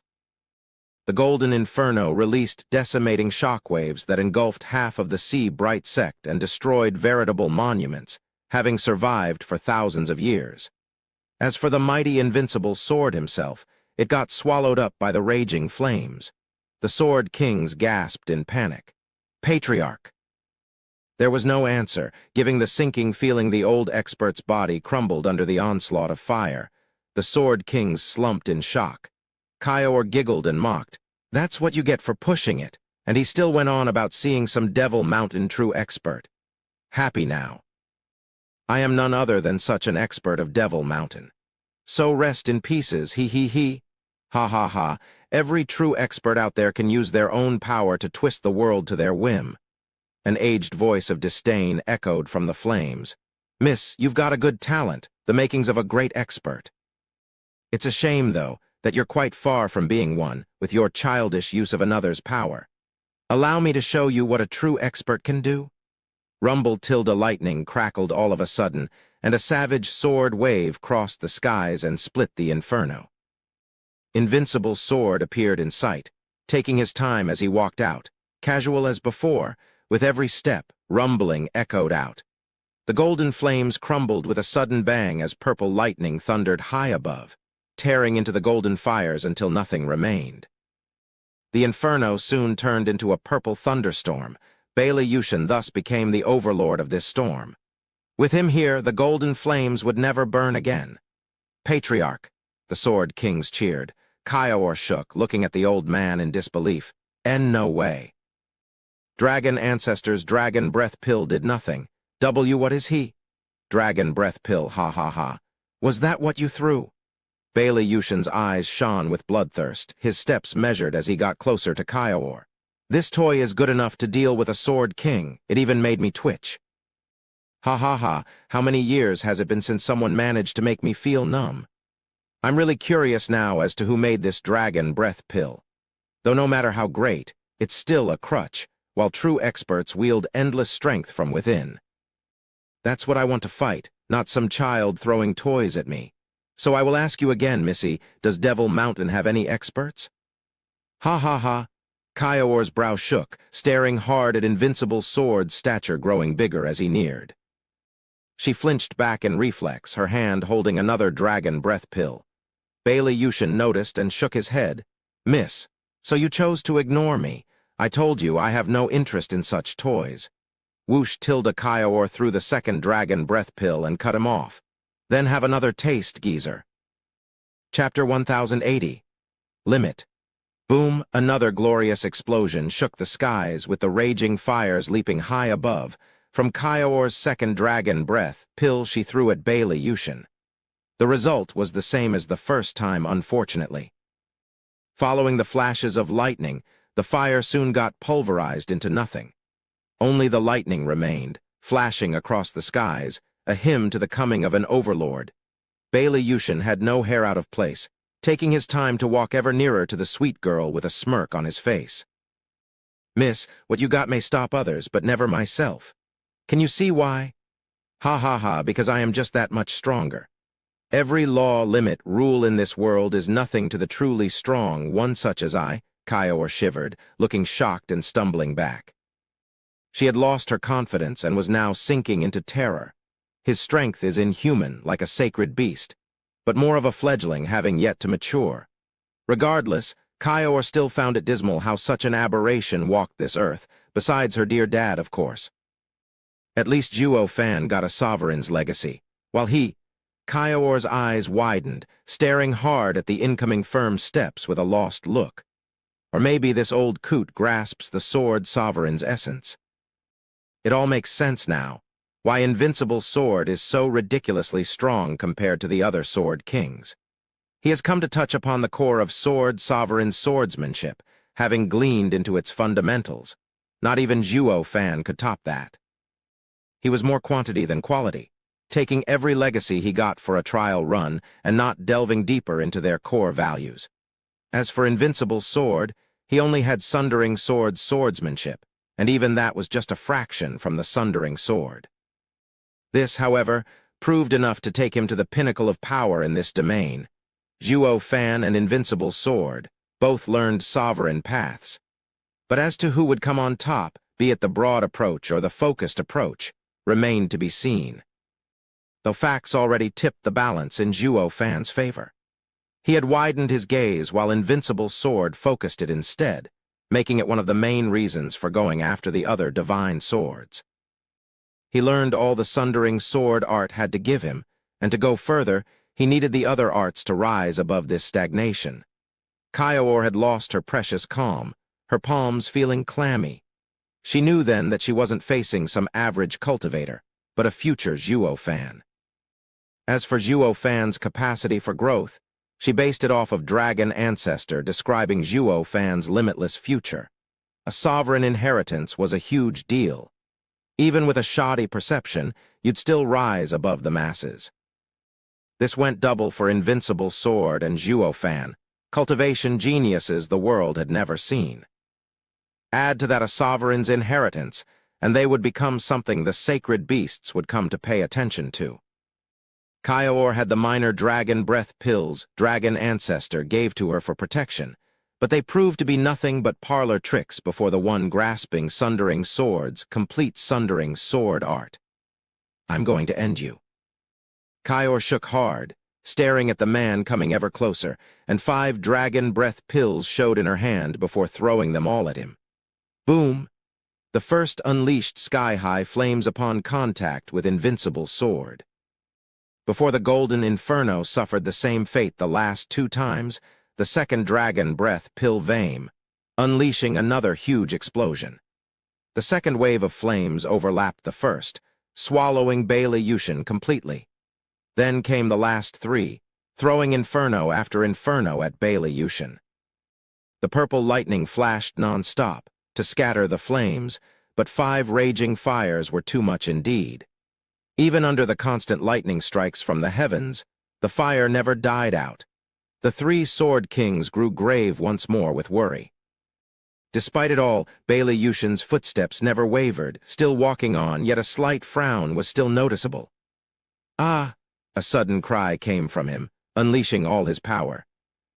as the 5 searing waves of fire were about to enclose him. Booms resounded as lightning gushed from within, tearing at the fires. The dreadful lightning flashed and punched a hole in the inferno, helping the lightning coming from above to attack it from the outside until no golden flames remained. The Sword Kings gasped, unwilling to believe what they were seeing. Patriarch's power exceeds that of the worlds? Bailey Yuyan glanced at the other two, his voice shaky. Any other Genesis stage expert relies on the world's power for their strength. Even we Sword Kings are no different. Yet Patriarch? Yeah. Another Sword King nodded. Some say the world's power has a limit. If one comes to overcome it, they would be able to tear the world apart. I always thought it to be a myth. How can the world have a limit? Now I know that Patriarch had already attained this realm. It's inconceivable. We all saw how the world's power barely put a dent in the thick flames, yet the Patriarch's own strength cleaved them. What more proof is there? The other two nodded, their eyes shining with excitement. It was pride in their clan that the invincible sword was indeed the strongest in the 5 lands. Not even the world could stop him. They had no way of knowing that the world's power had no limit. It was this domain's scope that had a limit. A limit that not even Sword Kings could touch upon, but Bailey Yuyan did. It was solid proof he had outgrown the mortal domain and could no longer be classified as such. The mortal domain was a mere dimension array that Heavenly Sovereign formed, thus having its limits. But like Bailey Yuyan said, enough strength could crush those limits. He came before it, but only probing about, unable to understand its intricacies. He was still in the dark that he was among the very few in the mortal domain qualified to enter the sacred domain, who till a biting wind swept the area, with a black dust blowing everywhere. Bailey Yuyan stood in the air and smiled victoriously. Miss, 5 dragon breath pills can overlap, but it's unfortunate they couldn't combine into a single strike, coming utterly short of a true expert's might. The middle part, that of connecting them, is the biggest flaw. So no matter how many you throw at me, they can't ugh. Bailey Yuyan declared smugly, like instructing a child, but then found his audience wasn't there to humor his flair of the dramatic. The twerp is sly. Patriarch, she threw the 5 dragon breath pills not to beat you, but to run away. Bailey Yuyan popped over and exclaimed, "Pa." The resounding slap sent him reeling, with Bailey Yuyan barking, "You think I don't know that? Humph, don't just stand there, go and find her. I wanted Zhuo Fan and the 3 divine swords, but now I also want her. She thinks she can toy with me. Humph, I'll show her the real meaning of strength." Yes, they all bowed at once, following his orders. Meanwhile, Zhuo Fan's gang were speeding away when they heard a loud commotion behind that drew their attention. They gasped at the sight of the golden inferno. How is that wee lass so strong and at such a young age? The flames barely held for a few seconds before purple lightning snuffed them out. Aoyang Lingshan cried out, "I invincible sword, that's his might when using the world's power." He caught up. Will the young girl be able to stop him?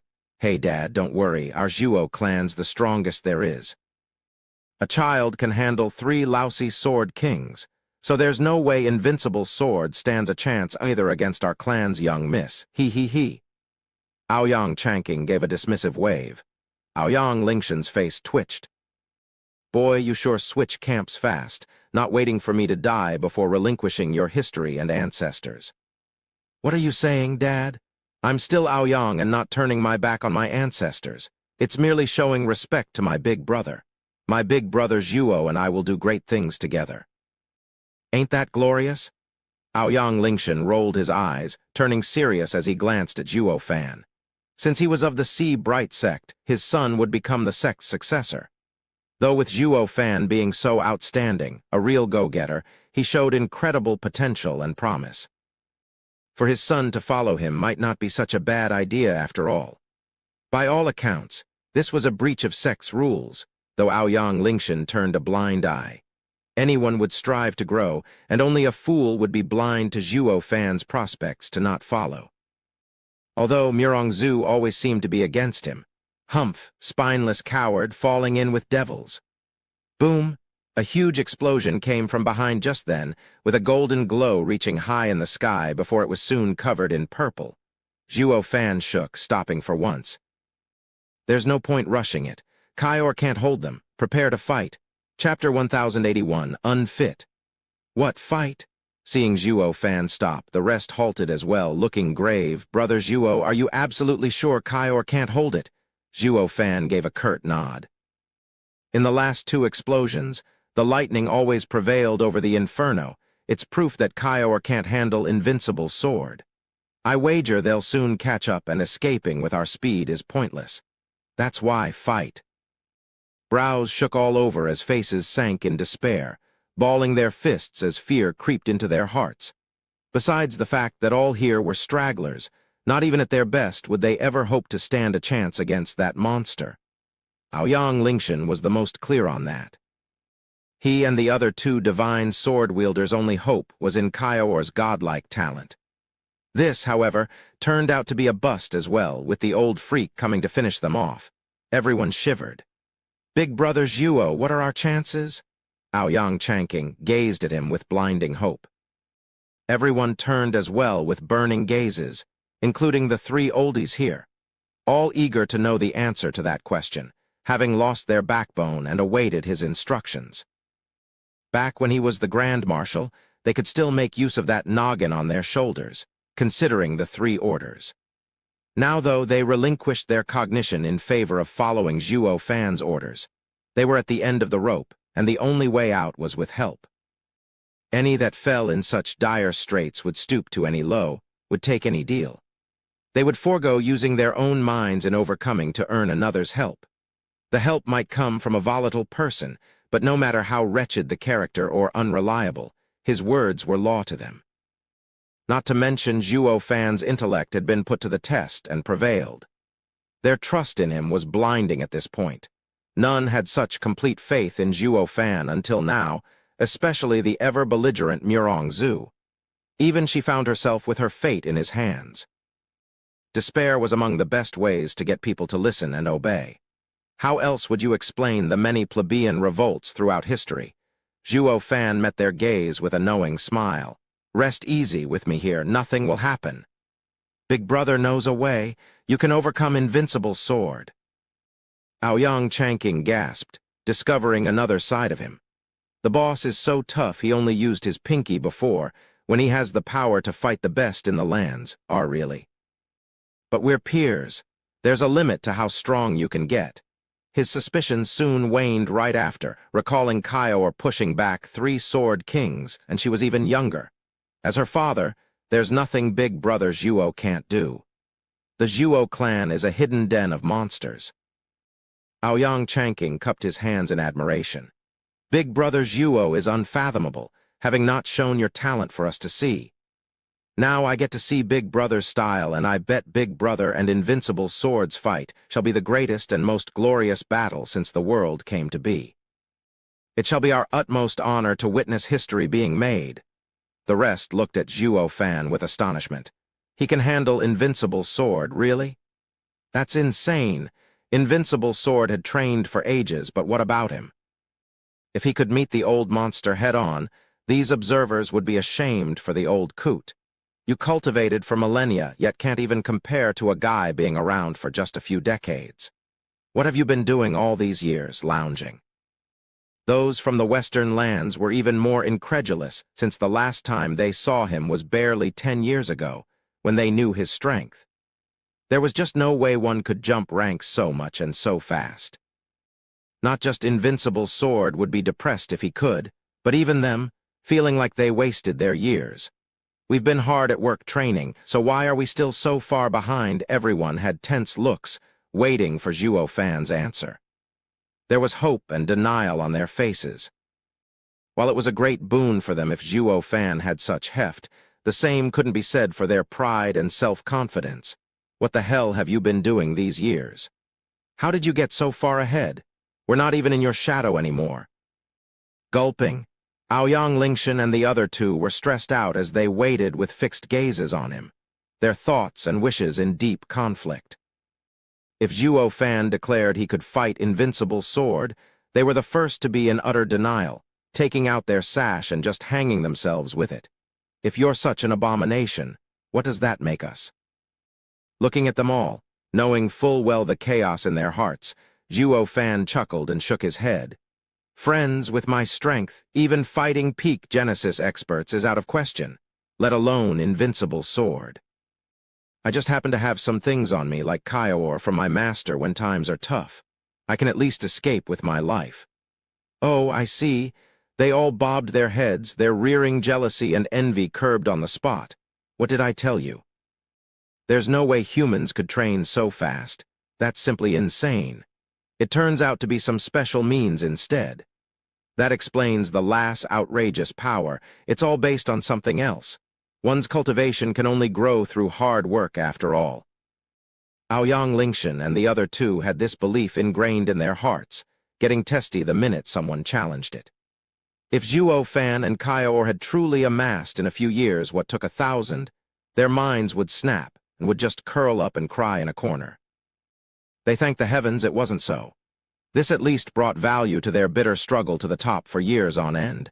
They got to keep their ego intact for now. Chanking slow and steady wins the race, tested and proved throughout the ages. Remember that.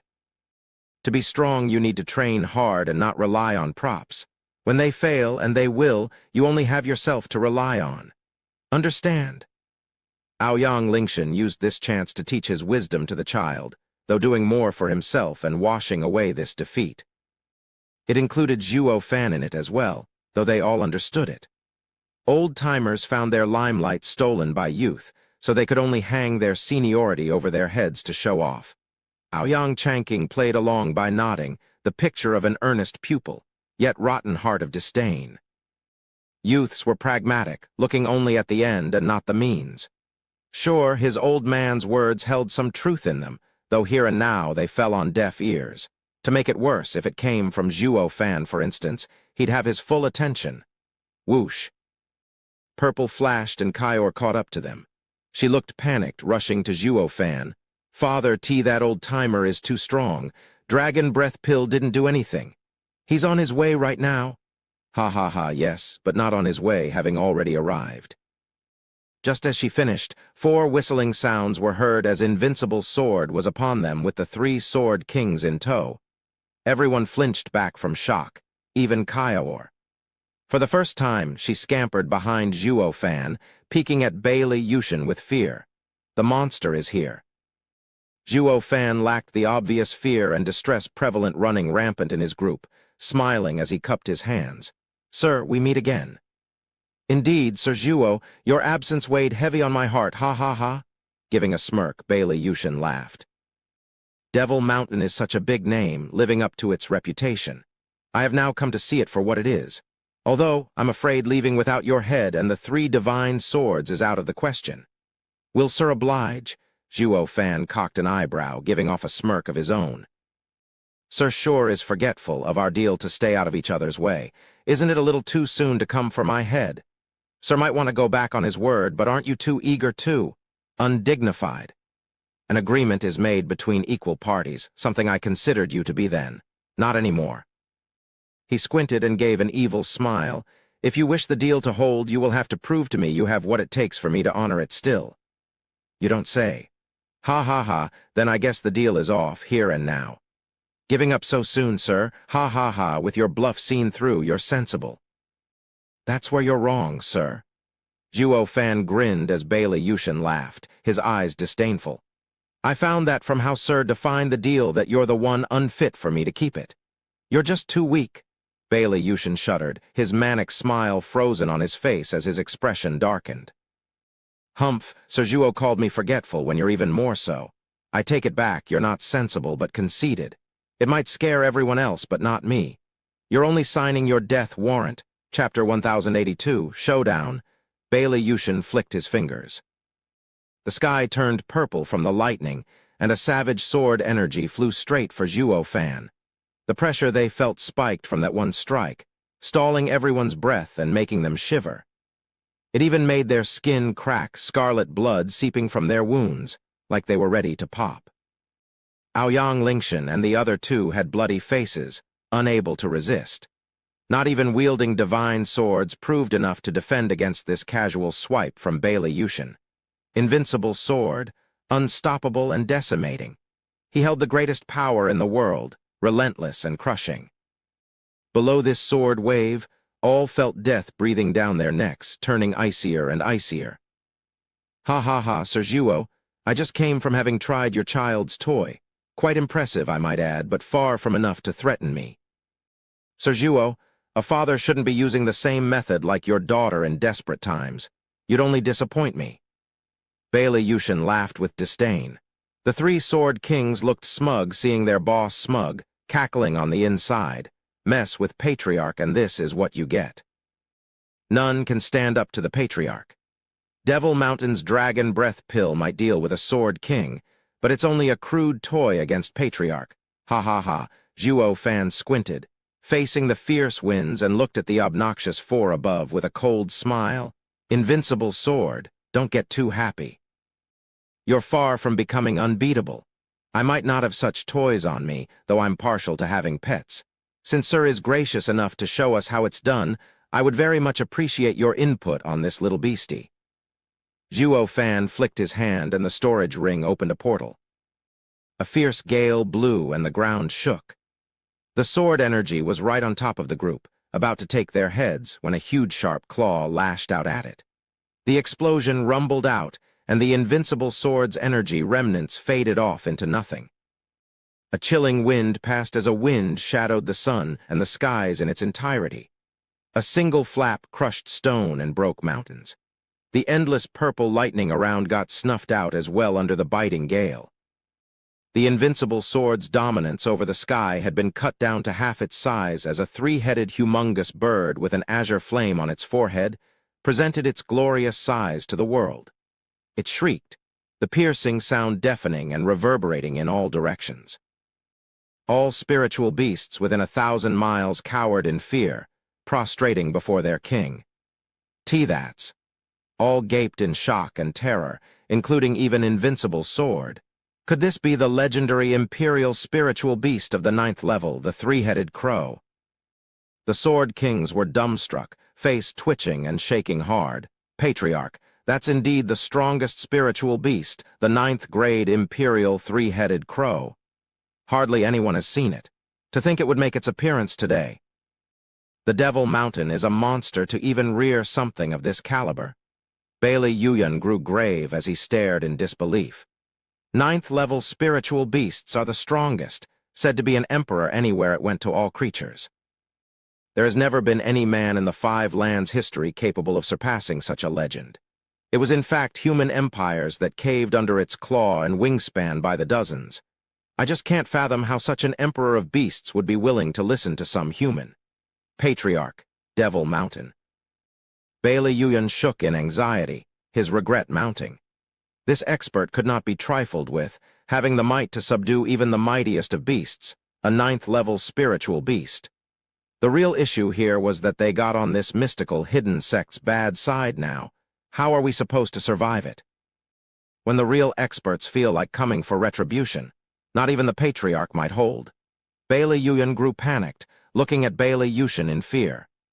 Bailey Yushin knew what he wanted to say and hold his hand out to stop him, his smirk obvious as he stared in excitement at the huge beast. For thousands of years I've been in constant search for a worthy opponent, yet was disappointed every time. Provoking Devil Mountain might not have been wise, but to see a living legend, a 9th level spiritual beast, is filling this old heart with glee, ha ha ha. Patriarch, that's not the problem here, it's the person who subdued it. I know that. Invincible sword waved him off with impatience. Only a true expert can make a 9th level spiritual beast bow. We've really stirred the hornet's nest this time, and even I might feel its sting. But what of it? Do you three know how the Sword Star Empire came to be? In my prime, I've faced countless hardships and challenges that led to what you see today. Isn't it just another strong adversary that showed up? Just in time, too, to curb this solitude I've endured for years and years. I can now feel young again. No matter how tough Devil Mountain is or how many experts come at me, I'll meet them head-on down to my last breath. Just like how I did back in the day and challenged the 5 lands. Ha ha ha, Devil Mountain, this is great. It's so good that you exist. Now I'm no longer alone. Ha ha ha. An uninhibited mad laughter came from Invincible's sword as he stared at the three-headed crow, brimming with glee. The sundering sword appeared in his hand. As he felt the streaks of purple lightning flaring, his thirst for battle raged as his aura burst forth. In a blink, the skies changed. Lightning crackled, purple fighting to wrest control of the skies from the black winds. The Sword Kings fell back as Patriarch grew more and more excited, having never seen him so wild and violent. Now that the 9th-level spiritual beast appeared, it could handle all his power and he could finally let loose. For a man so crazed about being at the very top, it was the greatest stimulant. The three-headed crow started, hardly believing what he was seeing. Not even it had faced such a strong human. Surprised one even appeared in this mortal domain. Invincible's sword was a man that even an imperial spiritual beast would respect. Aoyang Lingshan and the others watched the three-headed crow with gaping mouths. Sergio, the Devil Mountain even has something this outrageous? Well, they're good for errands and holding the door. Zhuo Fan spoke heavily, staring at the beast and man about to duke it out. Even he began to feel some respect. Wisdom came with age, it was what everyone was saying. And the more one went on in years, the more they gained, and the more they feared losing any of it. Invincible's sword was the exception. Age was just a number to him, while always going around challenging his limits with no fear of what it might do to his clan. No wonder he's the invincible sword, haha. He was at least leagues above all the other 4 so-called strongest in their lands. The 3 old-timers gawking from the sidelines earned Zhuo Fan's displeasure. He was on the 4-land side, facing off against the invincible sword. Yet when it came to respect, he found the enemy far more worthy of it. It was all due to these mighty experts cowering in the face of their enemy, while the invincible sword relished the challenge. That's what separates the strong from the weak, propping doors. Sergio, just what the hell is Devil Mountain even? Aoyang Lingshan cried in shock. Zhuo Fan smiled, his focus never leaving the fight that was to commence. He noticed the three-headed crow was shaking, looking just as thrilled. The 9th-level spiritual beast wants to put the invincible sword's title to a real test. Ha ha ha, how foolish. Zhuo Fan shook his head and continued to watch. He shouldn't be belittling the 3, not when they were heroes of their own areas. But now, when life was on the line, in the face of this showdown, they only cared about self-preservation, although quite a logical action too. While he had no worry since it was all going as planned, the rest were on a razor's edge, from one situation into another. How could they handle that? He always emphasized on their toughness and bravery, but he was asking too much from them. Zhuo Fan emptied his mind then, finding a new world view then and there, opening his eyes. All were just too focused to notice his changed gaze, with even Zhuo Fan unable to understand what realization he came to. Chapter 1083. Man and Beast. Whoosh Tilda holding the sharp, sundering sword, Bailey Yushin glanced with excitement from the crow to Zhuo Fan below. Ha ha ha, Sir Zhuo, I must thank you for giving me such a great adversary. I'll be sure to show my appreciation by giving you a proper burial once I slay it and keep your head. I'm humbled, which is why I'll be sure to gather your pieces and send them back to Sword Star Empire once my spirit animal tears you apart. The least I can do is not let your corpse be ravaged by wild beasts, as a token of our brief friendship, ha ha ha. Zhuo Fan looked perky as well. The two stared at each other and burst out laughing. The audience was left dumbstruck, none able to understand what was happening, not even the 3 Sword Kings. They both talk about the other's demise, but what's the deal with using such a friendly tone? What baffled the Sword Kings more was how their patriarch sounded even genuine. It held no sarcasm, but true in his intent to pay back the favor. Who in the world is kind to their victim, since when is giving them a burial being nice? Invincible Sword was just that content with saying such dreadful words, making all others numb. Aoyang Chanking wanted clarification. Big brother, were you cursing each other just now? Of course not, we're just having a friendly chat, finding common ground even. Friendly, common ground. I don't see it. Aoyang Chanking was stumped. Zhuo Fan sighed. You haven't been around much and have no clue about a practitioner friendship. Being part of this circle of practitioners, you don't get to choose. Each of us wants the other dead, driven by our own interests.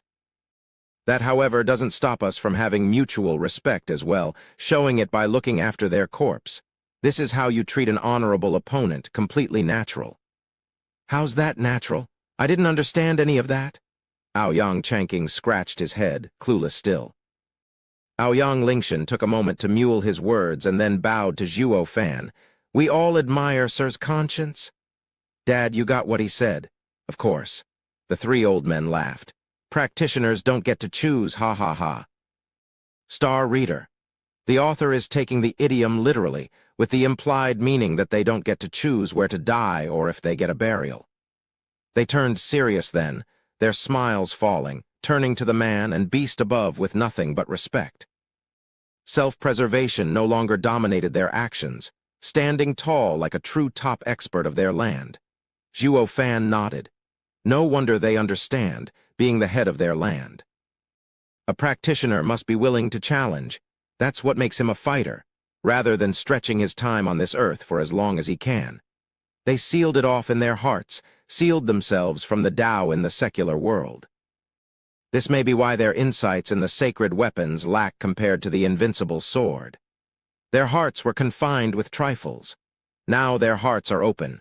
Whoosh, till the three-headed crow flapped its huge wings, sending fierce winds around. It then shot for the invincible sword, talons at the ready to tear him apart, whistling through the air. Patriarch, look out. Rip him apart, the Sword Kings cried out while Kaior cheered for their house pet. She was getting more than a little kick out of it, seeing Invincible's sword about to get it after picking on her. Clang! The Invincible sword squinted, flicking the sword to block the claw, letting out a grating sound.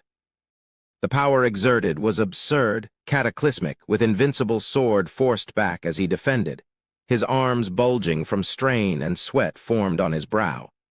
Having never seen Patriarch in such difficulty in battle, the Sword Kings were panicking.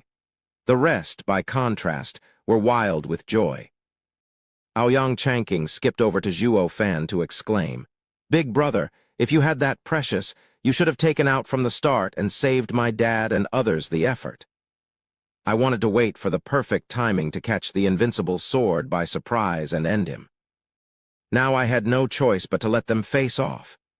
Zhuo Fan made up some lie on the spot. He couldn't outright say, I was waiting for both sides to be crippled. That would be most rude. The excuse sounded clever too, with none judging his intellect. After all, he had done all the thinking for them all this time. No matter how suspicious this reason was, since Zhuo Fan said it, they had to believe it. Who here was the Grand Marshal anyway?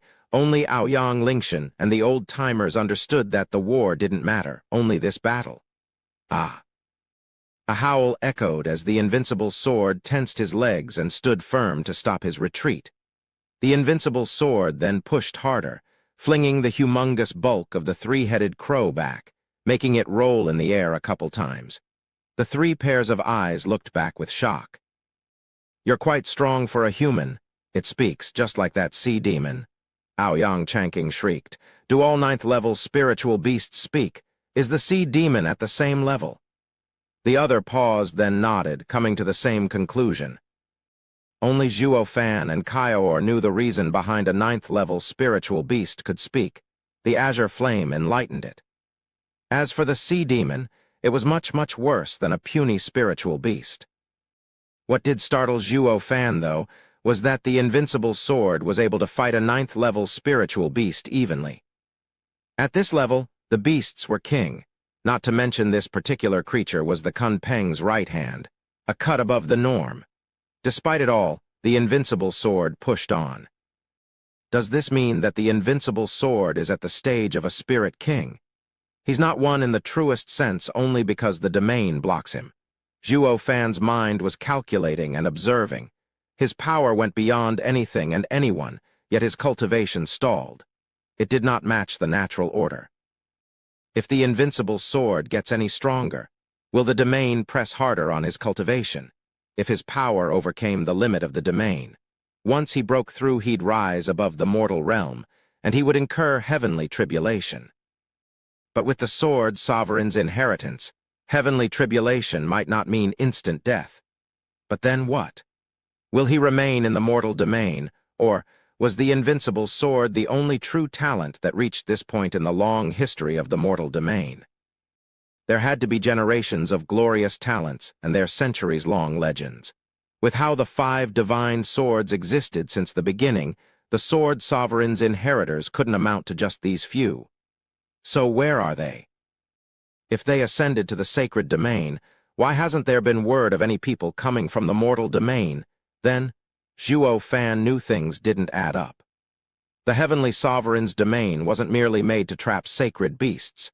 Shriek tilde the sudden cry pierced the skies and the ears of everyone. The 3-headed crow cried out at the indignity of having a human push it back. Its huge wings sent swirling black winds straight for Bailey Yushin. Any hill or rock in their path were reduced to nothing, the wind holding the power of decay as it ate through anything it touched. Even the lightning streaking across the skies fared no better, turning the purple-hued heavens block from the winds. All felt a sudden chill as it whistled in their ears, their blood running cold. It was all done to swallow Bailey Yushin. The Sword Kings cried out once more, worried for their patriarch. Everyone else was in grave disbelief a Sword King would act like that, though it became clear from the display that not even the best in the world might fare better against a 9th-level spiritual beast. As the darkness and the wind surrounded him, the invincible sword's eyes flashed and lightning sparked across the sword. Chapter 1084. 3 sundering sword strikes.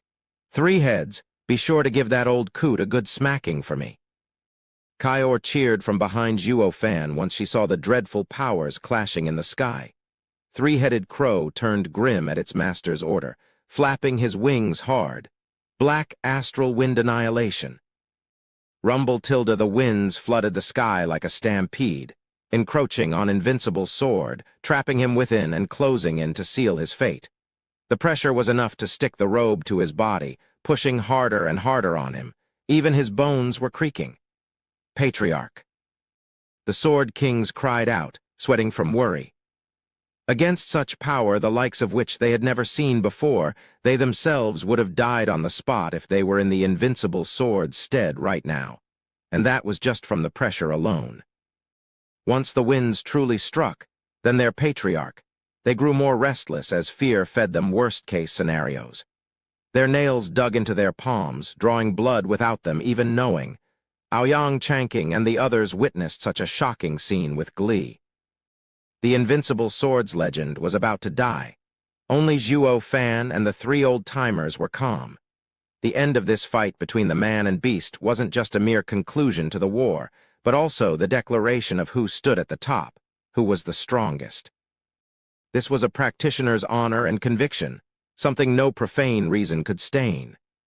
Zhuo Fan felt this on his own skin, thus he watched this fight for no other reason than that.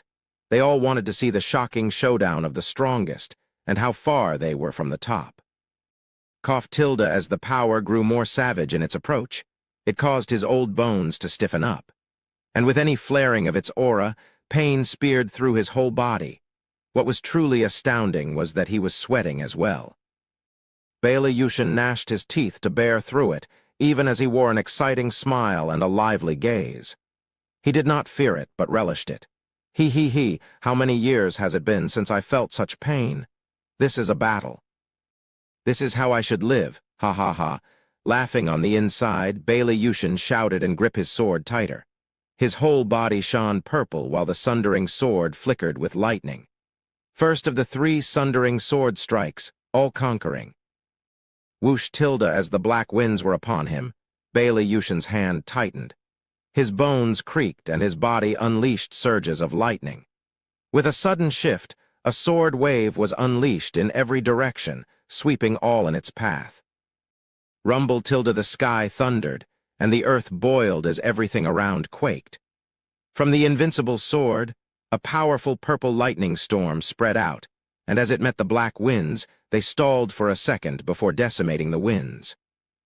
The purple lightning destroyed everything in its path, retaking back control of the skies, bringing back its purple hues. The terrible lightning slammed from up above, like performing a victory dance. Bam! Three-headed crow was flung back, flipping a dozen times, his eyes wild from shock. How can a mere human? Pa! It was too soon to be amazed as a sudden explosion came from its body, burning through his feathers. The stench of it filled its nose. Three-headed crow was overwhelmed, looking at the wound as it let out black smoke in disbelief. A human actually wounded me. This was a wound-sundering sword made. The invincible sword used the chance when the black winds were countered to harm him. The audience gaped at such an outcome. Even the sword kings were flabbergasted. They said none could fight a 9th-level imperial beast, but now it was wounded. What made it worse was that it came in retaliation from its own attack. This is outrageous. They started off believing Patriarch would have a hard time even escaping the Black Wind's attack, since it came from a 9th-level imperial beast, only to witness the impossible. Patriarch crushed those winds and used the opening to strike back as well, making history. The invincible sword is worthy of his name. The Sword Kings went wild with joy. The Patriarch is our damn greatest pride. By contrast, Aoyang Lingshan's group mood sank as they all gave heavy sighs. Not even a 9th-level imperial beast can deal with the old guy. Is he too strong? Zhuo Fan and the old-timers were amazed as well, watching on to see how it would end. The invincible sword was short of breath, wiping his sweaty brow and looking exhausted from the strain the strike put on him. He wasn't worried, though, but thrilled, filled with thirst for battle. He got so giddy that he was willing to squeeze the other in a bear hug if it were a human. "Brother, what took you so long to see me? Why haven't we met already? I've been so lonely, all by myself for ages, ha ha ha." Three-headed crow's feelings were anything but mutual, wearing a heavy expression. It was a mighty 9th-level imperial beast with the whole mortal domain as its turf. Except for those really exceptional few out there, it feared nothing. It turned out, however, he got pushed back twice when fighting some average human.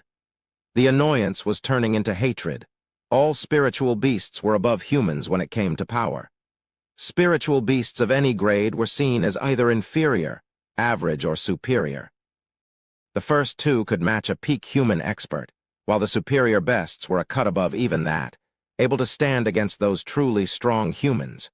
Three-headed crow was a 9th-level spiritual beast, beyond superior even, the best of the best. Add in Kun Peng's teachings, it was no longer limited to the mortal domain's power scale. Logic would say it was second only to the sacred beasts in the mortal domain, and not any human in existence. Its pride, thus, could not accept how an inferior human being actually came to harm it. Where would its dignity be among fellow spiritual beasts? And worse, what would it tell Kun Peng? Had it no pride, three-headed crow was outraged, shaking its heads and glaring at the invincible sword with intent to kill. Spiritual beasts lacked the admiration humans had for true experts. "You shamed me, and now I'll kill you." It was just that simple for beasts. It was so enraged its fury was just short combusting. Kaior, the cute thing, was so considerate she fanned the flames. "Three heads, if you lose, I'm going to tell the chief. Doesn't Uncle hate letting go of others? He sent you to help, yet you come back humiliated. Is there no one under him good at anything? We might as well not even ask for help the next time, let him retire instead." Three-headed crow saw the warning in Kaior's gaze and sighed. "You are the company you keep. This girl is as twisted as that Zhuo Fan, twisting the knife where it hurts.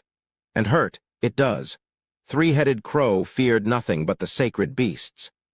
Now Kun Peng sent him on an errand, under another's command. It looks like having this lass fanning the flames will make my life hell. Curse you, spoiled brat, getting so smug for having the sundering Thunder Phoenix inheritance.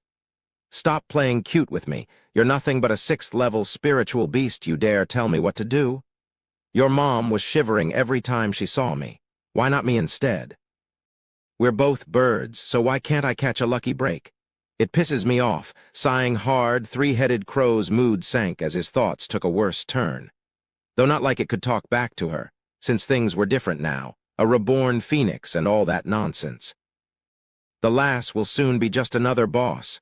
Three-headed crow's cold eyes turned to its only target, the invincible sword. It's all his fault, and today he'll die. Chapter 1085. Fatality.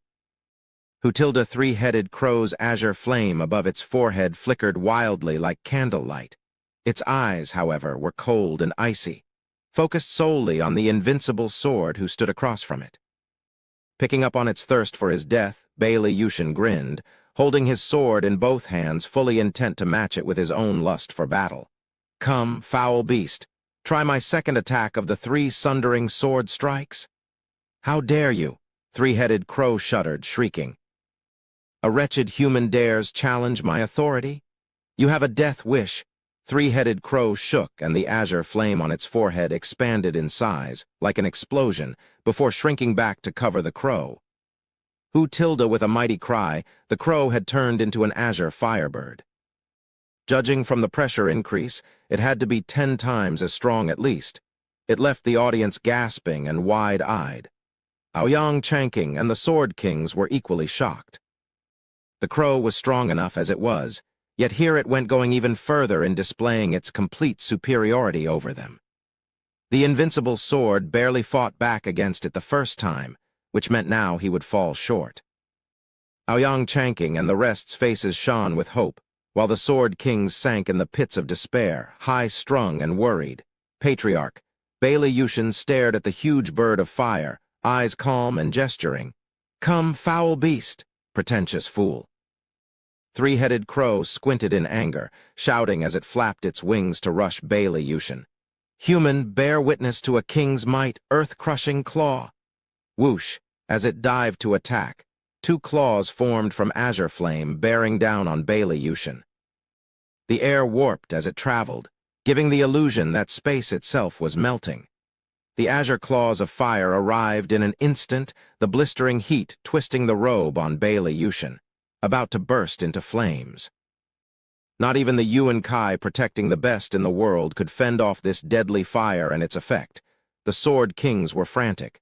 What fire is that? Why can't Patriarch fend off the heat? Once it explodes, then Patriarch. A heavy frown set in, their minds filled with disastrous scenarios.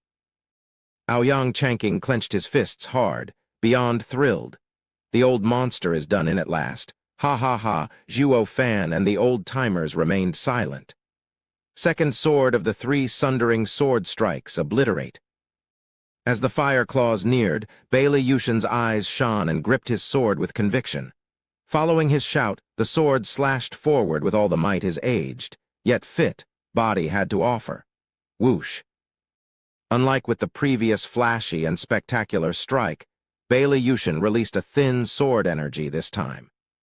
Despite its dull and flat appearance, this sword energy felt to have contained even more power than the last. It was also made evident from Bailey Yushin huffing for breath at the exertion. All looked curious. How could such a plain sword energy take so much out of him? It was made apparent soon enough. The sword wave clashed with the flaming claws, with everyone expecting to see nothing more than a blip where the small attack hit the claws of no effect. What followed instead was endless explosions as violent lightning ran rampant from within the flaming claws, swallowing them from the inside. This was just the start. All watched in stunned silence as the tiny sword energy shot in and out of the fire claws, leaving behind a streak of lightning that consumed the skies. Not even the azure flame stood a chance against the ever-encroaching purple. As the lightning grew, the huge flaming claws were swallowed in it, while the sword energy shot through them, and for the 3-headed crow. How is this possible? 3-headed crow's eyes widened from shock. As the purple sword wave came head-on, it raised its own fire claw to grab for it.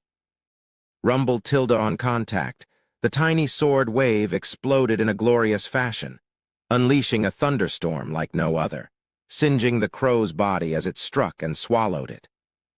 The startling and frightening explosions that followed only amplified the dread felt from seeing lightning engulf the skies and the humongous crow along with them. The others stared blankly, incredulous how so much destruction could be packed into something so tiny. Why did that old guy's attack look so plain yet so devastating? Did the 9th-level spiritual beast fall for it? Zhuo Fan mused and nodded in realization. So that's why it's called Obliterate.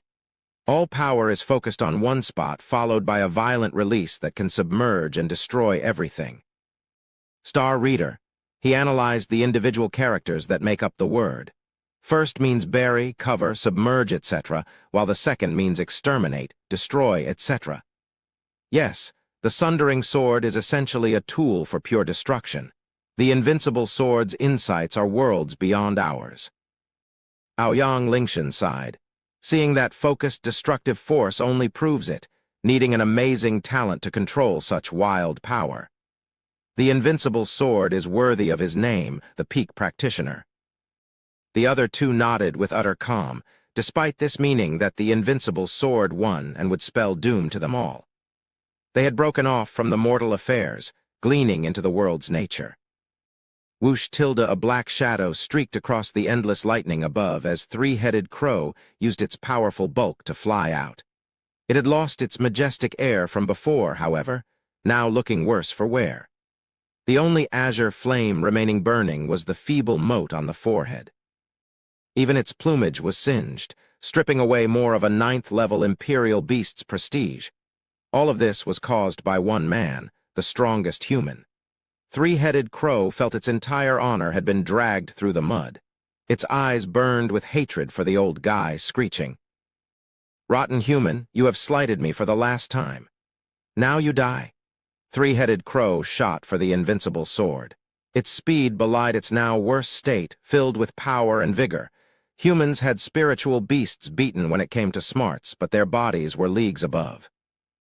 It had suffered an affront to his dignity, with the Invincible Sword landing 2 strikes on it. But at the end of it all, the damage it suffered was only skin deep.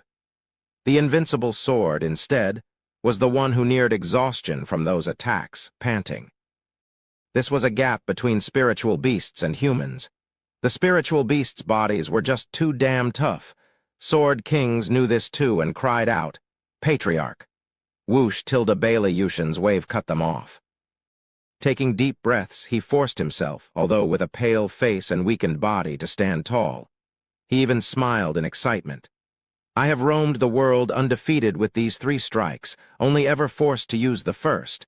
Never has the chance presented itself, or required the use of all 3. It's because no one could take them on. This time, ha ha ha, I'm relishing the fact I can use them all. Truly a joy, ha ha ha.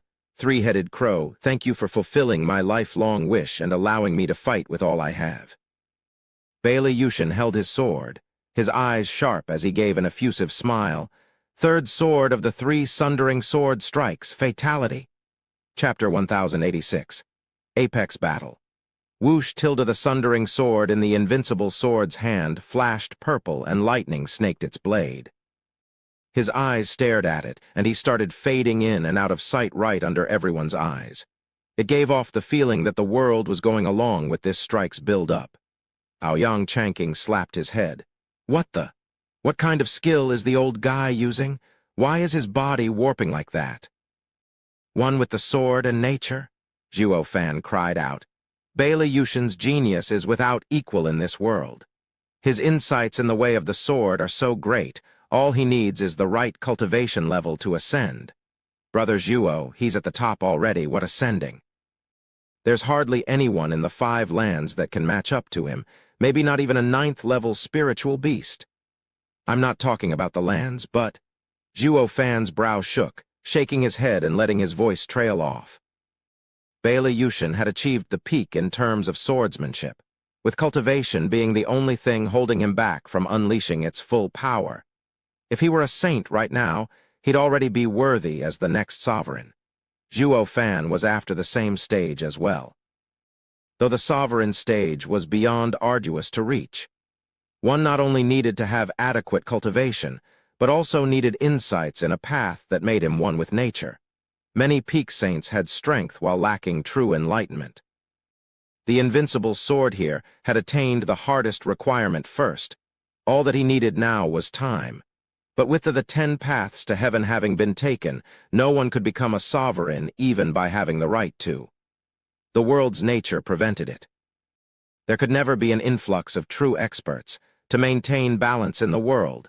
For the invincible sword to become a sovereign, he needed to take one off his perch first, the greatest problem for posterity, Zhuo Fan included. He was after the same stage as well, working hard each day to cover all bases, mental, spiritual, and physical. And not just to reach it, but to fight one as well to steal the throne. The only unknown in his plan was how many sovereigns were still around in the sacred domain and if there were any vacancies. He never heard anything about the 10 emperors vanishing while in the sacred domain, now even more so.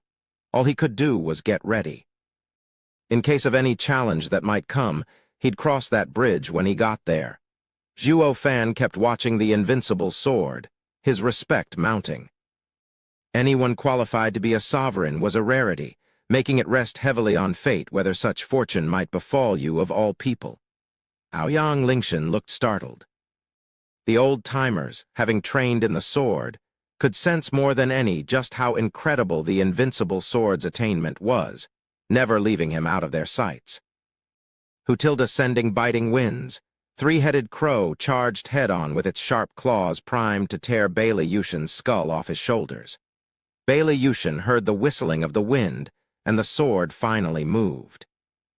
Making a completely plain swing, Bailey Yushin faded in and out while lightning exploded as a purple sword wave flew at the three-headed crow. It laughed in mockery. "Ha ha ha, have you gone senile, old fool? You saw how your sword energy can't do anything to me. I easily crushed it last time, and now you're using it again." A sudden groan cut him off, followed by spraying blood dyeing the skies red as it powered down like rain. Three-headed crow froze, jerking its head to look down in utter shock. How, the majestic claw that whistled through the air with incredible power and his pride was now gone, leaving behind a perfect cut. The sword energy had robbed it from it. It was stupefied. It was a 9th-level imperial beast, the toughest there was, yet it just got sliced from some sword energy. It saw his sword energy's power already too. Those previous 2 strikes hardly did anything to him. So what made this plain sword energy so damn special? This is just too freaky. Three-headed crow's 6 eyes were lost in utter confusion. Its mind had been made aware and became quite smart as well, perfectly capable of judging when to dodge or not. It never got within the range of the sacred weapon, since it would be easy for it to cause harm. While a human wielded it, any sword energy couldn't. This was where it was stuck. Bailey Yushin smirked at its conundrum, his body fading out once more as he unleashed another sword energy on its wing. Whoosh! Tilda blood gushed once more as a huge wing fell, and the three-headed crow stood there too shocked to even sense it. How? Humph, this strike is called fatality, meaning demise?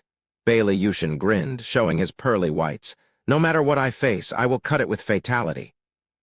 I am holding the sundering sword in my hand, sundering the heavens with it. What else is there that can't be severed?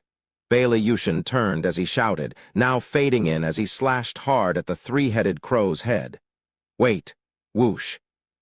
Three-headed crow's eyes were wide with dread, about to beg, but the invincible sword's unstoppable attack had already passed. The sword wave flitted through it, leaving behind a motionless three-headed crow. Slowly, its huge bulk peeled in two, crashing down on the ground and kicking up a cloud of dust. The terror in those 6 eyes was the last expression it had as the azure flame died along with its life. The apex battle between the strongest human and peak spiritual beast had reached a most shocking conclusion that none saw it coming. Everyone was too out of it to speak. Aoyang Changqing felt like crying, despair coming crashing down harder after having tasted hope. Brother Zhuo even used his last card, a 9th-level spiritual beast no less. But this monster just won't die. Doesn't this mean it'll be our turn to kill us? The Sword Kings went wild with joy. Patriarch had crushed a 9th-level imperial beast all by himself. Amazing. The invincible sword's name will travel the far reaches of the world, not just among humans, but even among spiritual beasts. Now nothing can stand up to Patriarch. Now this is the true invincible sword. Zhuo Fan and the old-timers weren't so taken by emotion, looking at the humongous corpse with a heavy heart.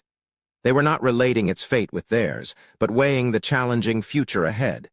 Before them was the peak power across the lands, and also their goal. Even Zhuo Fan was solemnly watching the hovering invincible sword above. The invincible sword, the peak of mortal domain, to think anyone could attain such heights in a limited and barren world. Going further will mean being worthy of the sovereign stage. I strive for the sovereign stage just as well, and to reach it, I need to get to this level before returning to sacred domain. Peak of Genesis stage, the strongest in mortal domain, that's the bare minimum if I want to challenge a heavenly sovereign when I return.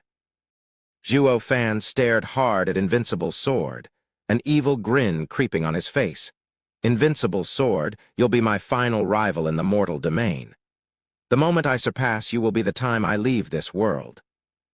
I just hope you'll still be around to be my stepping stone, ha ha ha. Hu Tilda oblivious to Zhuo Fan painting a target on his back. Bailey Yushin's breathing was ragged, paling harder as he became weaker.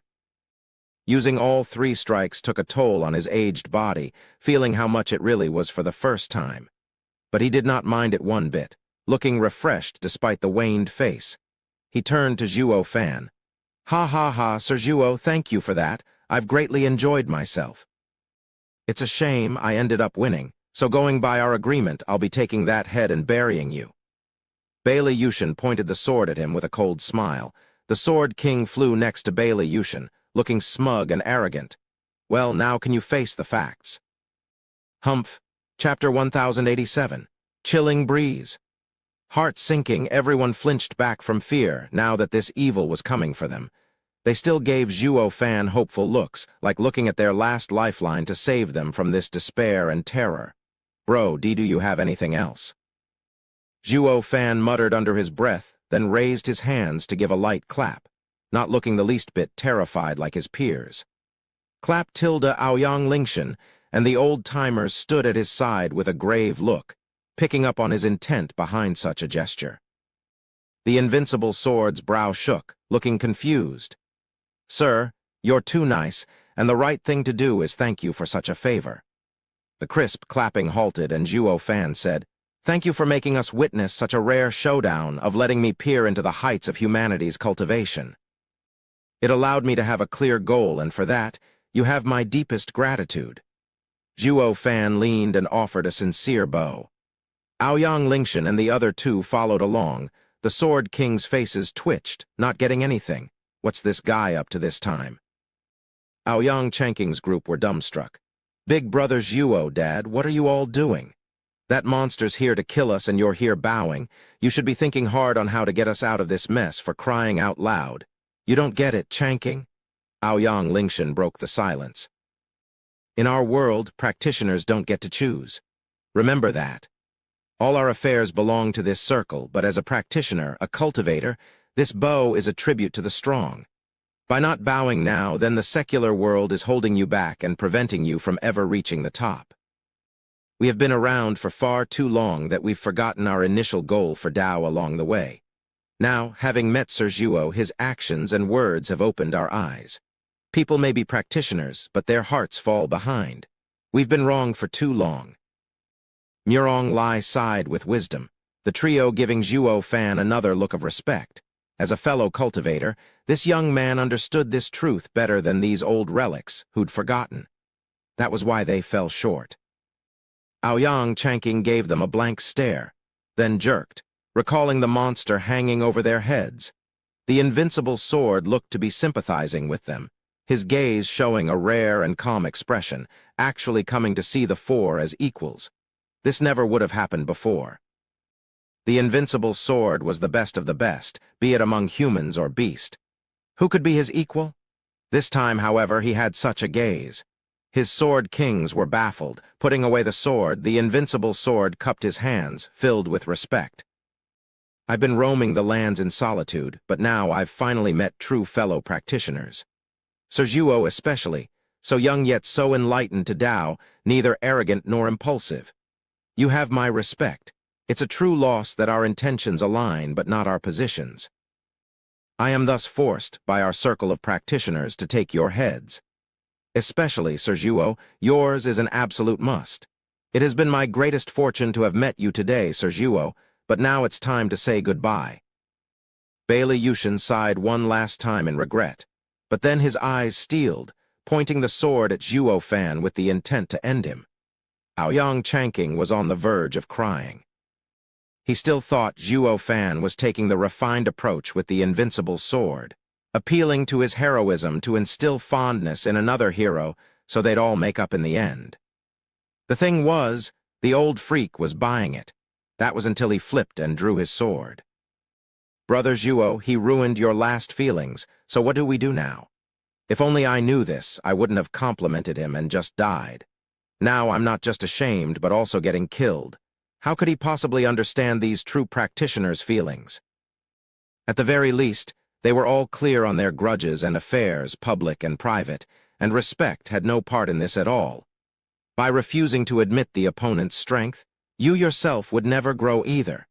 Your potential would be crushed by your own denials. Easier said than done, such people being rarities. As Zhuo Fan took the lead, Aoyang Lingshan and the old-timers realized this truth as well, earning them the invincible sword's own respect as well, but also fueling his desire to kill Zhuo Fan. He knew the youth would soar and one day would threaten him. He might be searching for a good opponent, but finding one with the potential only filled him with fear. He had to snuff it out. A human heart was wrecked with contradictions and dissonance, something not even the best could escape from. The invincible sword's sword lifted, humming softly, the eulogy of all here into hell. Aoyang Lingshan was wounded heavily, but felt no fear, pointing his sword at the sky.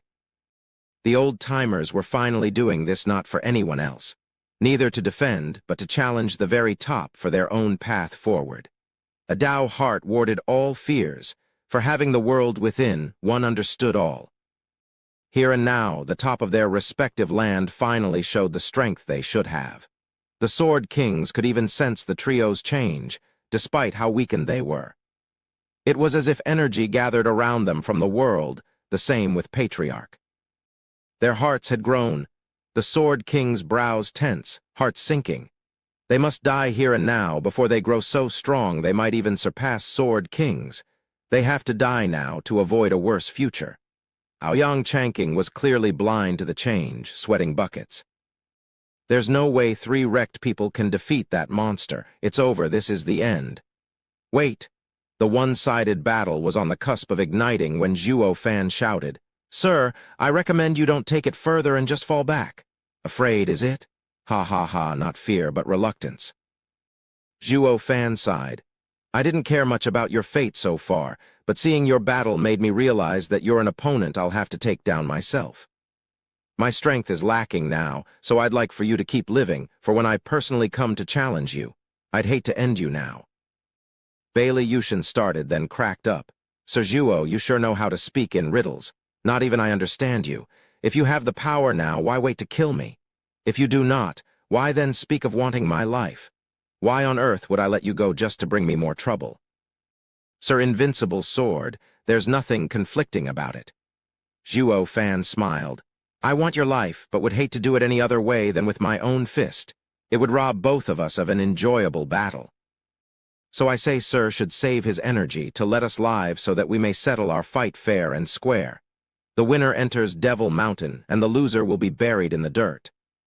The Invincible Sword's eyes shook as he cried out, Devil Mountain, aren't you part of it? Why would you want to enter it? To be frank, I came from Devil Mountain but can't return due to lack of strength. Shaking his head, Zhuo Fan opened his heart to the one opponent he recognized. Sir, the 5 lands are tiny. Only when entering Devil Mountain will you know the true world of the strong. There's an endless amount of others above you, though when it comes to talent, there are rarities. All you need now is a way in. On the day of our battle, you'll get your ticket. If I fail, it proves I'm not worthy to return. You are doing it for me. Bailey Yushin was plagued with indecision.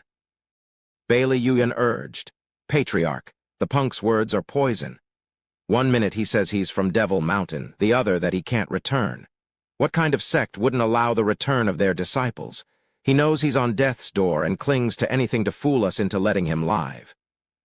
You mustn't let him get to you. Bailey Yushin glared at Zhuo Fan, though deciding still came hard. Devil Mountain is filled with experts? Beyond anything you can imagine. Zhuo Fan nodded, looking nervous as he recalled those days. There's no end to their legends. Your strength could hardly even qualify. The Dragon Breath Pilser calls it a toy, ha ha ha. Well, it's even less than one in Devil Mountain.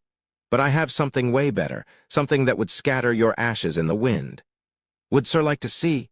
Bailey Yushin stared hard, unable to say a word. It was then that a thick fog spread from the sea inland, carrying biting cold winds. Chapter 1088, Ice Mountain. Patriarch, the punk is only trying to confuse us. Bailey Yushin spoke at once, seeing Bailey Yushin sinking in contemplation. The Devil Mountain may be as terrible as he pictures it, but why then is he taking such careful steps with us?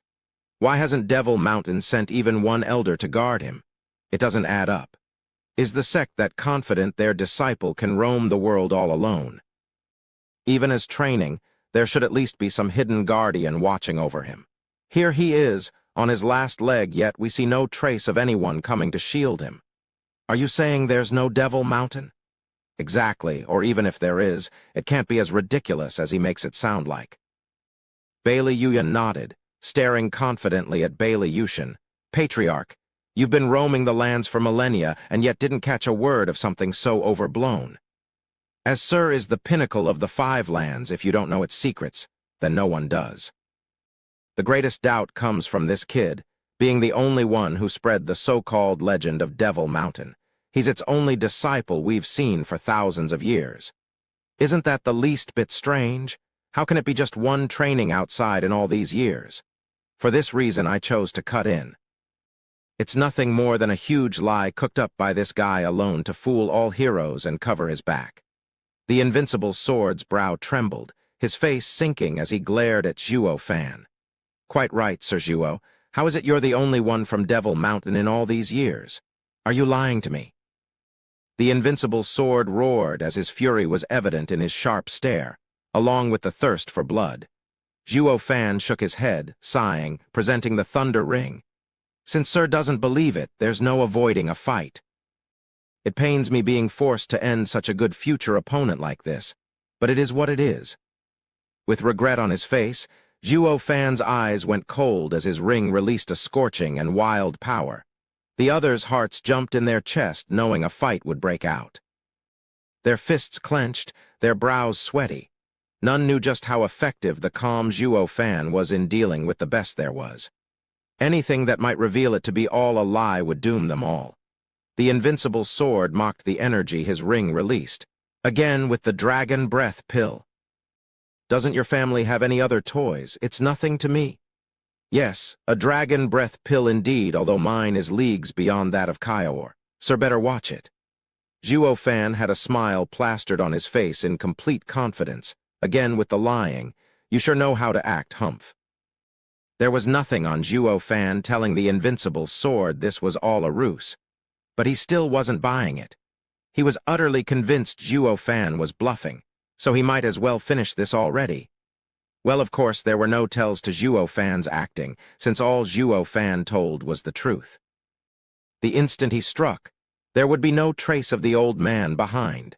Bailey Yushin chose to listen to his suck-up advisor instead, now set on marching to his doom as he was ready to strike with the divine sword. Zhuo Fan's ring flashed brighter and hotter as a consequence. To the unsuspecting old man, this fight about to begin, if one could call it that, was a foregone conclusion. But could anyone from the mortal domain take on the full might of a Dragon Breath Pill? Not likely, even if that someone was the invincible sword himself. Hutilda the wind picked up around them, stronger and stronger, the cold seeping into their bones and making all shiver, even the invincible sword. That's cold. The experts gasped in confusion. As Sword King-level experts, mere cold was a thing of the past, so how come a light breeze got them shivering? The invincible sword was frowning hard, pausing his attack. Damn it, he's here? Aoyang Lingshan was the only one aware of the situation, his face filled with fear and shaking like a leaf. Everyone's eyes were on him. He wasn't scared when facing the invincible sword, so how come he's panicking now?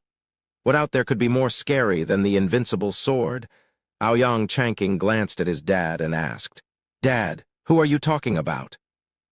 Ring tilde the 4 divine swords present began to shake in their grasps, in excitement and battle-hungry. They were moving so hard they almost flew off.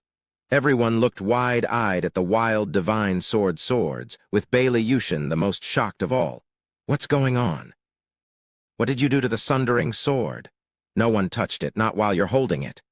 Aoyang Lingshan struggled to get Heaven's sealing sword under control while rolling his eyes. "It's him, the monster is here." "Who?" Everyone cried back. "North Sea's overlord, the sea demon."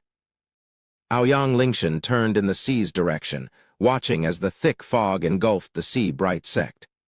Cracking ice was heard as the cold spread and grew stronger, covering half the sect in a thick layer, while the black fog prevented anyone from peering through it. And it was still going. Damn, that monster would never attack our sect, not while the barrier was in place. With it gone, he just showed up instantly. All turned north as well, looking startled and shocked. The invincible sword was the only one excited. "Ha ha ha, North Sea's sea demon's reputation precedes him. I've always wanted to meet him. I wonder if he'll fare any better than the 9th-level Imperial 3-headed crow." "By all means, go for it if you have a death wish." Zhuo Fan knew the truth and rolled his eyes. Even so, he gazed at the fog hard, sharing a look with Kaior. They both shot into the black fog. "Heaven sealing Xiao, here I come." "Sir Zhuo, don't." Aoyang Lingshan cried out, but father and daughter ignored him. The invincible sword followed right after Zhuo Fan.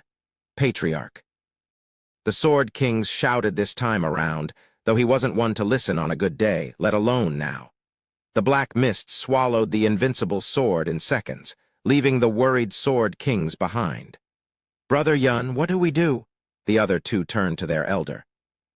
Bailey Yun thought hard and then flew in the invincible sword's direction. "Our duty is to protect the Patriarch?" "Yes." The others nodded and followed him into the encroaching blackness. Aoyang Chanking's team was stumped. What now? Their enemies just ran off. Having lost their target, they just stood there lost, without meaning or purpose. Aoyang Lingshan, the only one knowledgeable here, looked at the swiftly encroaching darkness and said, "Don't just stand there and flee. Once the mist takes you, there's no escape." Then Brother Zhuo. Sir Zhuo came to the North Sea for the sea demon. The rest is up to him. Aoyang Lingshan sighed and turned to the juniors. "Go, I'll use the heaven-sealing sword to stop the black mist from taking you. The sea demon is unlike the invincible sword, harder than you will ever know. Now run." Aoyang Lingshan carried his wounded body as he flew for the black mist. "Father!" Aoyang Chanking cried out, but he was gone. The other two old-timers shared a nod and spoke as they flew. "We'll lend Brother Aoyang a hand. All of you need to leave?" "Brother." Murong Zhu shouted after him, but darkness already took him. The juniors looked at each other with clenched teeth, resolved to run away. They could not let their senior's effort go in vain. Zhuo Fan felt like he entered a new world, one of snow, ice, and water. "Is this Ice Mountain?" Zhuo Fan was stern as mist formed while he was speaking. Chapter 1089, Heaven Sealing Xiao. There were large swells turned into icy peaks as far as the Kaior's eyes could see. She rubbed her freezing arms and said, "Father, is this Xiao's world Ice Mountain?" "It's one of the 3 deadly danger zones that takes most lives." He turned his eyes from the white skies and the constant snowfall to clear frozen sea, like a huge mirror. It glimmered with a mesmerizing luster, hiding the horrors beneath, of the thousands upon thousands of frozen bodies, contorted and appalling. Dragon Ancestor was right. Xiao hates humanity to the bone. Any man-eating beast would just be following its nature and not toy with humans for one's twisted amusement. His heart is so sick it makes me wonder if he'll even let us talk. "Father, don't forget about me. I'm no human. He's bound to listen to me, he. Kaior stuck out her head, putting on a cutely smug look. A creepy cackle echoed all around them in reply. Hi, all flee at the sign of my coming, yet you just came straight for me. Is it bravery or recklessness? It turns out that you knew my nature and came to find me. You also know the old dragon, I take it. He, this should be good." The two jerked and perked up as they nodded. They figured it had to be heaven-sealing Xiao who spoke to have mentioned dragon ancestor like that. It showed some kind of friendship there. Maybe this won't be too hard. Since he came with words and not to attack, negotiations were still on the table. Senior Xiao, I am Zhuo Fan. I have come at Dragon Ancestor's recommendation to ask Senior's help in saving my son. You will have my eternal gratitude. Zhuo Fan cupped his hands at the sky. Xiao let another cackle, followed by his eerie voice. Saving? Hi, why should I? If Dragon Ancestor sent you, then you know humans have cut me deeper than I could heal. Now a human has me trapped in this place, fearful of leaving lest the 5 swords turn me into a sieve. I and humanity are mortal enemies. No amount of killing will ever quench my hatred. And you came to me for help. What a cosmic joke, ha ha ha. No, Senior Xiao, he is no human but my brother.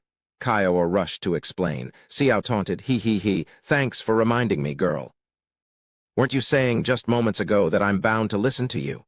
You sure are cheeky. I'll give you that, ha ha ha.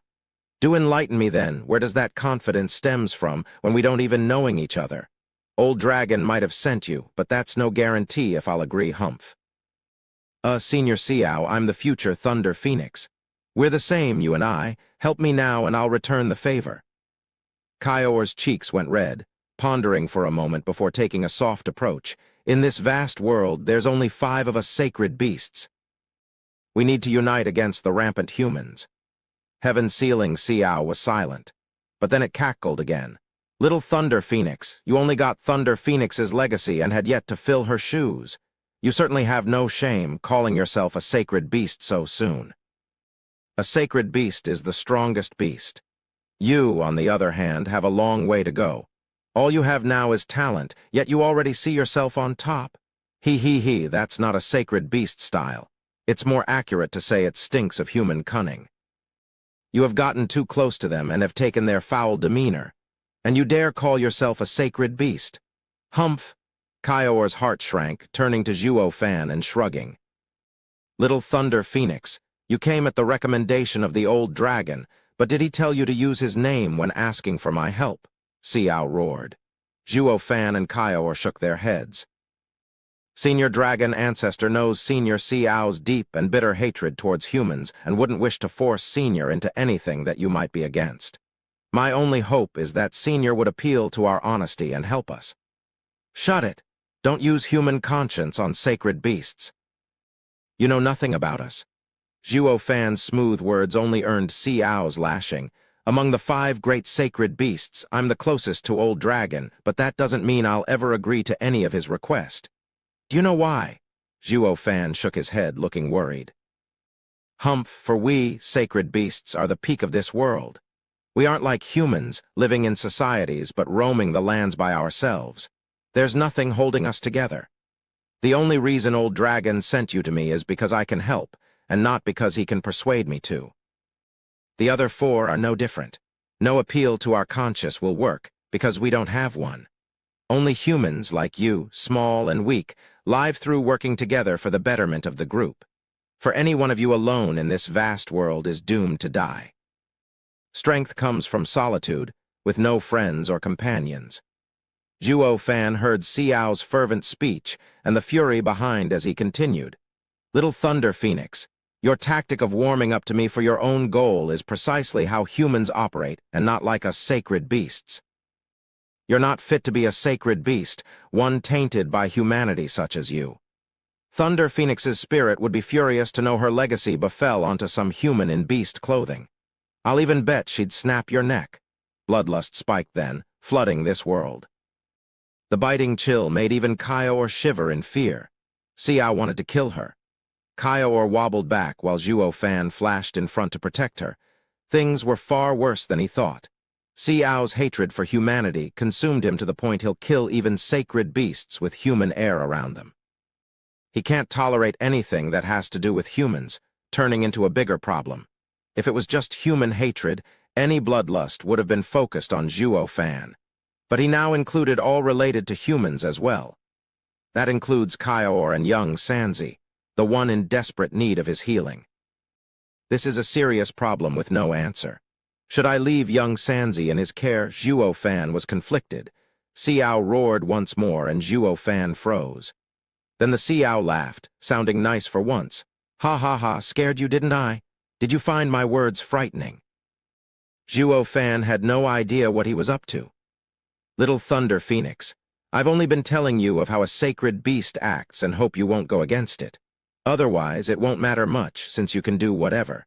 That's how impulsive sacred beasts are, ha ha ha. Laughing like a madman, Kaior shivered in frights. Xiao then changed subjects. Who are you trying to save anyway? Mind letting me have a look at him? Zhuo Fan and Kaior shared a glance, and the former touched his ring hesitantly. Xiao read him like a book, smiling. Worried about little old me? Ha ha ha, you should. I'm at bitter war with humanity and won't be caught dead helping a human. But like Little Thunder Phoenix said, we're sacred beasts and there's only 5 of us in the entire world. We only have each other like family, with every loss a heavy burden.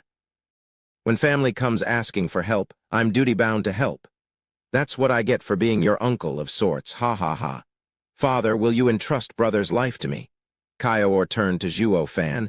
He is the only one that can save brother. We have to trust him.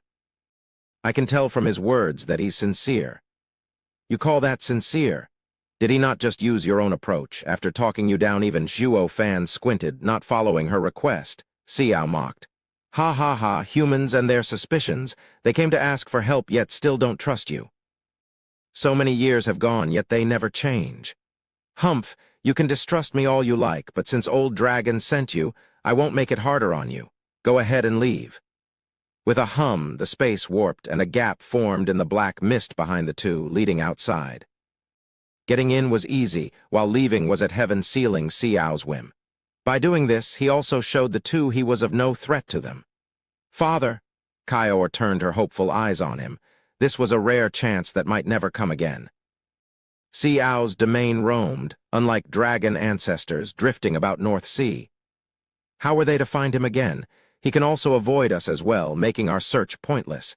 This was the best chance to negotiate with Xiao, maybe the only one, chapter 1090. Malice. Hutilda, a huge bird of hundreds of meters, was perched on a cliff in Ulbeast mountain range, black as night and eyes like ice. On its head was a mote of azure flickering about, the chaos flame. Such a beast was being deferential. A tall man stood before it, taking his finger out of the azure flame, none other than vaulting Kun Peng. Cough Tilda. The huge bird coughed twice, then tested its human speech. Its eyes shone with joy, its face smiling as it bowed before the man. Thank you, master, for imparting me your wisdom. I shall never forget such kindness. I'm only doing this because I have a certain need for you. Kun Peng sighed. Midnight War Owl, you're a 9th-level imperial beast like 3 heads, and I've been considering you along with it when I chose my aid. Now you shall represent me when leading the beasts. Shivering, Midnight War Owl looked baffled. Master, brother 3 heads said he'll be back soon. When it sees me, it... Ha ha, what a good friend you are. Kun Peng shook his head. It won't be joining us, I fear. That's why I had you take his place. Then, brother, the azure flame I give you is my seal. I know its condition better than anyone, that old Xiao spared no pretense, even taking down my aid. Then again, old dragon should feel the same thing about me, ha ha ha. Kun Peng paced around, turning to watch the clear moon hanging high in the sky.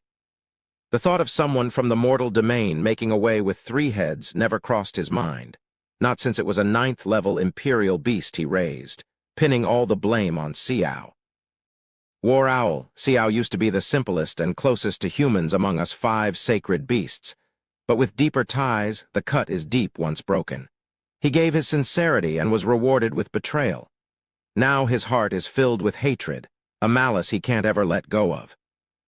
Zhuo Fan stands no chance in talking any sense to a vindictive lunatic. Ha ha ha, my own envoy got killed even. Now they only have themselves to rely on. Kun Peng's eyes had a strange glimmer as he watched the moon. War Owl sighed at the demise of his brother. It turned to the moon as well, its gaze laden with the pain of loss and just a glimmer of hope. 3 heads died in this mission. I only hope it is completed so its death won't be in vain. It prayed for Zhuo Fan to pull through. The bright moon glow basked every corner of Ulbeast Mountain, as well as the chaotic war near the North Sea. It sent the prayer deep into the black fog and onto a pensive man. Should I trust him or not? Zhuo Fan was thinking hard on his decision, looking from the exit of Xiao's domain to Kaior's hopeful eyes. It might very well be his hardest decision yet.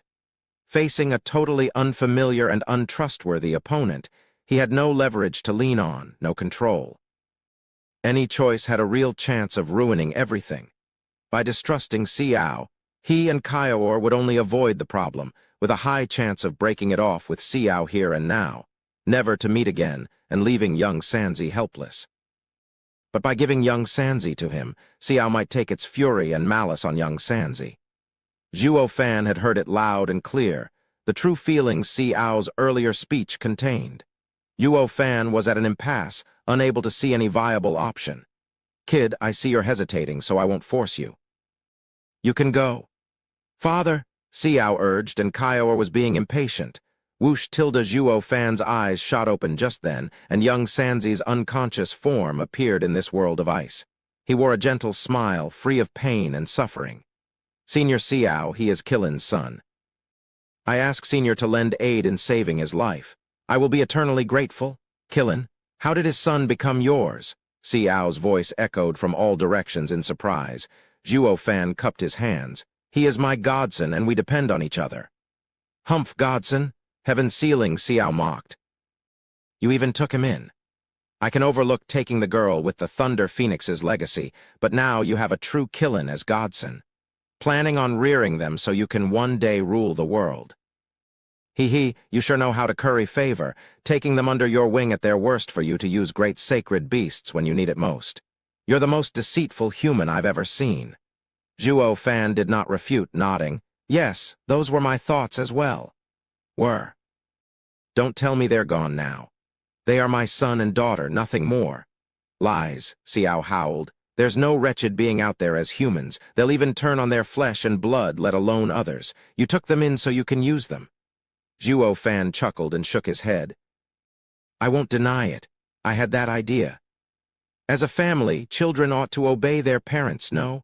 By not letting them come to danger and being close to one another, our bond as father and son remains close, and also virtuous. I don't hurt them but give them my love and care, completely worth it." "Bullshit, you're just using them." The air shimmered and rumbling of avalanches were heard. Xiao was mad. "Cunning human, you have nothing but excuses. Using such cheap love on sacred beasts like us is utterly vile." Kaior was about to argue when Zhuo Fan shook his head to stop her. Zhuo Fan went on casually. "Senior Xiao has been around since antiquity but still can't see that the world is always in balance. Even when it comes to love, I gave them a family, a father. It's only natural to give their lives in exchange. Now's no different.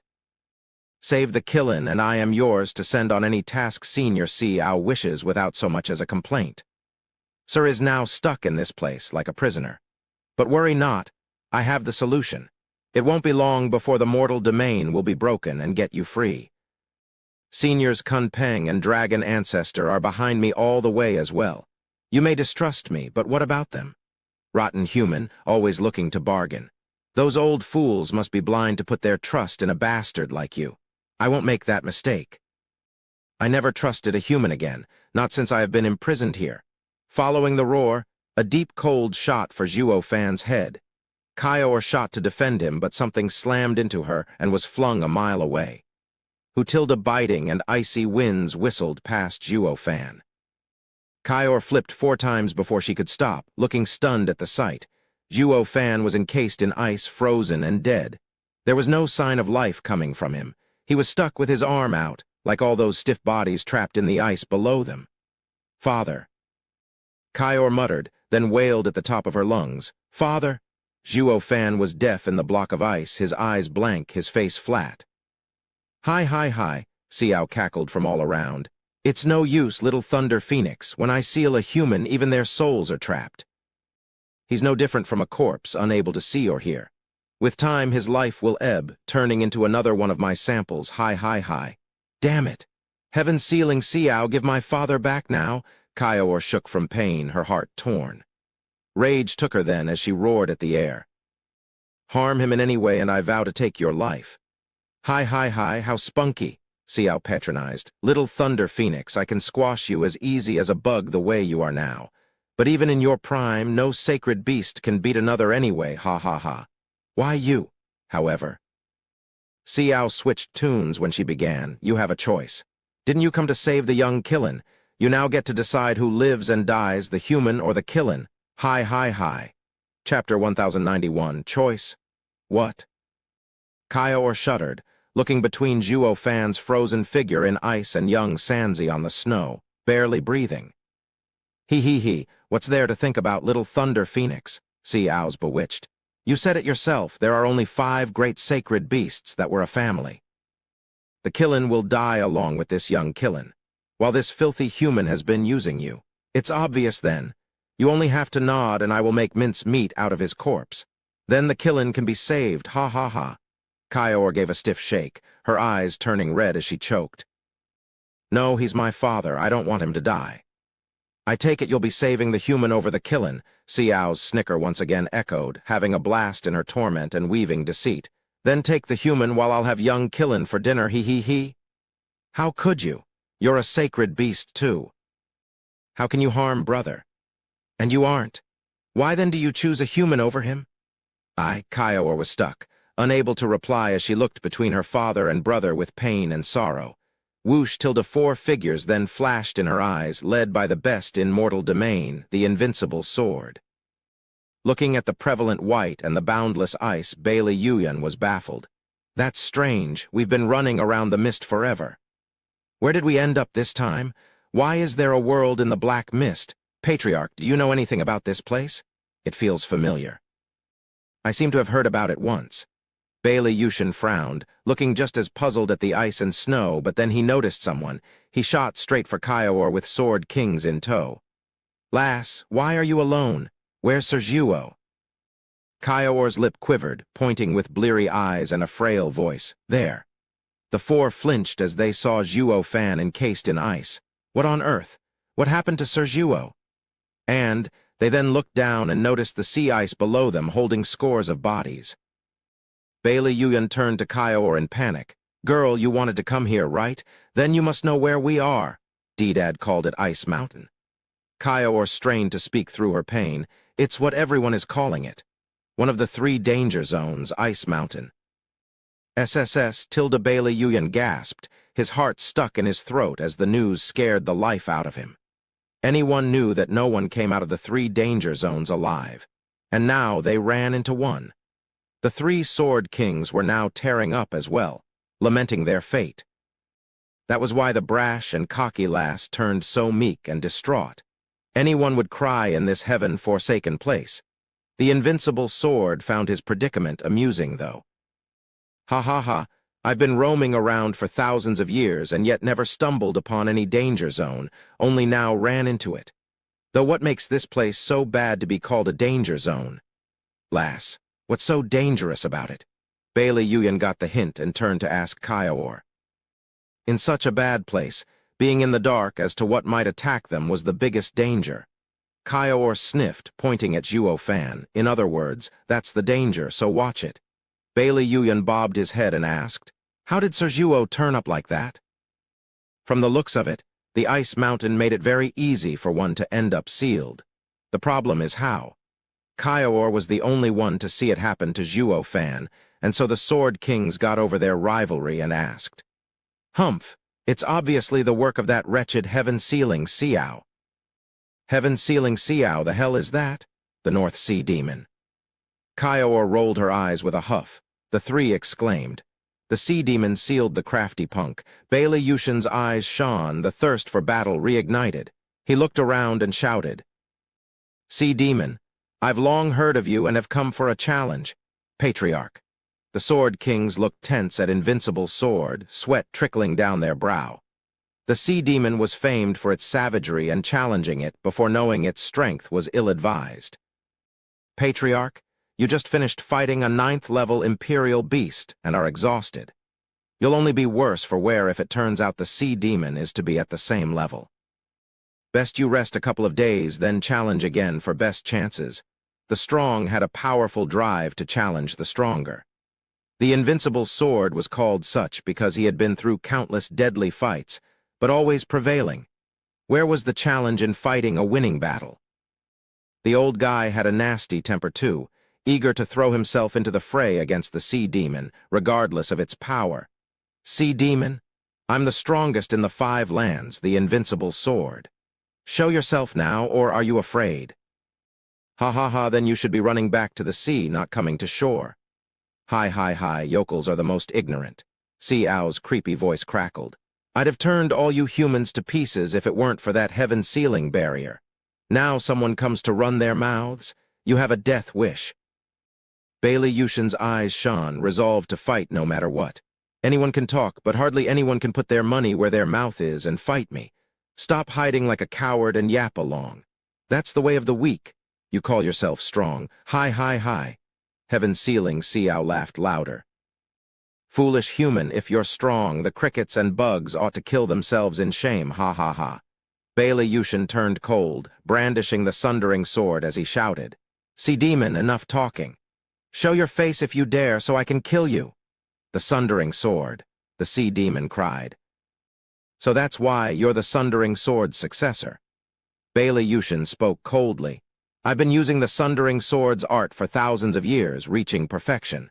Scared? Ha ha ha, scared? That swordsmanship can't harm me. The scared one should be Little Thunder Phoenix.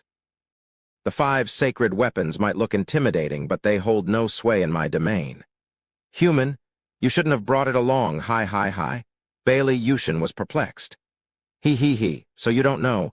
The sword is divine, but your strength is unable to unleash its potential. For the divine swords to restrain us, they need sacred stones. Now you no longer have that chance? What's that supposed to mean? Bailey Yushin shouted, rumble till the world shook, and the distant mountains of ice and snow crumbled. It was like an omen that a demon was clawing its way out of hell. You'll be staying here along with the sword, hi hi hi. The rumbling grew more intense, like the world was about to crumble. Even Bailey Yushin began to sweat, his heart seizing. Outside the domain, Aoyang Lingshan, Murong Lai and Shangyuan Feixiong used their divine swords as lanterns to ward off the black mist that prevented them from advancing, each shining in its own light. The 3 had red faces and gnashed their teeth, their bodies stretched taut as they strained themselves. With a sudden boom, the entire mist exploded. The shockwave flung back the trio and shook their insides till they coughed blood. The divine swords fell from their hands and into the mist. Our swords? They cried to no avail. The swords were gone and they were too weak to chase. They were helpless to even stop the shockwave from sending them into buildings until they fainted. Chapter 1092. Welsher. Boom, tilde, everything shook around Bailey Yushin, making him grip the divine sword harder while looking on edge as he scanned all around him for anything suspicious. It had been thousands of years since the last time he felt like a prey, like he entered a hunter's domain. This was exactly what he felt from the sea demon, making him both nervous and excited, but most of all thrilled. This is too damn nerve-wracking. While he relished in the challenge, the Sword Kings weren't so quick to agree. Just how absurd this sea demon is to make such a scene. Too much, and that'll mean we're just throwing our lives away. Wiping their sweaty brows, the Sword Kings felt for the first time like they were in the eyes of a hunter, making their blood run cold. This is too damn dangerous. Kaior had a deep frown, still overwhelmed by Sea Owl's choice to the point she blocked off what happened around her. Boom, tilde, the intense rumbling only got Bailey Yushin to be more tense, with one more explosion that wrecked the skies, followed by a deluge of snow and ice on top of them. Bailey Yushin's heart jumped and rushed to dodge one particular hunk of ice, while using the sundering sword to fend off the snowstorm. The Sword Kings and the invincible sword alike stood in absent shock to find the devastating sundering sword unable to break the hail of ice, only making it rebound off the blade. At best, the ice got split only when meeting the sundering sword's edge. This can't be happening. Bailey Yushin gasped, while the Sword Kings looked on in disbelief. The ice contained the sea demon's sealing power, yet among them four, only the divine sword had the strength to crack it open. They had trouble handling so little of the sea demon's power, but what about when he came at them at full strength? The invincible sword felt they not only stirred the hornet nest, but all nests. The danger zones were known for a very good reason. This fight may very well be my last. Ha ha ha, Bailey Yushin shook his head, his eyes shining with the will to die. They were blinded by what was before them, despairing just by seeing the sea demon's casual show of force. Rumble. Another rumble pierced their ears just then. The frozen sea cracked all over and crumbled, crushing the countless bodies trapped in its surface. Something the size of an island burst from the ice, looking like a shell that let out a chilling aura. An old, weathered face came out next, with two eyes the size of mountains, one shining yellow and the other looked dull, with a clear wound in it. That scar was Sword Sovereign's handiwork.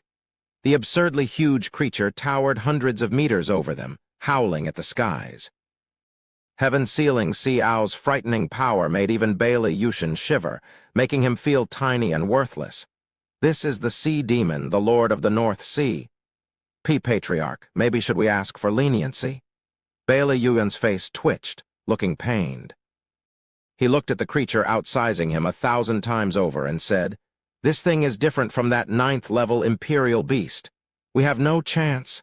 Bailey Yushin's face sank. "You think? Do I look so blind to need your input?" Tilting his head way up until it became uncomfortable, to fully appreciate this huge sea owl in all its glory, he gulped as a chill crawled up his spine. The invincible sword, the best in the lands, had never thought possible the day would come that just a mere aura would send fear in his bones. Bailey Yushin glanced at Zhuo Fan's block of ice, now believing the kid's words. "Sir Zhuo, you're right. The lands are just a speck compared to the great world. I'm not that strong after all. I am weak."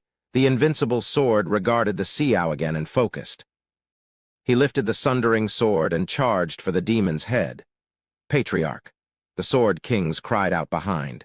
Invincible sword had made his mind, focused completely on fighting as he roared. "I admit that I am very weak, but my will of being strong hasn't changed. Sea demon, show me a peak expert's power."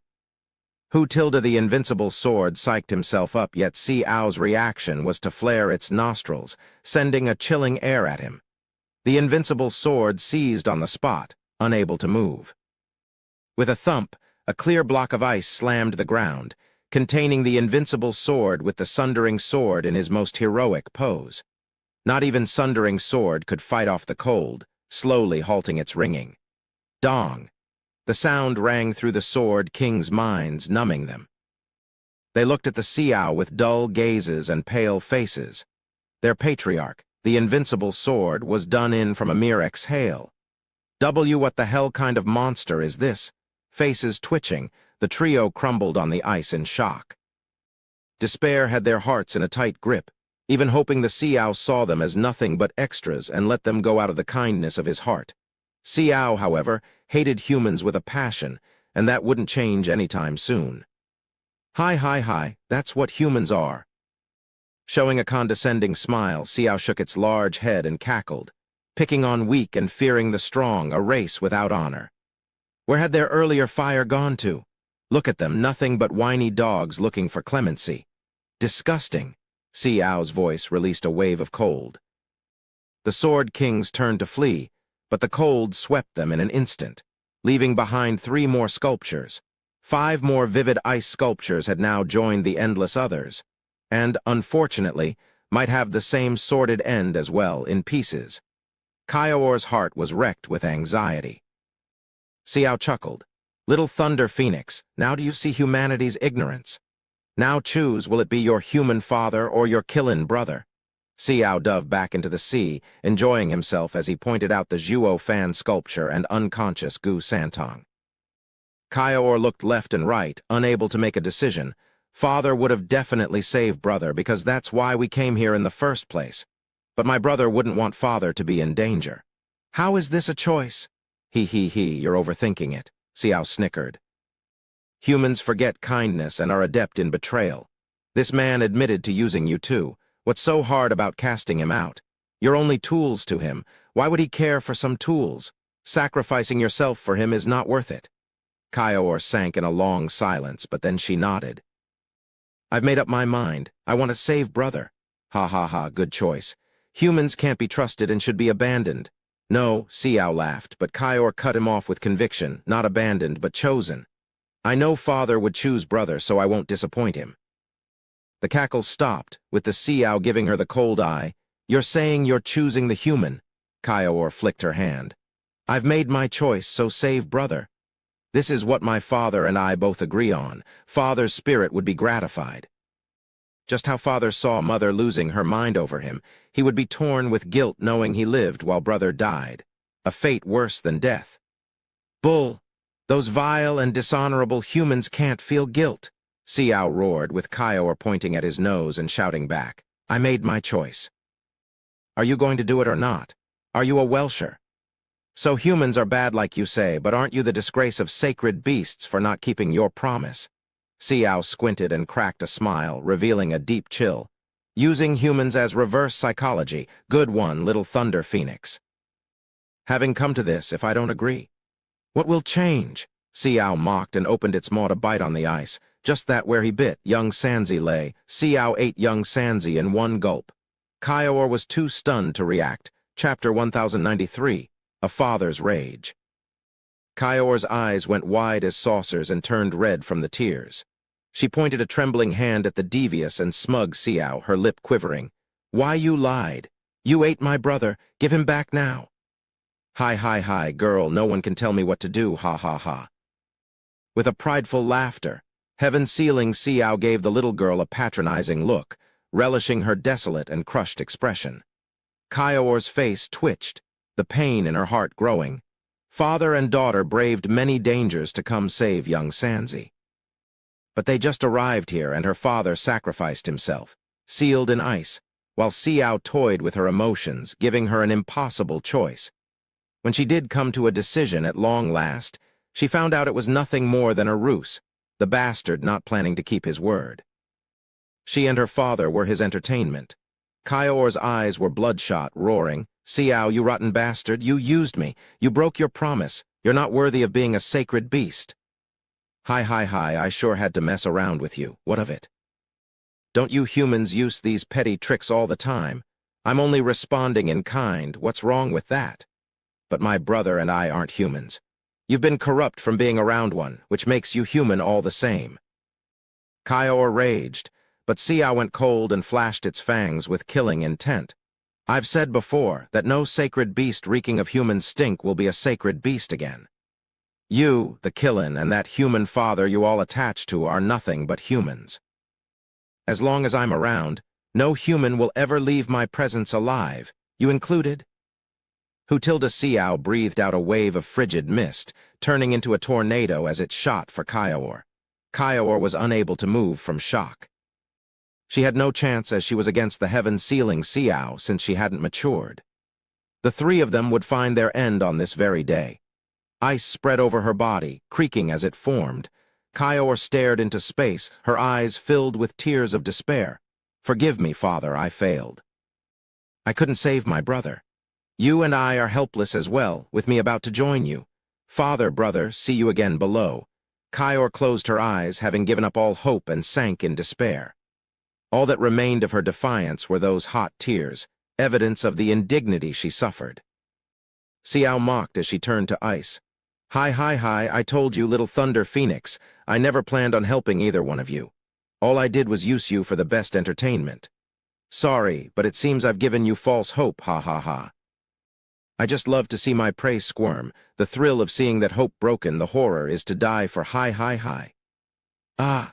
Kaior cried out in powerless defiance, feeling victimized. She hated Xiao and his guile. He never planned on letting them live, yet he imposed on her an impossible choice. He made her see her father and brother as they would die. And when she did finally decide, she came to realize that it didn't matter. She felt utterly powerless. It was better if all three of them had been sent to the hereafter from the start. At least they would go together. Now she had went through all that torture for nothing. Kaior cried out her pain, only feeding Xiao's twisted hobby. The cold winds soon took her, about to encase her in ice. Bam! A black sword with black flames then shot from the ice and shielded her. The frigid winds struck the sword instead of Kaior, letting out loud hissing of steam instead of freezing over. The tornado was now turned into steam that spread everywhere, enveloping Kaior as well. Xiao's mad laughter came to an abrupt stop, its eyes shaking as he gave an odd look at the sudden steam. The mist soon cleared, and Kaior was safe and sound, with a black longsword covered in black flames hovering in front. It gave off an aura that struck fear even in the heaven-sealing Xiao. Where did the sword come from? Who did that? Heaven-sealing Xiao flinched, turning grave. Kaior looked at the familiar blade and hope rekindled in her eyes, muttering, "F father." SSS tilde, the hissing drew their attention to a block of ice, now sporting webbing cracks with black flames seeping out of them, only to explode at the very end. Someone walked through the ice pieces and stood next to Kaior. He reached out to take the sword and grin. "Kaior, forgive me for putting you through that. Leave the rest to me." "Father," Kaior cheered, "you're all right." "Not possible, I sealed you. I did. How did you break out?" Heaven-sealing Xiao gaped in shock, its claws slamming the icy sea, sending violent winds in all directions. Zhuo Fan had been sealed, yet now was standing like nothing happened. He grinned, but his eyes were cold as ice. "Senior Xiao, I've been nothing but courteous ever since I came to Ice Mountain. You wanted to kill humans and iced me. You wanted Kaior to choose, and she did. But even after a little girl did all you ask, you just go back on your deal just to toy with her innocent heart. That's where I draw the line. How are you any different with your slyness? If you'd have been sealed, you'd never know what happened after." Xiao glared at Zhuo Fan and roared. Zhuo Fan smiled. "I have the Thunder Flame's protection. It's impossible to seal me. But that's besides the point. What matters is that you've been nothing but a disappointment, Senior. You have made Kaior cry." "And?" "Nothing, just." Zhuo Fan's eyes flashed with bloodthirst. He flicked the sword, pointing it at the huge head. "You stirred a father's rage. You toyed with my daughter and took my son. I'll have you pay for that." Heaven-sealing Xiao eyed him, then cracked up in disdain. "Ha ha ha, you make me pay. Getting out of my seal changes nothing. I hardly need to lift a finger to squash bugs like you. You can't do anything to me. I'm not trying to, only letting you know that toying with your adversary must come while aware of the situation. Some people should never be fooled, Senior Xiao." Zhuo Fan's eyes shone as he shouted, charging for the heaven-sealing Xiao like the invincible sword did before. This time, though, it was Zhuo Fan who challenged the greatest sacred beast. Kaior cried, "Father, be careful." Zhuo Fan's eyes were grave. "Humph, screw careful. You're nothing but an arrogant bug. You can only be careful against a worthy match. You, human punk, have nothing on me." Hutilda Xiao breathed out another wave of cold towards Zhuo Fan, the winds swirling into twisters. It was more than enough to freeze him into an icicle once more. Kaior watched with her heart in her throat, worried sick for Zhuo Fan. Boom! Zhuo Fan had no intent to even dodge, slamming into the twister with a bang and letting the cold seep in his bones. "That's that." Xiao smirked in disdain, then felt the need to gloat over Kaior as well. He didn't get the chance as a figure dashed through the twisters enveloped in writhing black flames. Chapter 1094. You lose. How? Heaven-sealing Xiao was overwhelmed at the sudden development. His sealing never failed him ever and always struck true. This was the might of the apocalyptic thunderflame, a power beyond the 5 great sacred beasts. His seals had no effect at all, not to say that Xiao was powerless against Zhuo Fan, who had a far weaker cultivation. Zhuo Fan had quality, while Xiao had quantity, lots of it. Xiao needed to just ramp up the power output and not get taken in by Zhuo Fan's words. Then he would seal him no problem. Zhuo Fan knew this as well, his eyes shining as he sped up to fly faster for Xiao's head. The only chance at winning against a peak power like the Xiao was to capitalize on his disdain and slight. He had to strike in the smallest window to give a deadly blow to the enemy and offer some hope at victory. As for any other situations, he was doomed, Dead, finished. Zhuo Fan squinted, touching his thunder ring, going even faster and crossing half the sea owl's bulk. The beast smirked half a second later. He, amusing. That's an interesting black flame you got there. It can even overcome my seal. I wonder, just how much of it does your puny human body contain? Will it burn all of my seal's power, Hutilda heaven sealing sea owl breathed out at Zhuo Fan once more. A sea of cold air came like a flood, as if the heavens fell on top of Zhuo Fan's head. The attack was tens of miles thick and 100 wide. That was no flood, but a literal mountain of ice and cold. The thunder flame within Zhuo Fan was bound to be snuffed out under such deluge. And when it failed, so did he, sealed in this ice like other countless humans before him. He only escaped last time due to Sea Owl's obnoxious disdain. Now the Sea Owl would not make the same mistake again. Zhuo Fan's eyes shook, gnashing his teeth as the immense attack was about to hit him. His left eye's thunderflame roiled, while the right eye shone in 2 golden halos. Divine Eye of the Void's second stage, Thunderflame Void Annihilation. Whoosh, tilde a black beam of fire pierced the incoming cold mountain, punching a hole through it big enough for his size. Zhuo Fan followed right behind the flames. Even so, the cold came closing in around him, eating away at his black flames on his body and turning into mist. It turned out the flood of cold was just too thick in the end. The thunderflame gave signs of dying now and then, but Zhuo Fan used his eye to get it burning again. He did it despite the strain it put on him, making his eye bleed.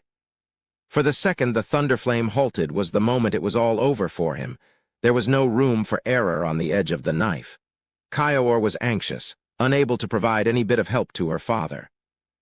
Xiao rose an eyebrow, looking piqued. Why is his skill so familiar? Where have I seen it? Bam! The beam of black flames punched through the thick deluge of cold. Zhuo Fan flew right out, covered in sweat and huffing. His left eye was bleeding hard, erased as it met the black flames. Zhuo Fan still charged ahead recklessly, without regard for his safety. He was at chest level of Xiao, and next would be his target, the head. That would be when he had the advantage to grasp victory.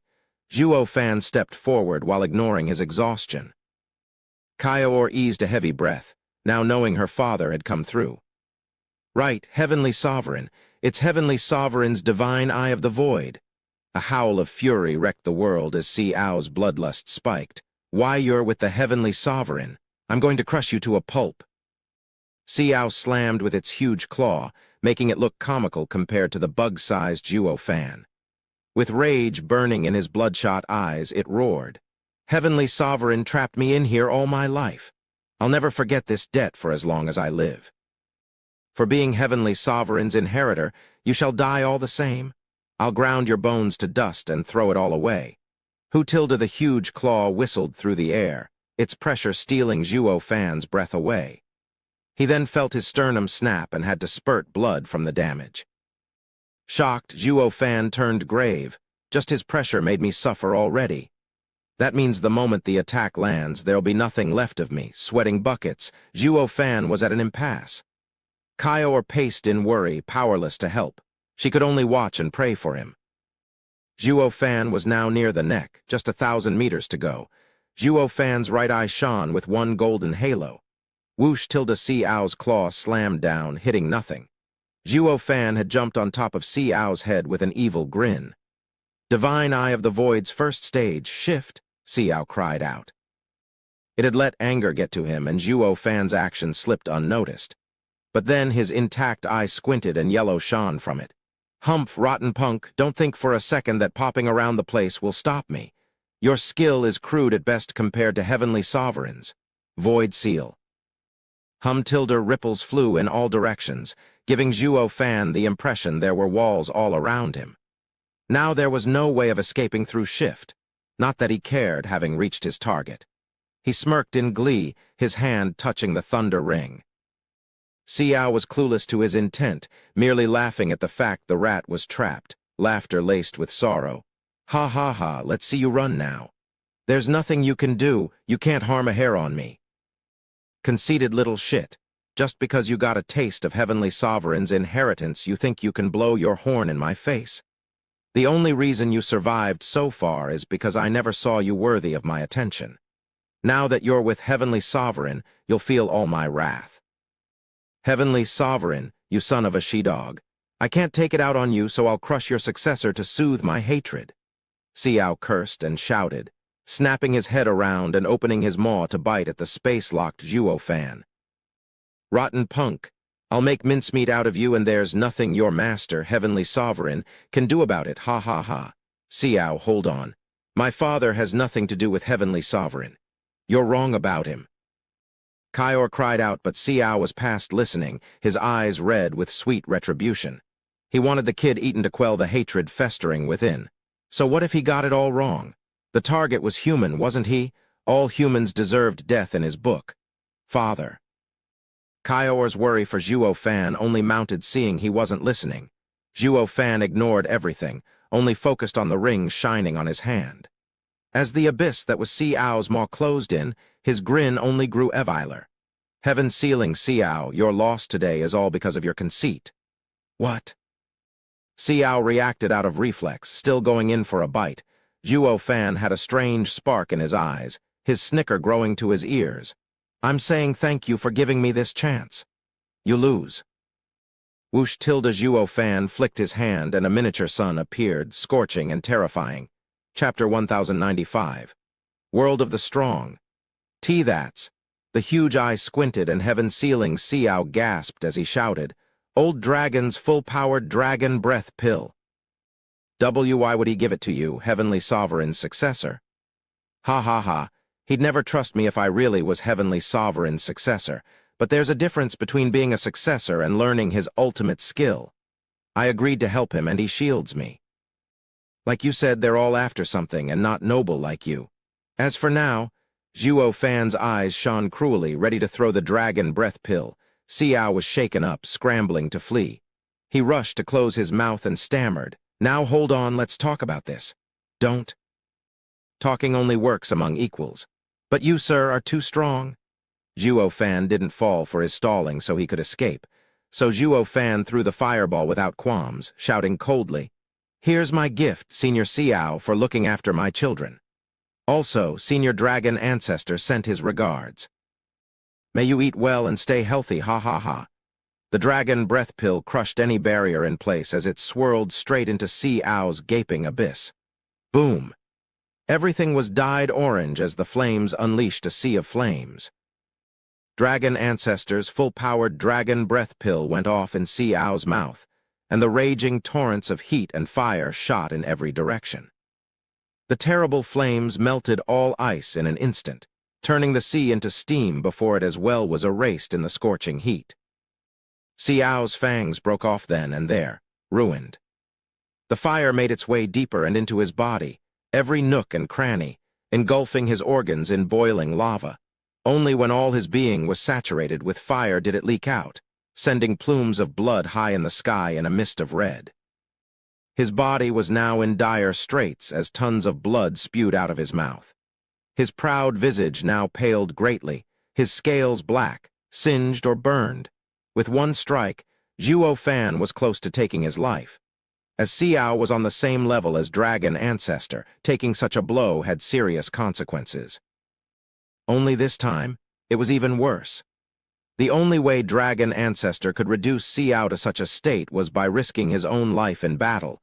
It all came down to how cautious they were of each other. When fighting, they always kept their senses sharp.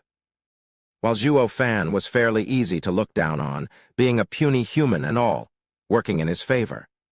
He used his own weakness to his advantage, making the other show the perfect target to strike by opening his pee-hole. This was something no being in the world, and in their right mind, would make such a monumental mistake. The inners would always be weaker than a thick skin. If left with no choice, taking Dragon Ancestor's full-blown attack on his body was much better. At least it would leave a bruise or a cut. As for taking it out with his mushy insides, that was positively life-threatening.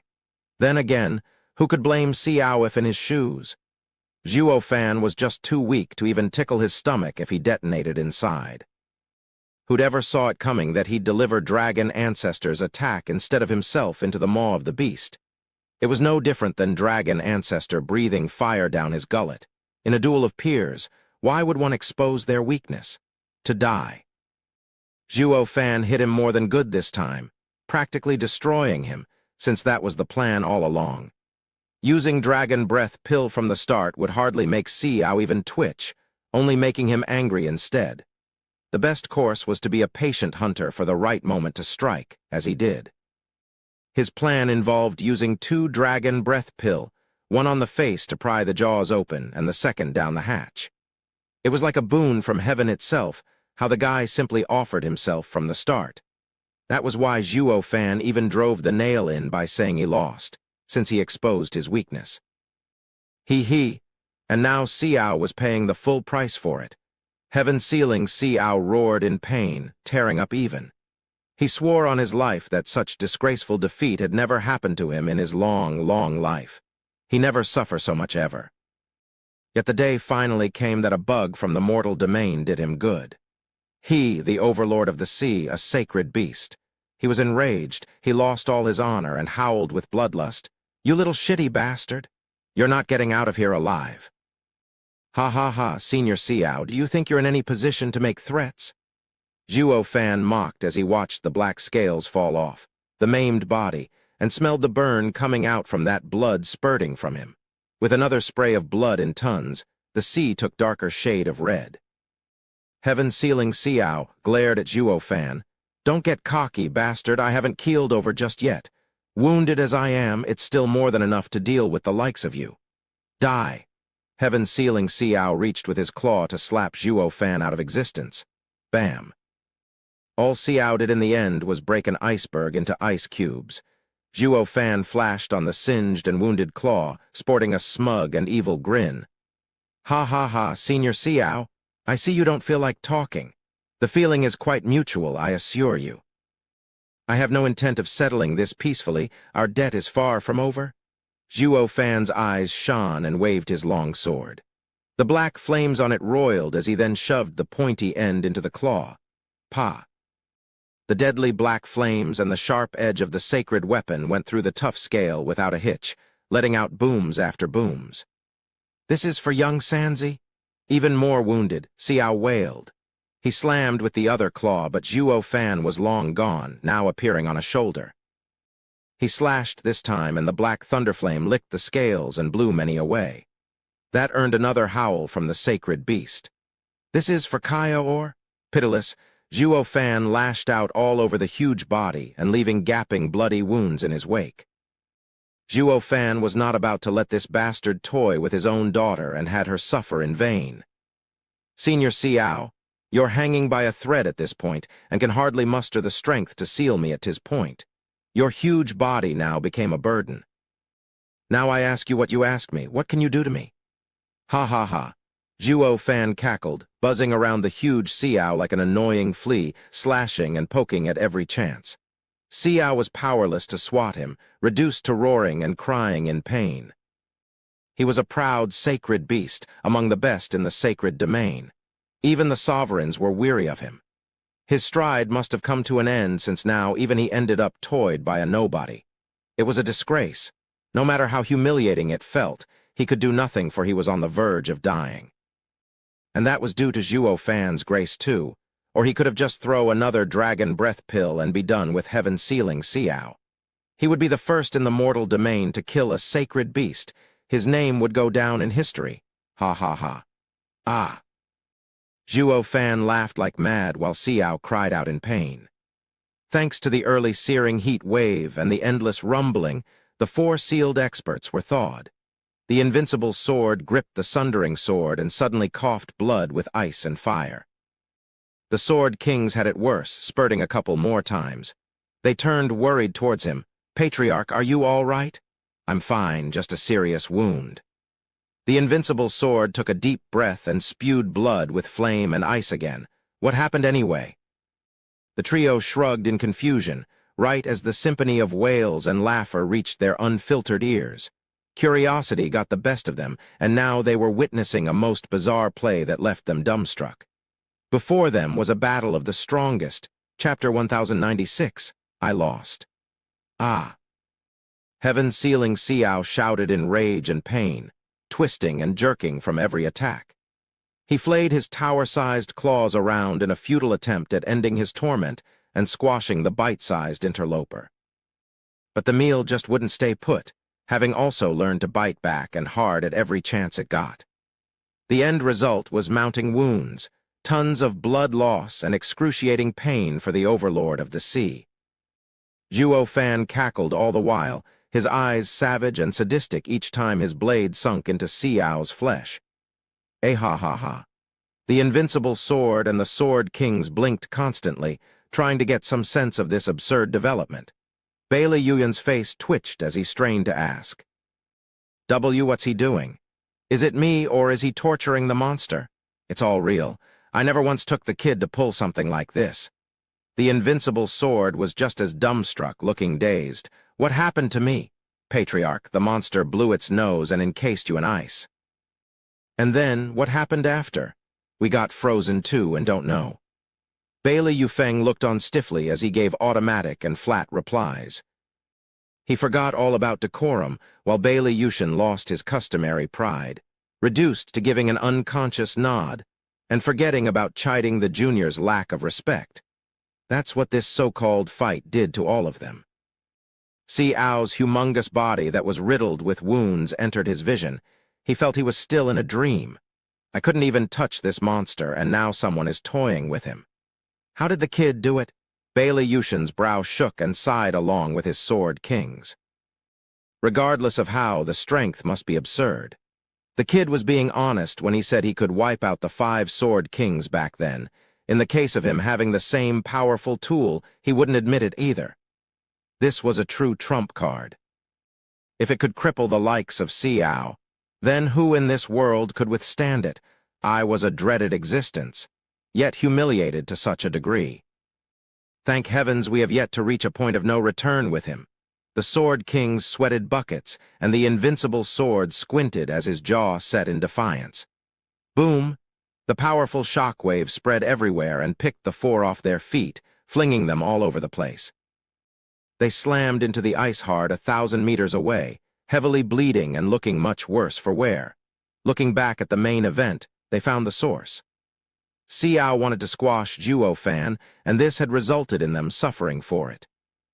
Zhuo Fan made a quick escape out of the attack's reach, popping on the beast's head and using the flaming sword. Ha ha ha, Senior Xiao, with this strike, I give you my blessings. Bam! Ah, the black thunderflame flashed across the head and made blood spurt out of it. Heaven-sealing Xiao howled once more, in anger and pain, but mostly futility. A sacred beast like him couldn't do anything against some lousy brat. He waved his claws again, trying everything to slap Zhuo Fan out of the air. But all he got was laughter for his efforts as the bug used these chances to dodge and slash twice more.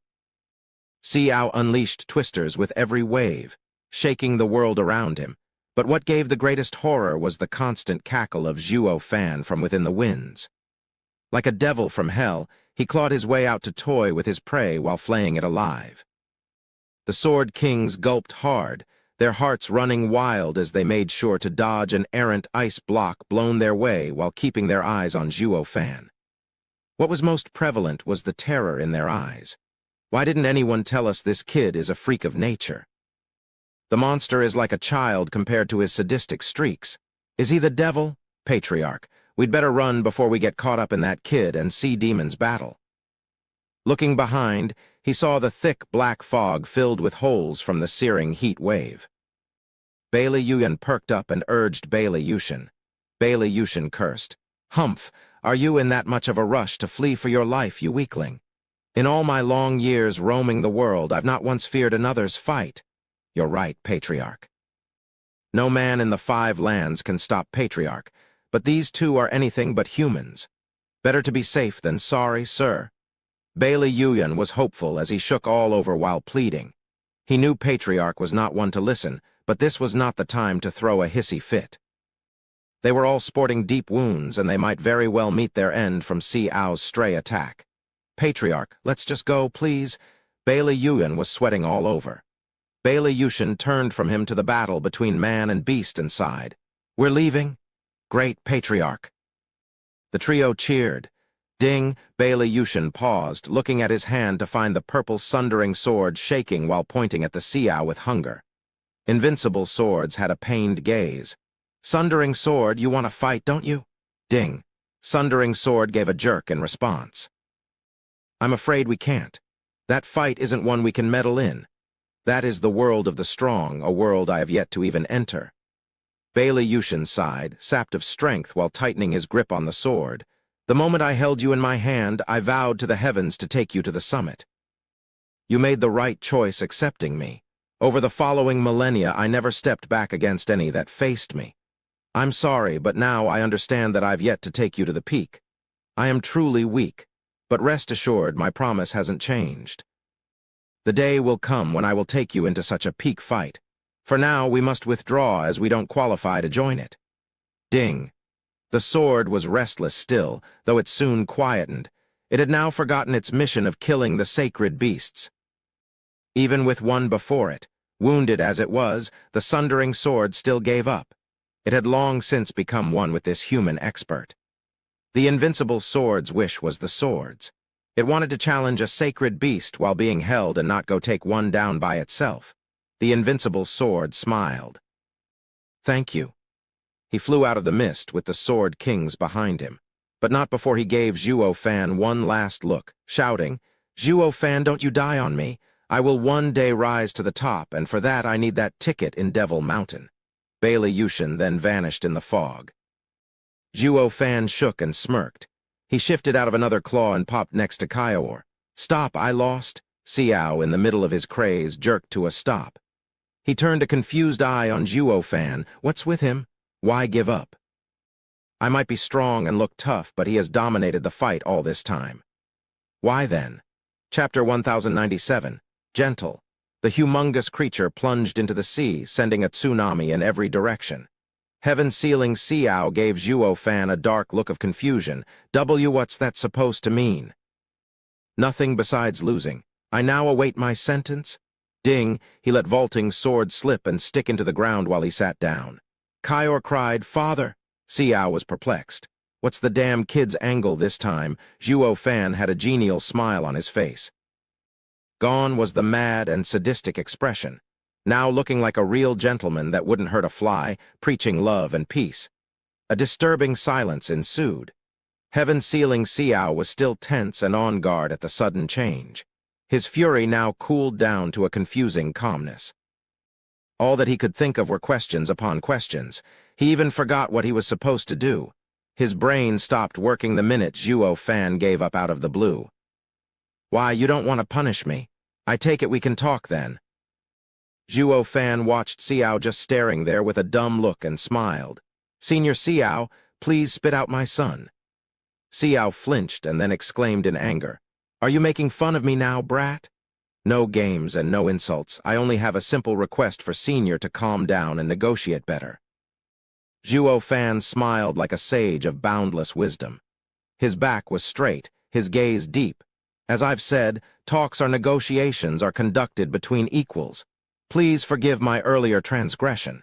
With Senior's rage, it made it hard for my words to reach you. That is why I resorted to such tactics. I hope Senior can settle down now. Settle? Eyelid twitching, Xiao snapped. You wish. Merely looking at your face get my blood boiling. There's no settling. And why would I ever talk to you? I want nothing more than to grind your bones and flay you alive. Wrong. Zhuo Fan's gaze met his, unfazed at the outburst. Not us, but me. You want to flay only me, right? Xiao shuddered. Giving a long and heavy sigh, Zhuo Fan glanced at Kaior behind him, then at Xiao. In our fight, Senior Xiao could do nothing to me. Senior Xiao could at any time swallow Kaior and threaten me to stay put. Why didn't you? Humph, sacred beasts have their pride, unlike humans who stoop to any low, even taking hostages. Xiao spat. Zhuo Fan shook his head. Senior, you're contradicting yourself. When you toyed with Kaior, Senior had used all manner of dirty tricks humans employ. From the way I see it, besides Kunpeng, Senior is the closest towards human nature among the 5 great sacred beasts. With danger hanging overhead, mentioning a sacred beast's pride sounds like a tasteless joke, Senior. Xiao's words got stuck in his throat, put on the spot, but then he grew stubborn. That was merely out of anger that I forgot about the girl. I don't need you to remind me. Zhuo Fan shook his head, the smile never leaving his face. You should have said it at the start, and I might have believed you. However, aren't you contradicting yourself with what you said before? Ha ha ha, Senior. You never considered Kaior a hostage or intended on killing her, did you? Xiao winced. The 5 great sacred beasts are unique in this world. Zhuo Fan took a deep breath as he gazed above. As soul beings, no matter how much bad blood is between you, would you still be so quick to cut each other down? The very top is a place of endless solitude, even more when everyone around you dies out. Xiao was grave. Zhuo Fan continued.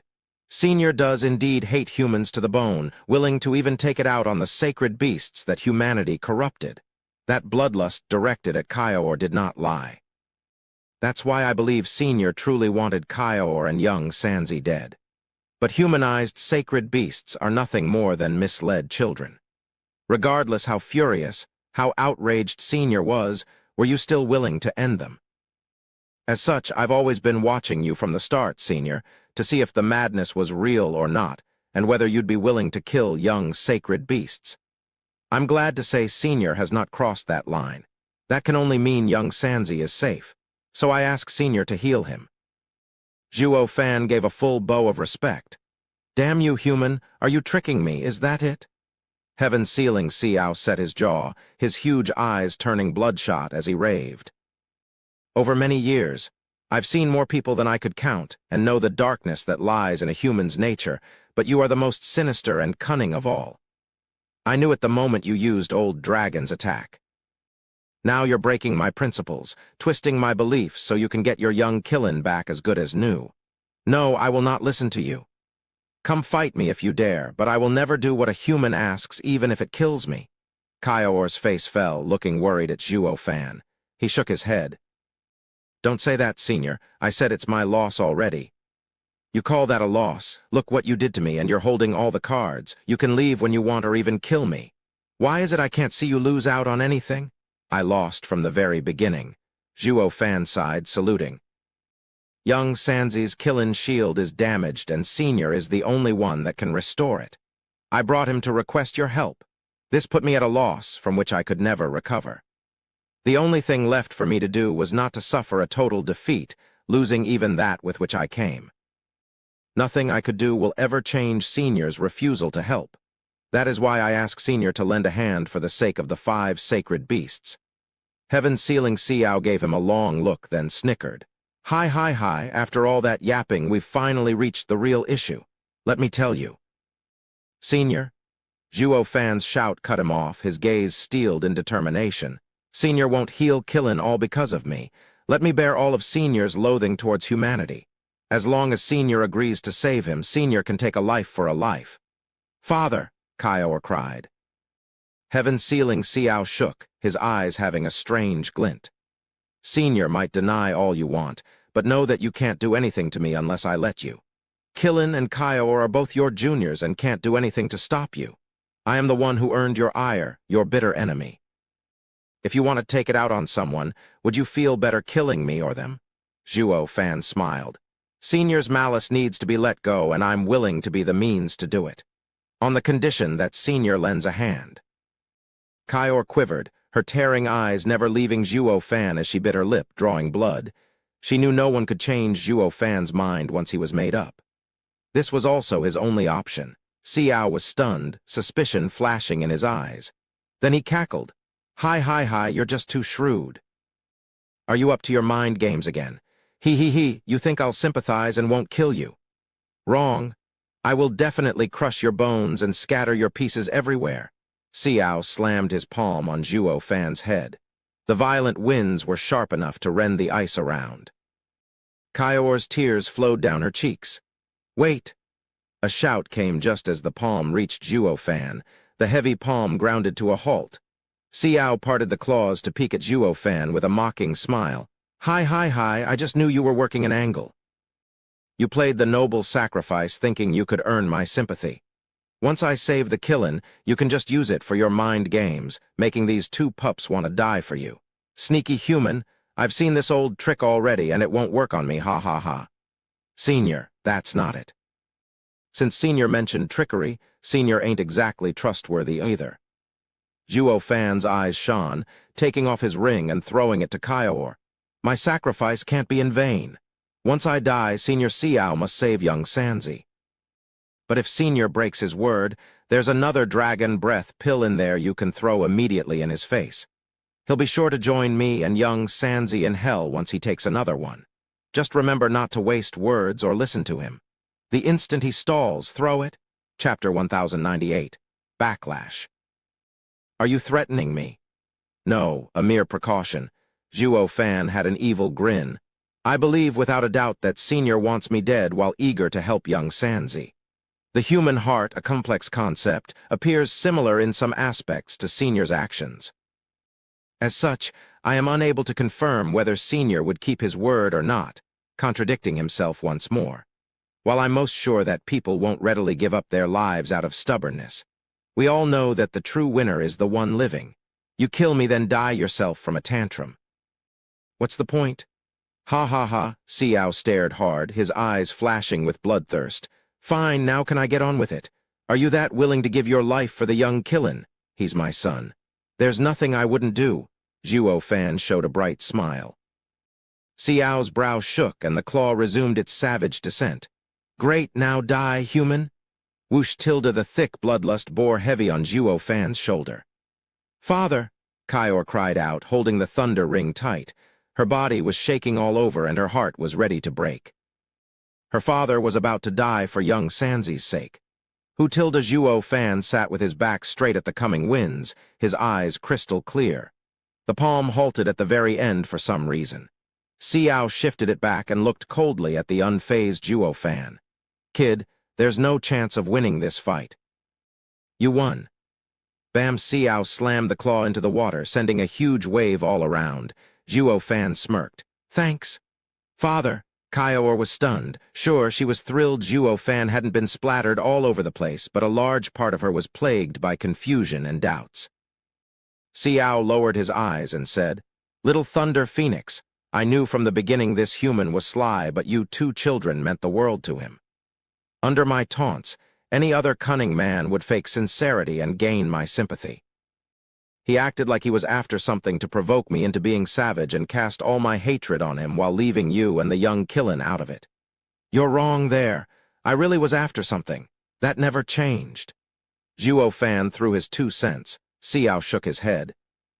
It takes a lot of nerve to admit it to my face. The fact that you were willing to take all my hatred for the children made you grow in my eyes. Zhuo Fan nodded. I never imagined you'd then come out of my seal and reduce me to such a state.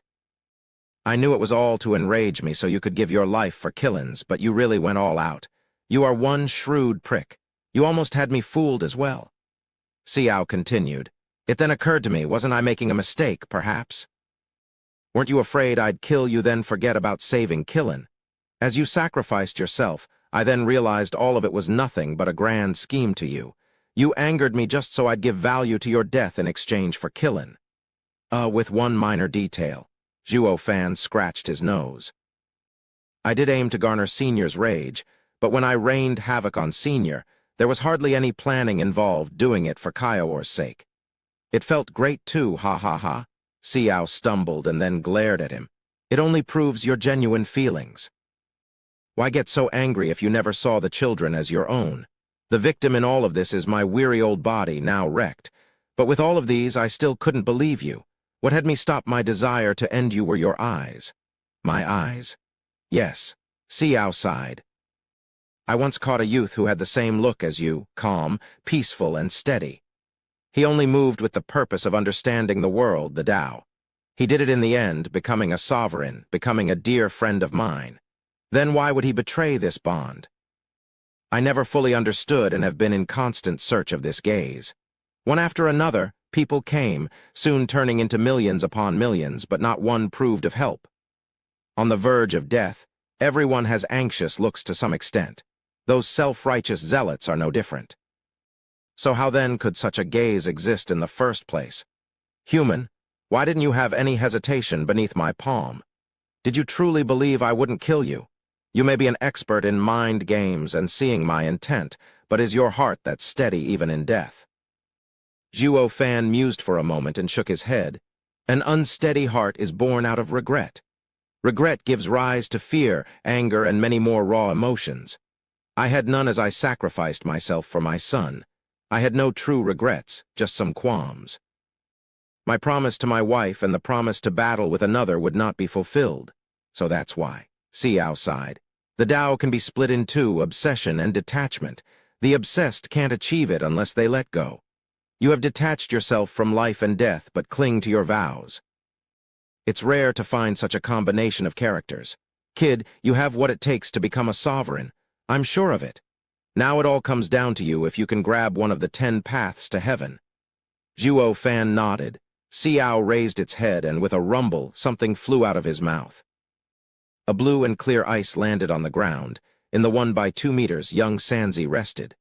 Brother, Kaior cried in joy, with Zhuo Fan looked on with hope. Xiao wiped his mouth. He only survived by luck. I put him inside a pocket in my body, or he'd have died from the dragon fire. Senior. My stomach makes the heaven-sealing coffin, Xiao said. His Kilin shield is damaged, and to heal it, I needed my gastric juices to permeate his body. The child will stay in the ice coffin for 49 days. The moment it thaws will be the day he is healed. Zhuo Fan bowed and cupped his hands in gratitude. Thank you, Senior. I shall never forget this. Kaior bowed as well, all smiles. You were right. As a sacred beast myself, we're unique, and it would bring me solitude in a world less of one. But us, old ones, are stuck in our prisons and can't look after them and need someone reliable. Uncle Xiao, weren't you hating humans? Now you're entrusting us to one. Kaior started, then giggled. Xiao shook his head. This is hardly a solution, forced into taking the lesser evil. Humans are hateful, but having been so close to them at some point, I could feel their deep love and sense of duty. For my hatred to be so strong, my love had to be just as strong. In any case, it's better to give you over to someone I can trust than to some twisted people. Zhuo Fan, these two shall be in your care. In this whole wide world, there's only 5 of us sacred beasts left. Senior, be at ease knowing I only have them as children. Zhuo Fan nodded. Xiao nodded and smiled back. This human is similar to the first, both pursuing Tao. I hope he'll never change. Pa, a sudden sharp sound echoed and Zhuo Fan's eyes bled out. What's wrong, kid? I don't know. Zhuo Fan's brow shook, his face hard. Pa, the second time, Zhuo Fan felt his eyes burning in their sockets and held them. Again and again, cracking sounds echoed, with the black thunder flame leaking from between his fingers and going berserk. It spread like a tide of destruction as it covered Zhuo Fan, just how when he fought Xiao. Only this time the thunder flame was out of control, the pain growing so bad he had to wail. Ah! Apocalyptic thunder flame, something that should never be in this world, ran amok. Chapter 1099, Hearts Connected. Hutilda cold winds blasted, and a thick black fog dyed everything in shades of gray, looking akin to purgatory. Bala Yuyu watched with worry as the black mist stopped its invasion. Behind her was Shui Ruohua helping Chu Qingcheng. She looked behind her, at the open teleportation array, and worried as well. What's taking them so long? Did something happen? Russell Tilda the grass moved, and Wu Qinkyu with Aoyang Chanking and the rest dragged their feet over to their salvation. But seeing the girls, they started. You should have been long gone by now. Why are you still here? The guy's slow wife refused to go, so we decided to wait for you. I would simply force her through if worst comes to worst. Bala Yuyu rolled her eyes and pointed at Chu Qingcheng behind her. And where is he anyway? Is he all right? Aoyang Chanking knew who she mentioned and sighed in exhaustion. He went after the sea demon. It's going to take a while before he arrives. We'd better leave first. The sea demon? Haven't you noticed the creeping black fog? Aoyang Chanking nodded and asked. Big sister, you should have seen how good Big Brother Zhuo is. He beat up 3 sword kings and after challenging Invincible Sword, dashed straight in to face the sea demon.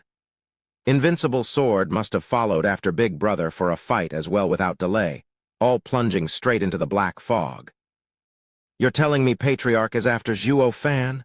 Bala Yuyu gasped in fright. Is he going to survive with Patriarch on his heels? Aoyang Chanking smirked. Big sister, take it easy. Dad said the sea demon is worse by a mile than Invincible's sword. Since Big Brother went for the sea demon, then what's there to fear some Invincible's sword? I'm sure that with a savage beast before him, Invincible's sword would be sure to turn into a sniveling coward. The only danger to Big Brother can only come from the sea demon. It would make Invincible's sword look like an amateur by comparison. He. Ahem, look who you're speaking to. Wu Kinkyu glared and cleared his throat before speaking heavily. Frigid Rain Sword King, Aoyang Chanking is crude in his meaning. Brother Zhuo is level-headed and would not come all the way to face the sea demon without precaution. If he can handle the sea demon, that means Invincible's sword is of no consequence. Yeah, so lighten up. You're better off worrying about our situation. Dad said once the sea demon's black fog spreads, everyone is done for. They're now trying to stop it. We better take the chance and run so as not to drag them down. Then leave, coward. Bala Yuyu bore her sharp stare into him. I don't know how dangerous the sea demon is, but I am clear on Patriarch's strength. No, once Patriarch is after him, no begging from my part will spare him. Bala Yuyu shot for the black fog, shouting behind her, Leave, I've escorted you here so I've fulfilled his request. Now even Big Sis left. With all of us injured, we'll be dead for sure if anything happens. Aoyang Chanking chuckled and shrugged, staring hard at the open teleportation array. So we're going, right? Wu Kinkyu sighed with a twitching face. Do you have to ask? Staying won't do any of us any good. And made the first move towards leaving with others close behind. Wait, senior brother Wu, King Cheng won't leave? Shui Ruohua cried after him. We've been here for a while, but King Cheng refuses to budge. It feels like she won't leave until Zhuo Fan returns. Wu Kinkyu sighed in understanding. Junior sister Chu won't be pleased, but staying here will only burden brother Zhuo. We're leaving, even if we must force junior sister Chu to come along. Wu Kinkyu and Yi Lin shared a look and flanked Chu King Cheng. Aoyang Chanking was most eager, joining them with a bright smile. Sister-in-law, pardon me. It's for your own good. Big brother Zhuo doesn't want you hurting. I know you can't understand me, so sorry. The guys grabbed her shoulders. Ah, akin to divine intervention, Chu King Cheng heard a most familiar wail. She shuddered and the guys were blown away. Aoyang Chanking even staggered before smacking his rear on the pavement. The sharp pain made him wince and tear up. Sister-in-law, please, we're only trying to help. Why shield yourself with Yuan Kai and hurt us? Don't you know how injured we are? We can't take your... While he was whining, the Western Lands Group looked at Chu King Cheng in shock. In all these years, Chu King Cheng had lost her mind. She hardly showed any reaction, let alone using Yuan Kai for anything. Did this mean she was back? They all lit up with Shui Ruohua grabbing her shoulder in excitement. King Cheng, why you're awake? Zhuo Fan? After all these years silent, she stammered a familiar name, her eyes flashing now and then. Everyone was overjoyed. It's a miracle? Or maybe triumphant love. In only a few days, brother Zhuo did what we couldn't in years of trying. A heart can heal only with the right medicine. Shui Ruohua was ecstatic, tears of joy brimming in her eyes. Chu King Cheng's lips trembled while her eyes took on a look of horror. Zhuo Fan is in danger. He's in danger. She then shot in the air, straight into the black mist. King Cheng, wait! Shui Ruohua panicked and rushed right after her, but the minute she tried using her energy, she coughed blood, falling back. None of the ethers could do anything, too weak to follow. They came out wounded from the fight with the 10 princes, and merely walking was a miracle. Flying was out of the question. Watching Chu King Cheng vanish, Aoyang Chanking sighed. Where's big sister when you need her? Sister-in-law hasn't been hurt like us, making it impossible to catch her. Did she snap? She's not crazy, just her mind dulled. Since she woke up just now, why take off like that? Wu Kinkyu frowned as he pondered. She mentioned Zhuo Fan being in danger. Did you hear her too? Aoyang Chanking shrugged. Maybe she's hearing things or restless. Big brother Zhuo is definitely in danger in the black mist, but how could we ever know? We're not only miles away, but even standing before the mist, there's no way to notice whatever's going on in there. How is sister-in-law so sure then? She totally snapped. Then I fear. Wu Qinkyu looked in the distance, then sighed. Their hearts are connected. That means Brother Zhuo is in serious peril. The rest tensed, looking grave and worried. Bali Yuyu was rushing through the dark fog when she stumbled upon 4 people flying out. She gasped in recognition. Ugh, can I just pretend I didn't see them? Bali Yuyu shook, conflicted between Zhuo Fan in the mist and the 4 people. She wanted to make sure Zhuo Fan was safe, which was impossible if the 4 caught up to her. So she spotted some ruins around and wanted to avoid them like a plague. But that blasted Bailey Yuan just had to spot her just then, shouting, "Is that Yuyu? Come quick, Patriarch's hurt." Chapter 1100. Wait, damn you and those blasted eyes of yours. I was this close to dodging you, just you wait. The moment I get the chance, I'll be sure to gouge those shifty eyes out of your skull. Bali Yuyu's heart raged while flying over to the 4 in annoyance disguised as shock. Patriarch is hurt. How? Is this how you 3 protect him? Bailey Yuyan sighed. Not even our best was enough. The sea demon is absurd. He couldn't even touch him. The SC demon is that strong for even Patriarch to. Bali Yuyu's heart sank, knowing Zhuo Fan was in there alone with that beast.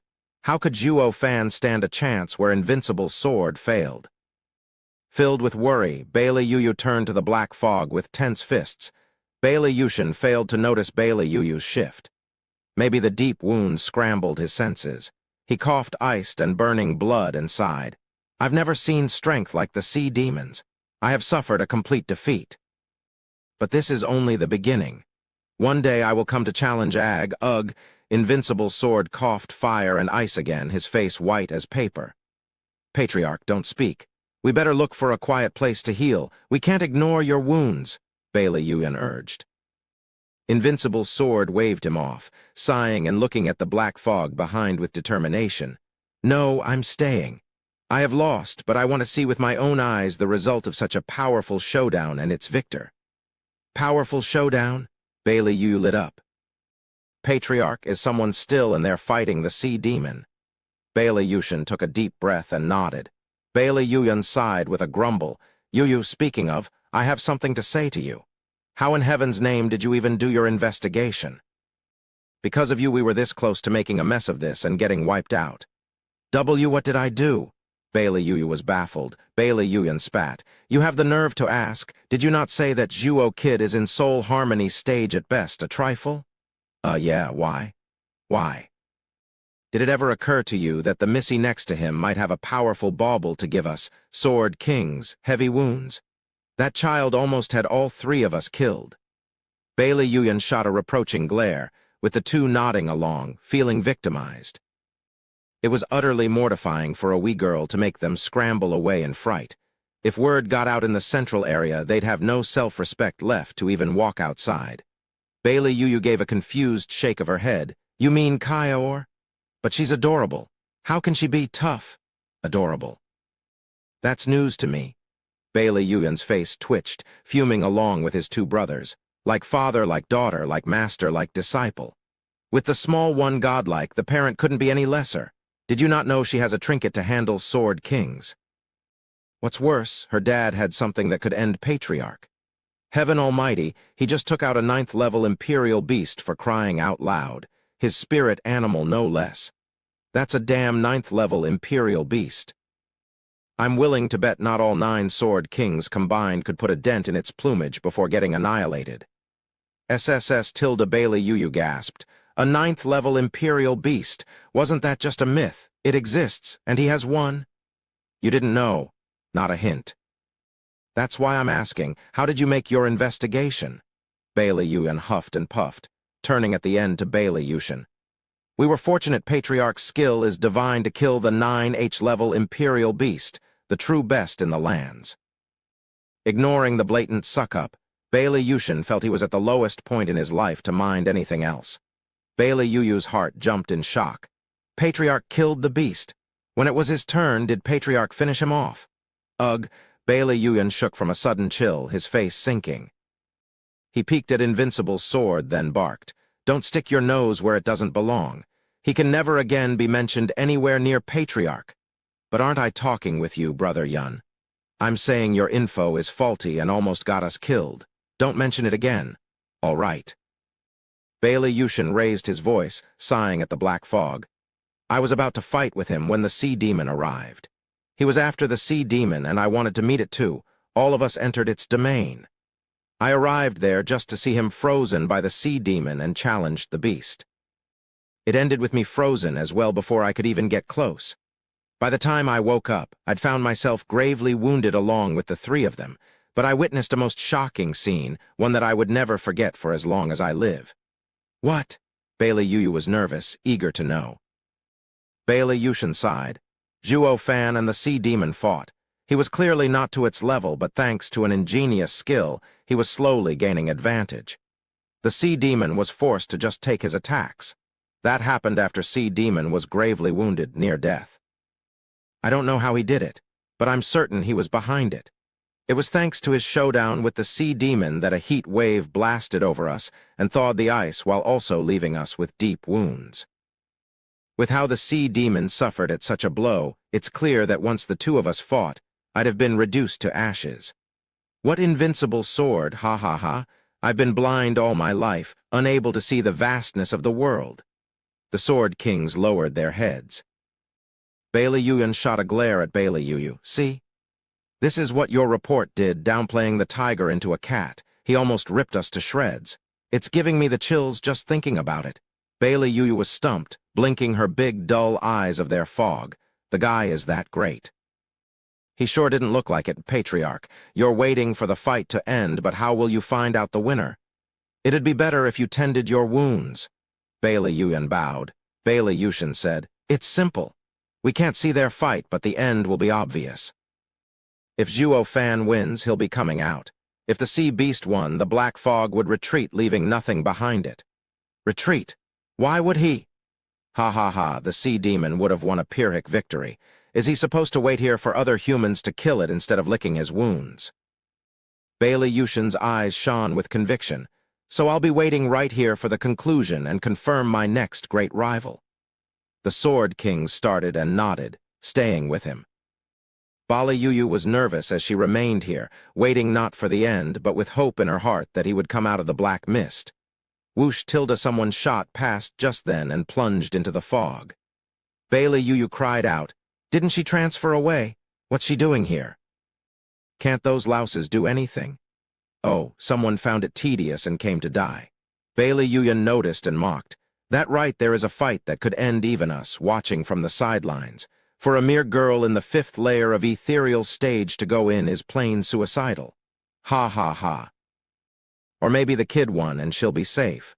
Or the kid lost, and the Sea Demon wouldn't spare a single human. It's all up to fate, ha ha ha. The 3 Sword Kings jeered, with Bailey Yu nervous as to what to do. Should she go in? But she squashed the thought as soon as it popped. I was to save her for that rotten punk, but now he's in a fight to the death, so why bother with her fate? Whatever, let her go. It's all the same to me however she ends up. Bailey Yu's eyes shone coldly, her heart taking a crueler stance. It's better if she's gone. Then the punk would have no one to worry about. Ha ha ha.